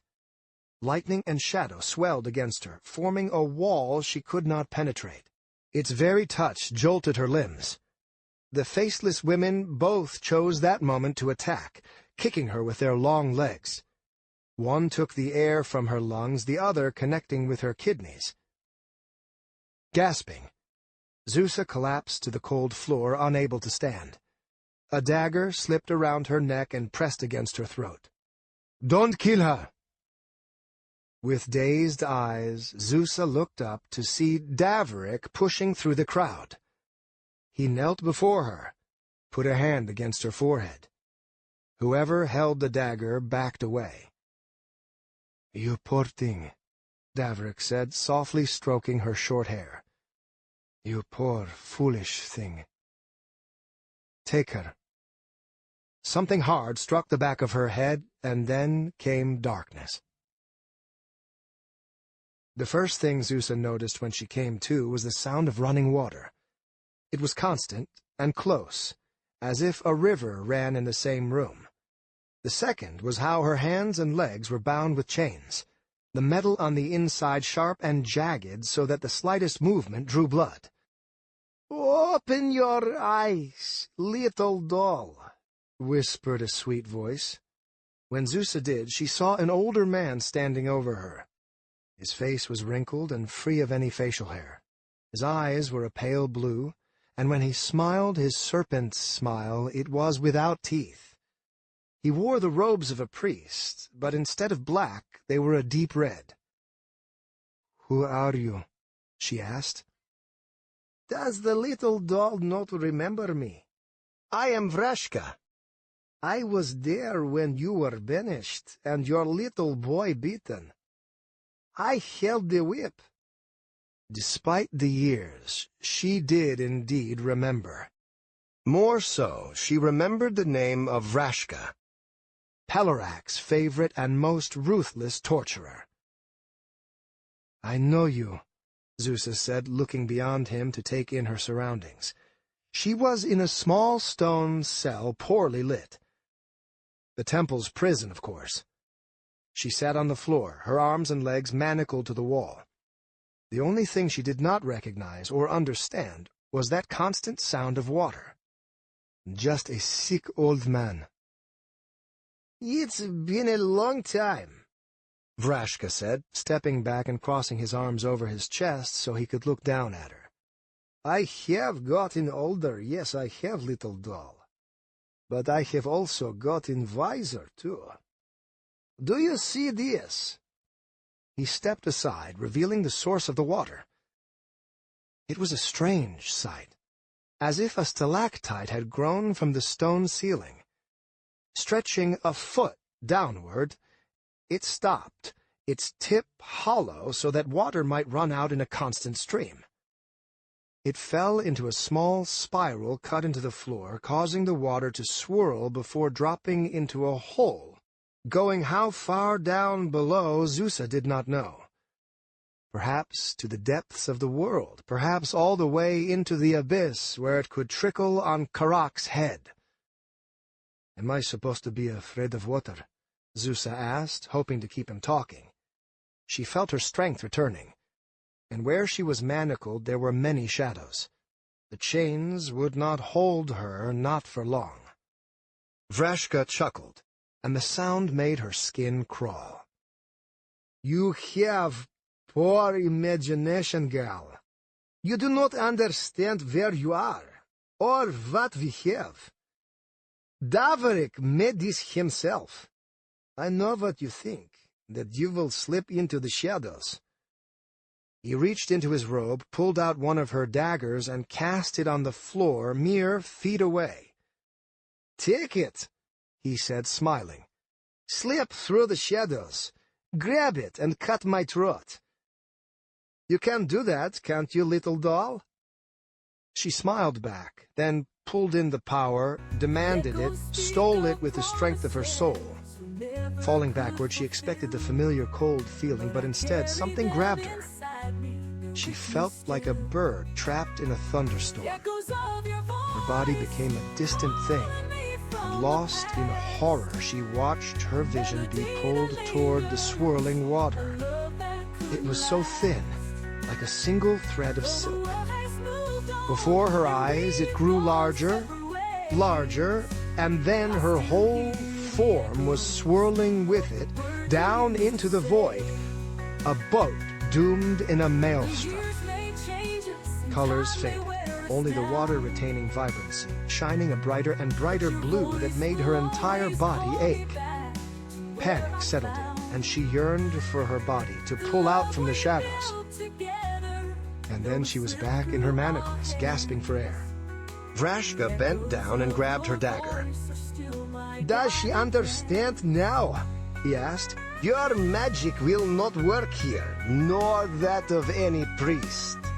It will be lost into the funnel, the holy water taking in every bit of Karak's power.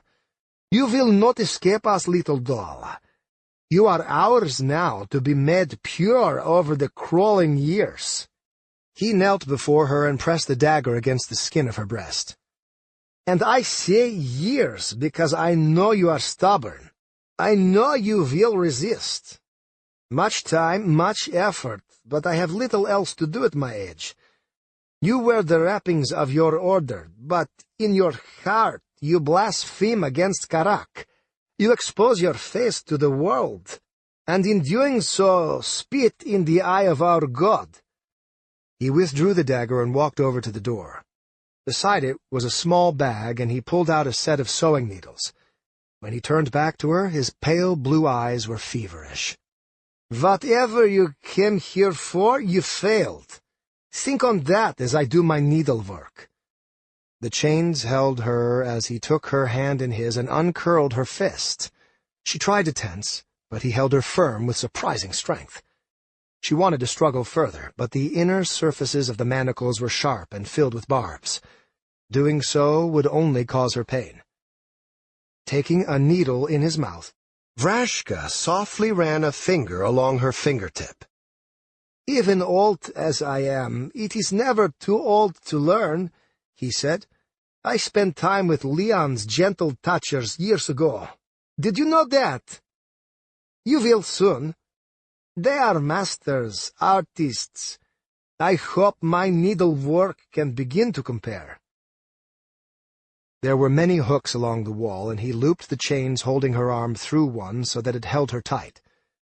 Teeth gritted, she tried not to let out a cry, even when he jammed the first needle underneath the fingernail of her forefinger.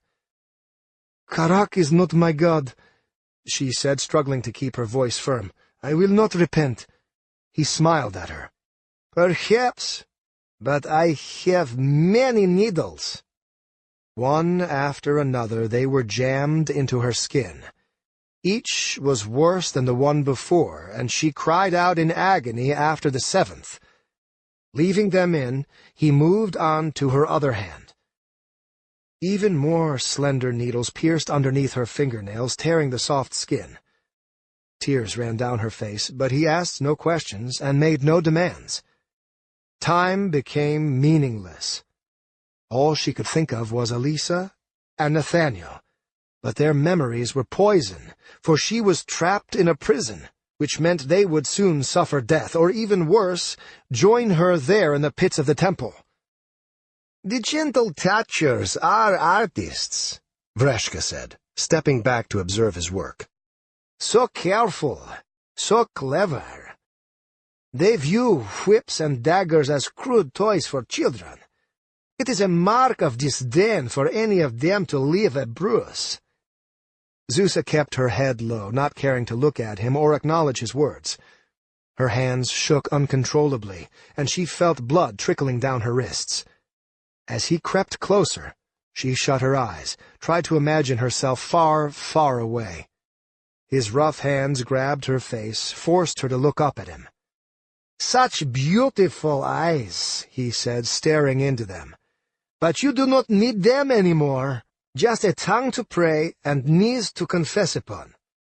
He was reaching for another needle when the door opened and Davrik stepped inside. Zusa stared at him amid her delirium, the man just a blurred figure outlined with light from a distant torch.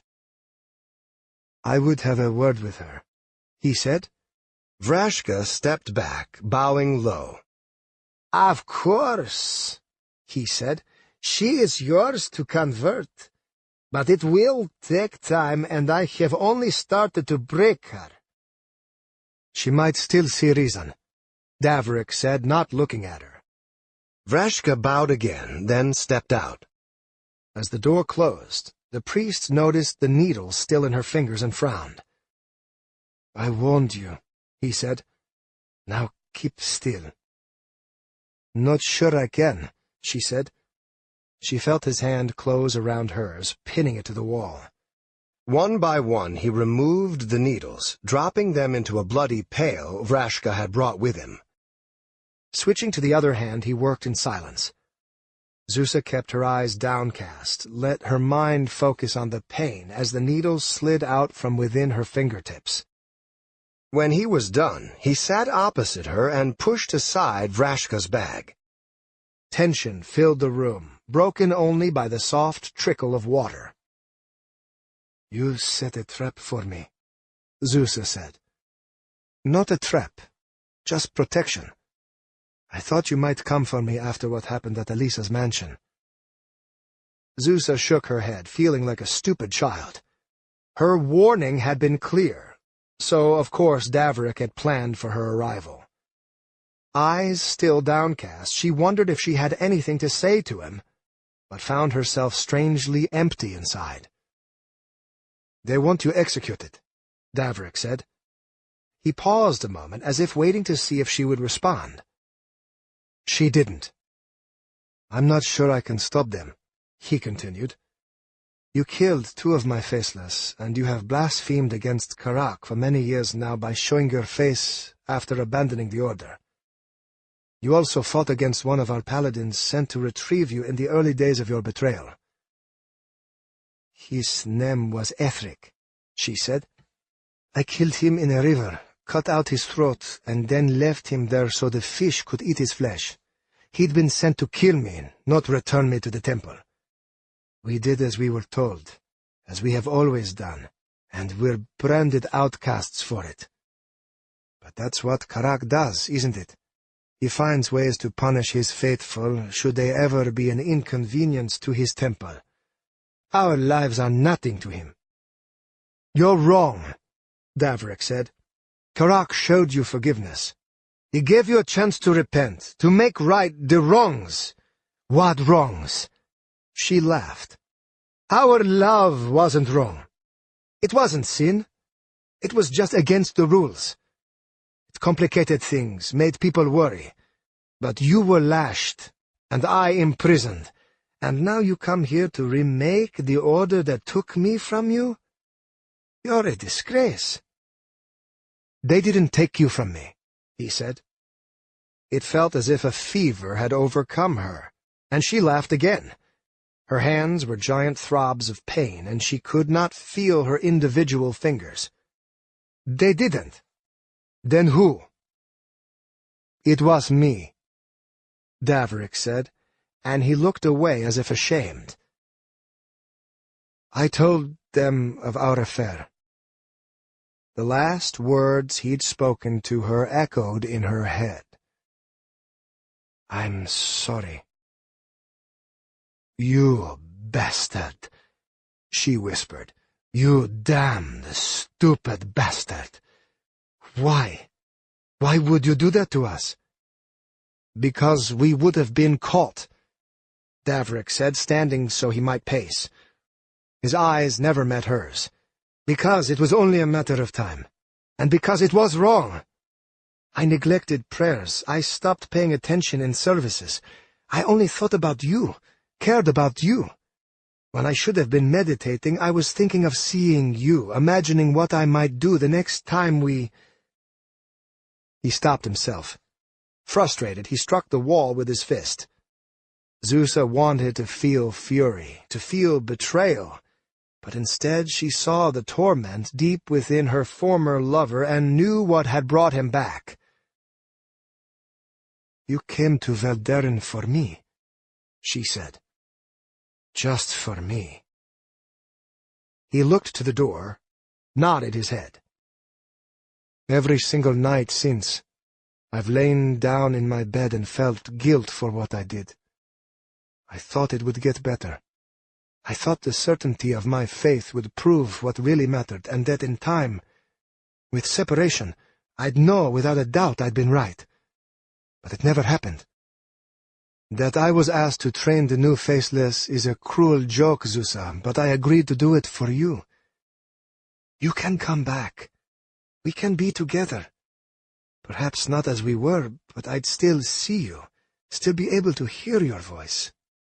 He breathed in deeply, then let it out in a sigh. My decision cost you your faith in Karak. I have committed no greater crime than that. Zusa's anger had been softening, but those last words were worse than Vrashka's needles. Are you really still so blind? She asked. You carry guilt not for my torment, but because I turned my back on Karak? What could be a worse crime? He asked. To see you lost to the fires of the abyss.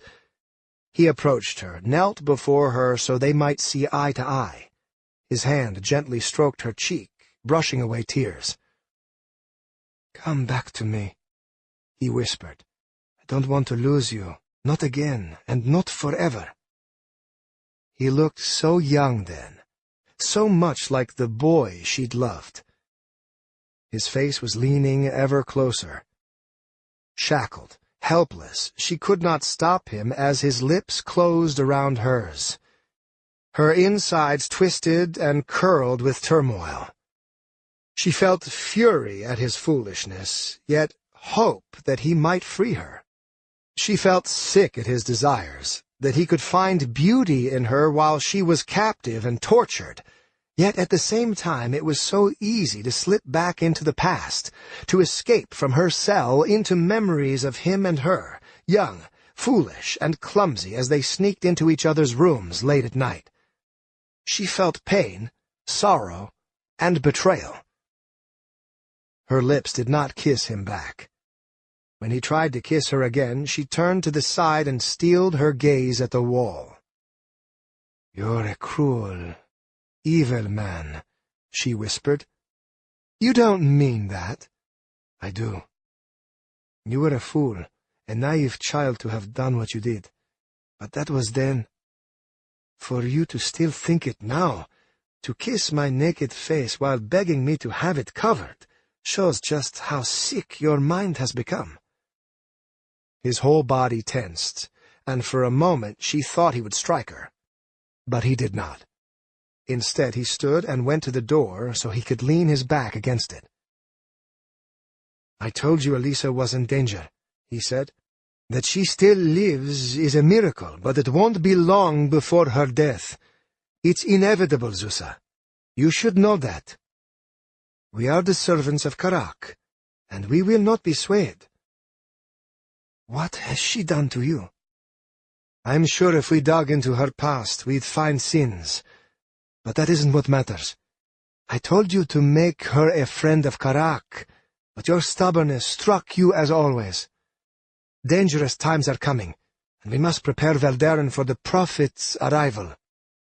The world will suffer dearly if we fail. The Prophet? Zusa asked.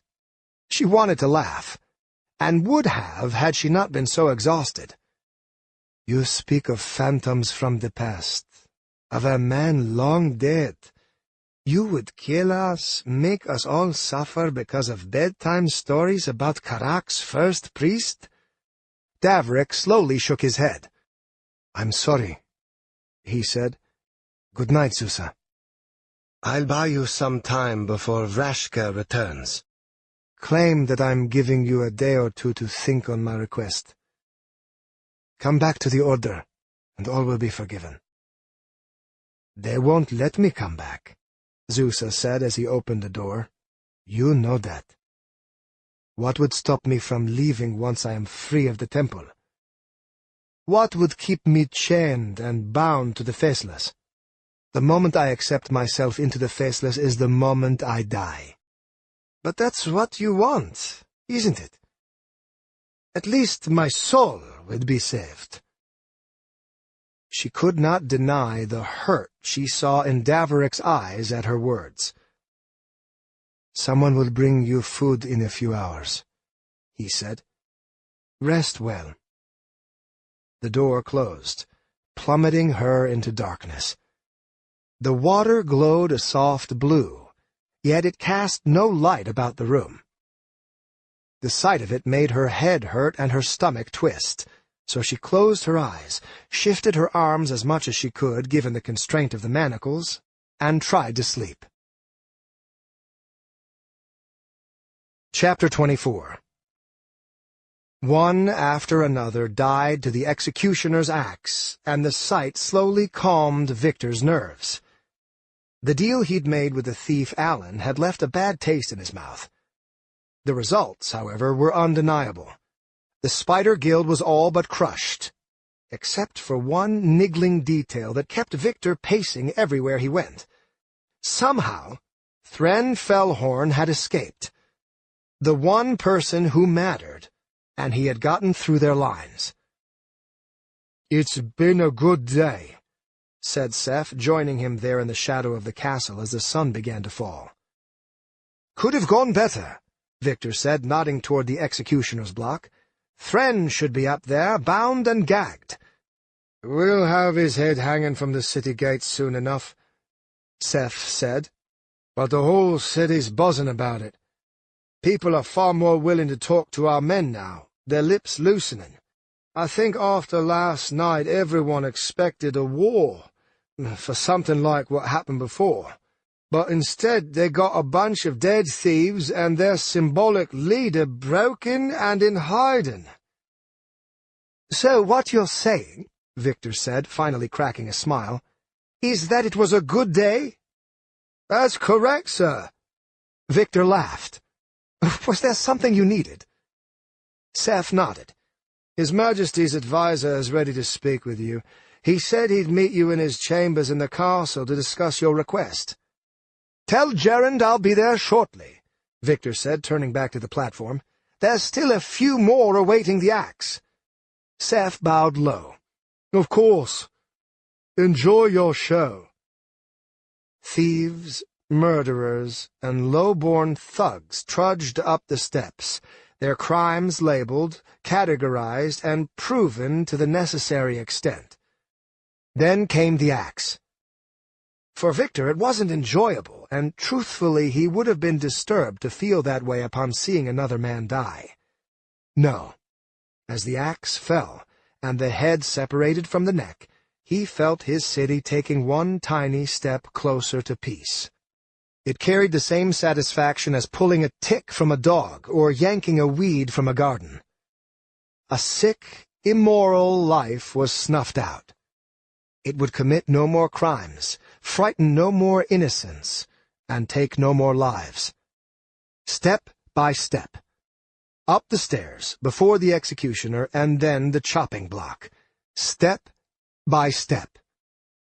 When it was done, Victor went into the king's castle and trudged up the stairs to Haern's room. He knocked on the door and was quickly let in. Haern's room was a tidy place, well furnished for its small size. Taking a seat at his desk, Haern motioned for Victor to sit in the only other chair, which he did. It was overly stuffed and far from comfortable. "I thank you for coming to see me so late," Haern said. "I should be thanking you for not making me wait another day," Victor said. Haern smiled at the comment, but he didn't look amused. It was almost like a trained response to anyone attempting wit. "I've gone over your request," Haern said, leaning back in his chair. "And while your results are impressive, and the costs you listed for hiring your soldiers fair, I am not sure the king's treasury is ready to pay just yet." "Why is that?" Victor asked. "Have I not crushed the strongest, most dangerous guild in your city's history? Surely that is worth a partial advance on the compensation I was promised." "Perhaps." Haern tapped his fingers together, collected his thoughts. "You see, Victor, while His Majesty might be rash and willing to agree to things without much thought, I try to be a bit more patient. I like to peer deeper into things, and I've done so with your family. I know who you've done business with, every trader and every merchant." Victor's eyes narrowed. "Is that so?" "It is. When the king's adviser comes calling, people tend to talk. No one wants to let things become unpleasant. And since you've given me the costs of training and hiring your men, it was a simple matter to compare that to what I learned of your wheat trade. Do you know what I found out?" "What is that, adviser?" Haern breathed in deep, wrapped his fingers together. His face was emotionless, a well-controlled mask to hide whatever it was he felt. "You're broke, Victor. You can't afford your own army." The words sent a chill down Victor's spine, but he did his best to hide it, just as Haern hid his own emotions. "That's preposterous," he said. "Is it?" asked Haern, his eyebrows lifting. "Your lands are not large, and such skilled men as yours are not cheap, especially for the danger they face and the time you've committed them to. Perhaps a few you've promised a pittance of land, but you don't have much to give. Others are loyal to your house, but sworn men like that are few and far between, especially for such an average family line as the Cairns. Even if you've been saving for the past 5 years or so, which I honestly believe you have, within a few weeks your men will want another portion of their pay, and you simply won't have it. Which, of course, brings us to your request for an advance." Haern leaned back, clearly giving Victor an opportunity to speak. Victor tried to think, to know what was expected of him. "What I've done has helped this city," he said, deciding to be honest in his appeal. "You have to know this. After everything I've accomplished, surely His Majesty can issue in good faith a portion." Haern waved a hand, interrupting him. "His Majesty will do as I say in this, so long as I convince him he'll sleep safer at night. I am the one you must convince, so direct your arguments to me. What makes you think I should trust you with such wealth? You've seen my men combing the streets. You've seen the scum I've brought to your judges. Even the Trifect has opened its books to me.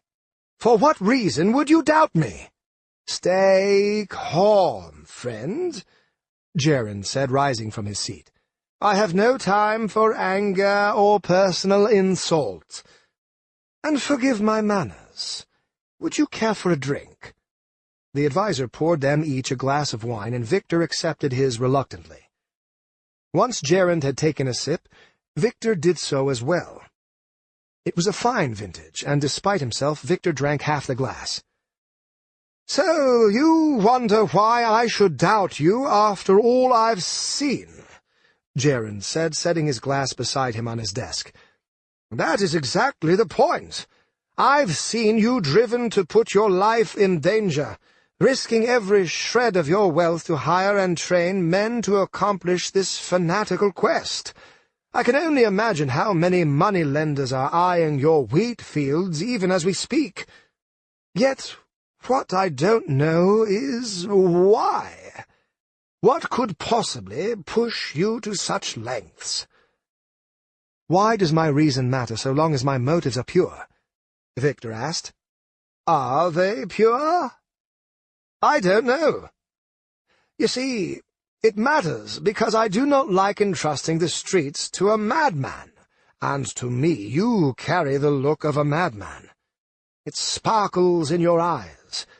Sane men do not do what you've done, especially out of altruism. I'm sorry, that is something I feel in my gut.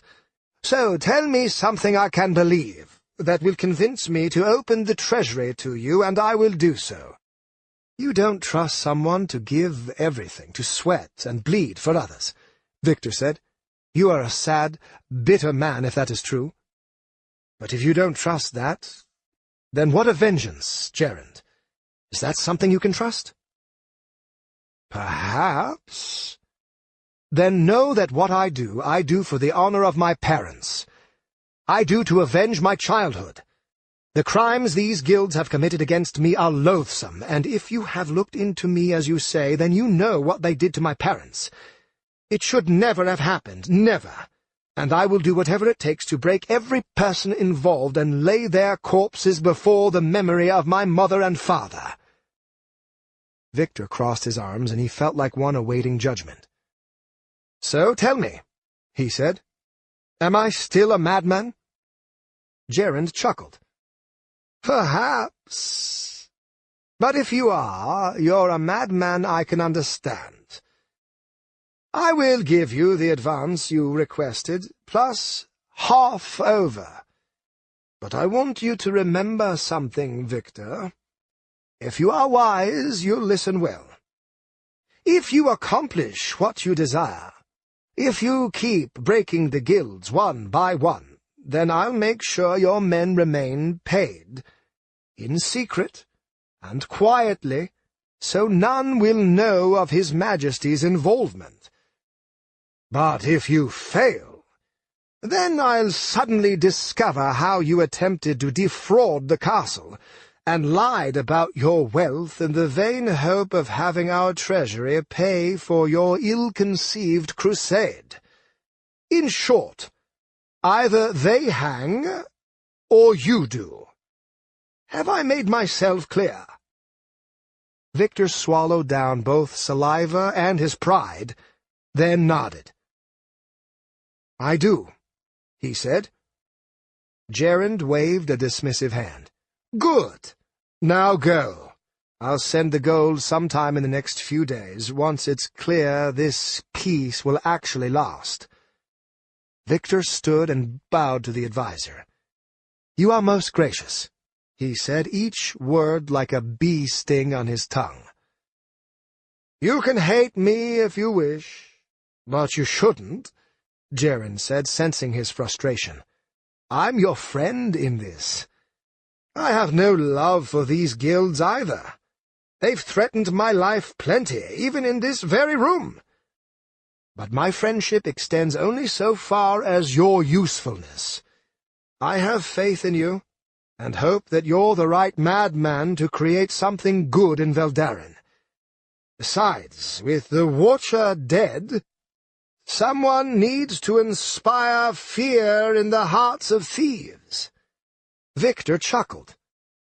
"He's not dead," he said. Gerend shrugged. "Then we'll have 2 madmen spilling the blood of the underworld instead of 1. Try to get along."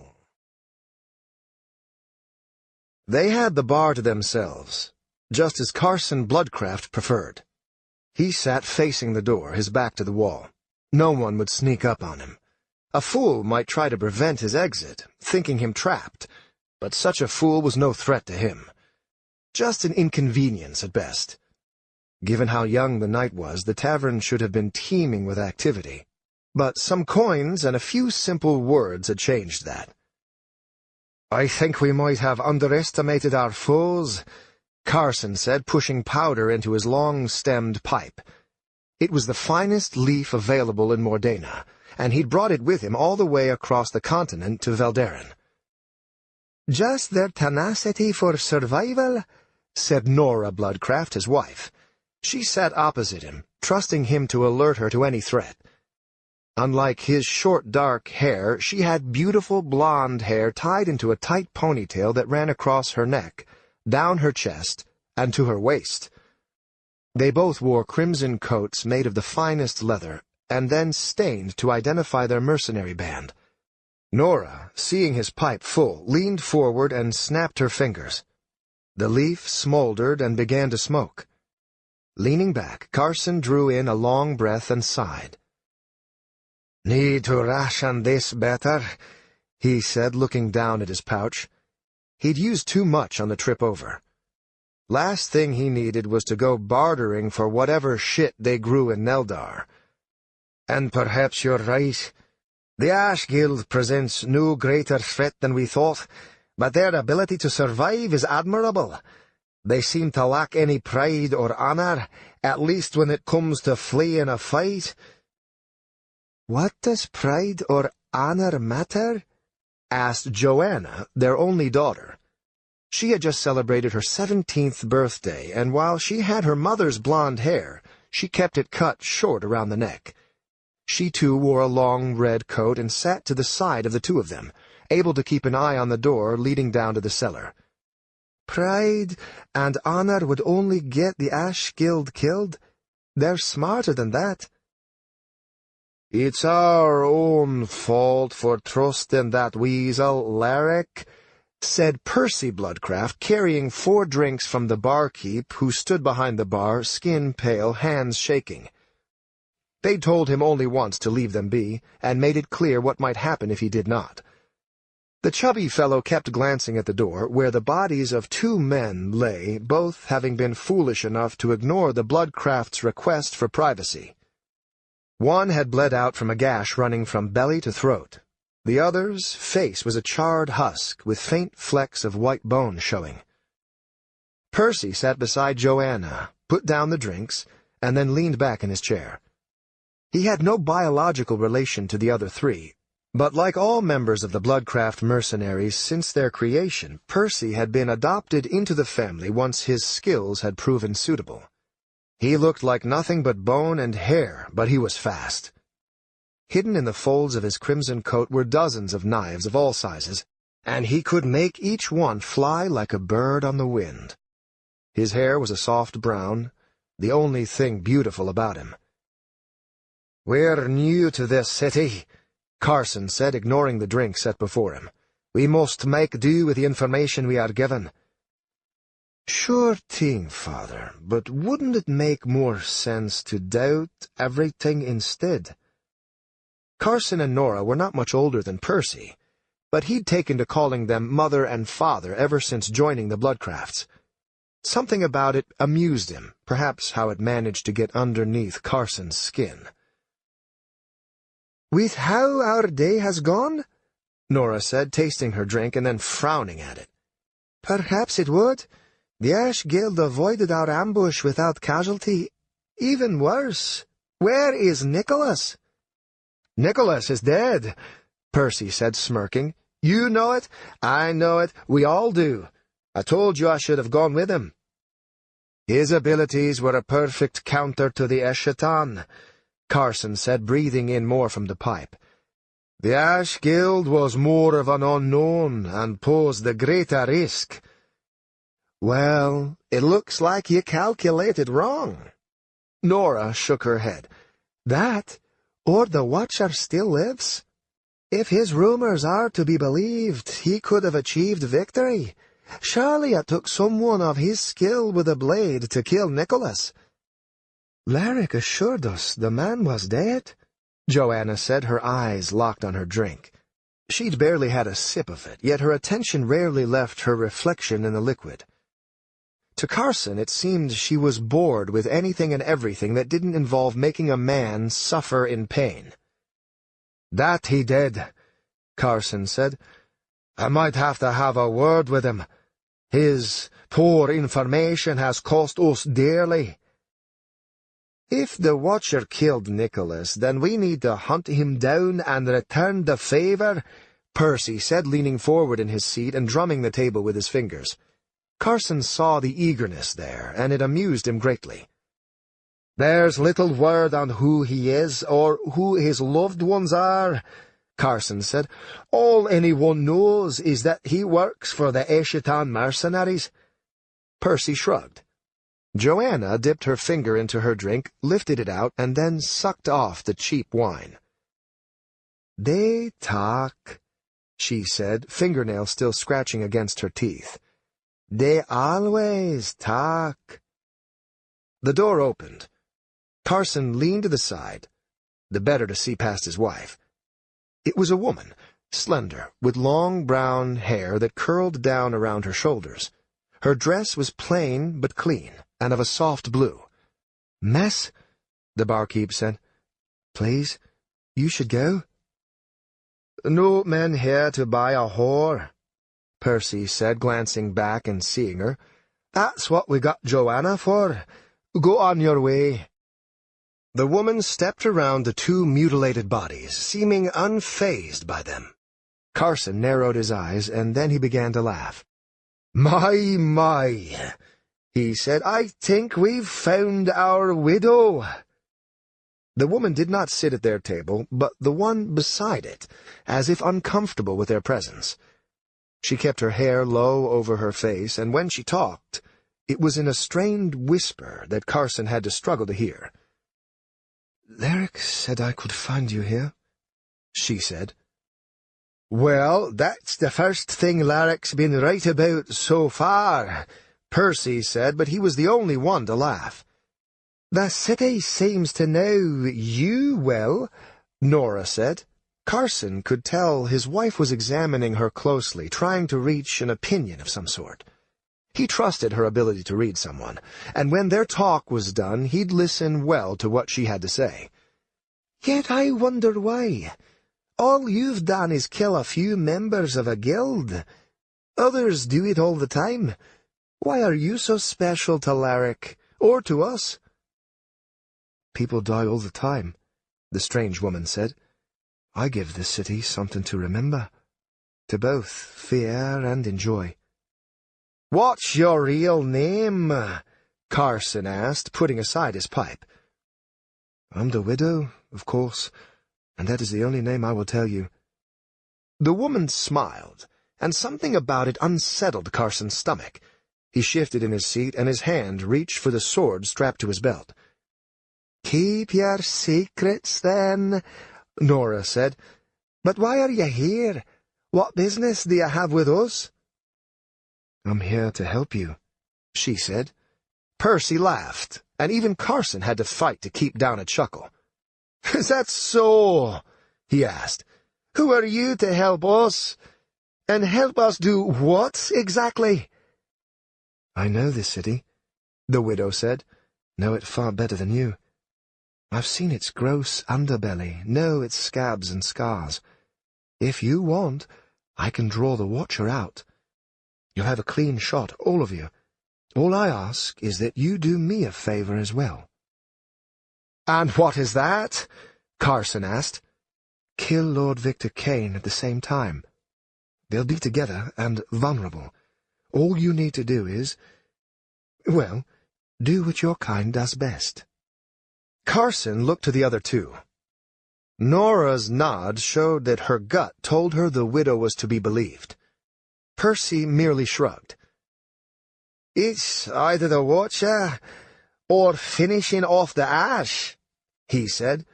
We need to stick together no matter who we go after."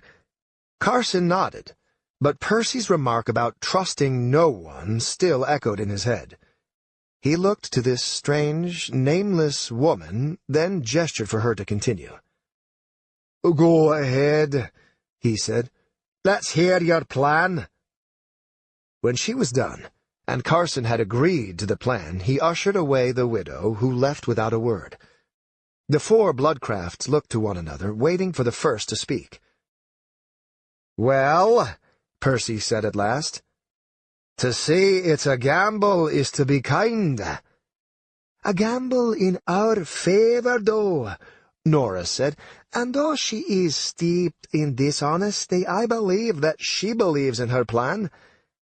"So we throw in with the gamble," said Carson, leaning forward toward Joanna. "But that doesn't mean we can't adjust things even more in our favour." Joanna swirled her finger along the top of her cup. "What are you thinking?" she asked him. "I'm thinking," he said, grinning, "that 2 traps might be better than 1. How would you like a shot at the Watcher with those pretty little daggers of yours?" Her blue eyes flicked upward at last, and he saw hunger sparkle in her irises. "I'd like that," she said. "I'd like that very much." Chapter 25. The first night was terrible, but Nathaniel managed. Several times he woke up thinking he'd heard a noise, or that he'd seen movement in the shadows. "Zusa?" he called out each time, squinting to see. Always nothing, but he couldn't help but think monsters lurked within the dark corners of his room. Normally he told himself it was Zusa, but this time he knew it wasn't. She'd left. Somehow, by the way his mother had kissed him good night, he knew she was gone. The night crawled along until at long last daylight met his tired eyes. The day came and went, Nathaniel sleepwalking through most of it. At one point he fell asleep at the table, his uneaten food beside his face. One of the servant women scolded him harshly for that, and he was able to offer only the most meager of apologies. All the while he waited for Zeus's return. And waited. The servants whispered of how the previous night had been far safer, and that Victor was winning over the city. Nathaniel knew this should have made his mother happier, but it did not. Night came again, and Zusa still hadn't returned. Nathaniel once more tried to sleep alone in his room, but this time he heard monsters scratching inside the walls, and every shadow bore a blade. He squeezed his eyes shut and pushed his face into a pillow. But then they were all around him, stepping closer, mouths drooling, claws reaching. Zusa wasn't there to protect him. His mother's guards weren't about to rescue him. It took all his courage to pull down his blankets and look, and no matter how many times he saw his room empty, he knew without a doubt they were there. At last he got up and left. He felt like a thief sneaking through the dark halls, but at each corner stood a house guard, looking somber and dangerous in the lantern light. They watched him as he passed, and it made his skin crawl. At his mother's room he stopped and gently pushed open the door with his arm. "Mother?" he called out, then louder. "Mother?" "I'm here, Nathan," she said, and he saw a feminine form lean up from the pillows. Nathaniel curled his shoulders together, and he grabbed his stump with his other hand as if he were cold. "I'm scared," he said. The question within was implicit, and his mother heard it well. "Come here," she said. "The bed's big enough." He climbed up and then crawled forward until he reached the top. His mother's arms wrapped about him as he curled against her and laid his head on a pillow. Immediately he felt his fears ebbing, and his exhaustion clawed at him with pent-up fury. "Getting too big for this," Elisa said as she moved to give him room. "I'm sorry." She kissed the back of his neck to show she wasn't angry. Nathaniel shifted and slid his legs underneath the blanket.